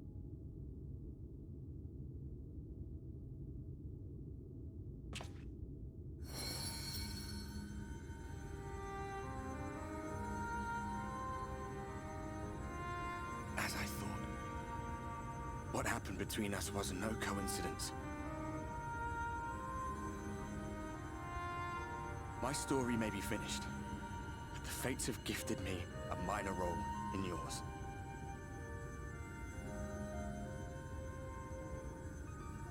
I suspected as much the moment I realized you could hear me. But it's hard not to doubt yourself when you're the man who caused the flood. I was afraid to do anything more than watch for fear of making things even worse. But no longer. After all, the path I once walked is now yours to finish.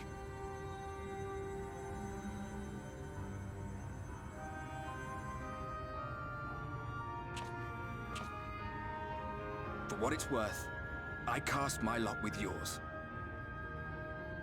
If you need a push, I'll be right there behind you. If you lose control, I'll do my best to stop you.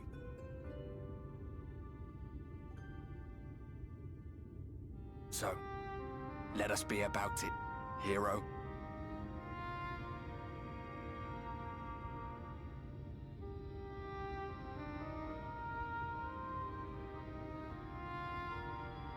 Oh, I was worried you were up here all alone, brooding and fretting and wallowing in your woes. But look at you, grinning at nothing like a pollen-drunk pixie.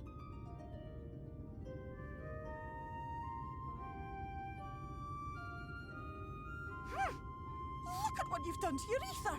It's a mess. And you have cracks running all through that pretty soul of yours. My poor little sapling. Whatever am I to do with you?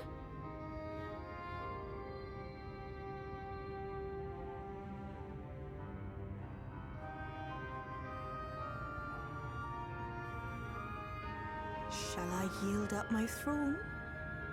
You could claim it, cut ties with the mortal world, hide away in the castle.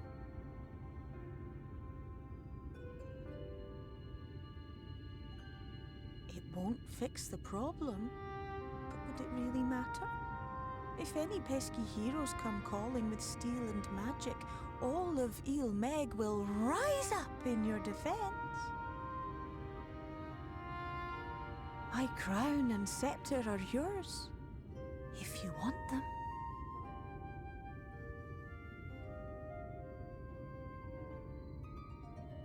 What? Don't give me that look. Of course I knew before I asked that you'd never ever heed such a wicked suggestion.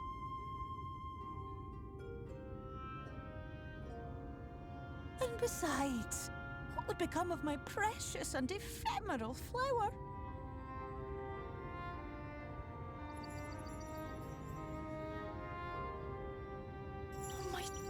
Beloved sapling, you are lost, confused, and have precious little time to gather your wits. Your kind is always so preoccupied with what lies ahead, and so we muddle your vision with fog and glamour. But such trickery is easy to see through. Stand very, very still. Think not of where you need to go, where you are right now at this moment, at this time, in this place.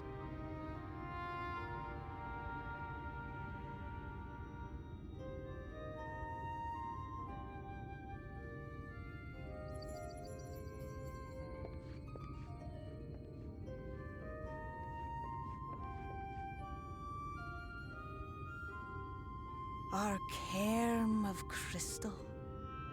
From shadowed hood he watched you go, his ruby eyes with warmth aglow. See yourself as he saw you, and that shall be the clearest clue.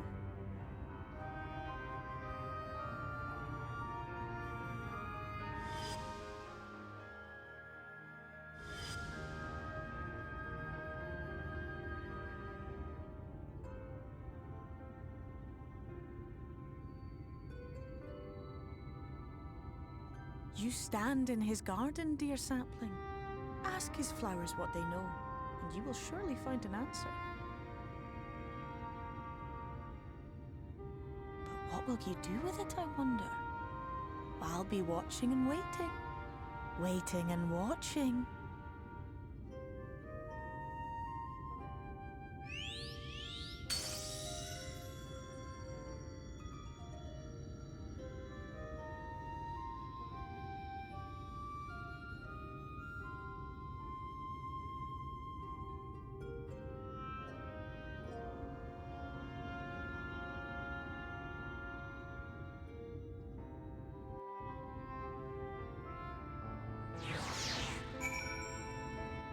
That went a bit longer than I intended. So on that note, let's call it a night there. Thank you all for coming, and have a good evening, everybody.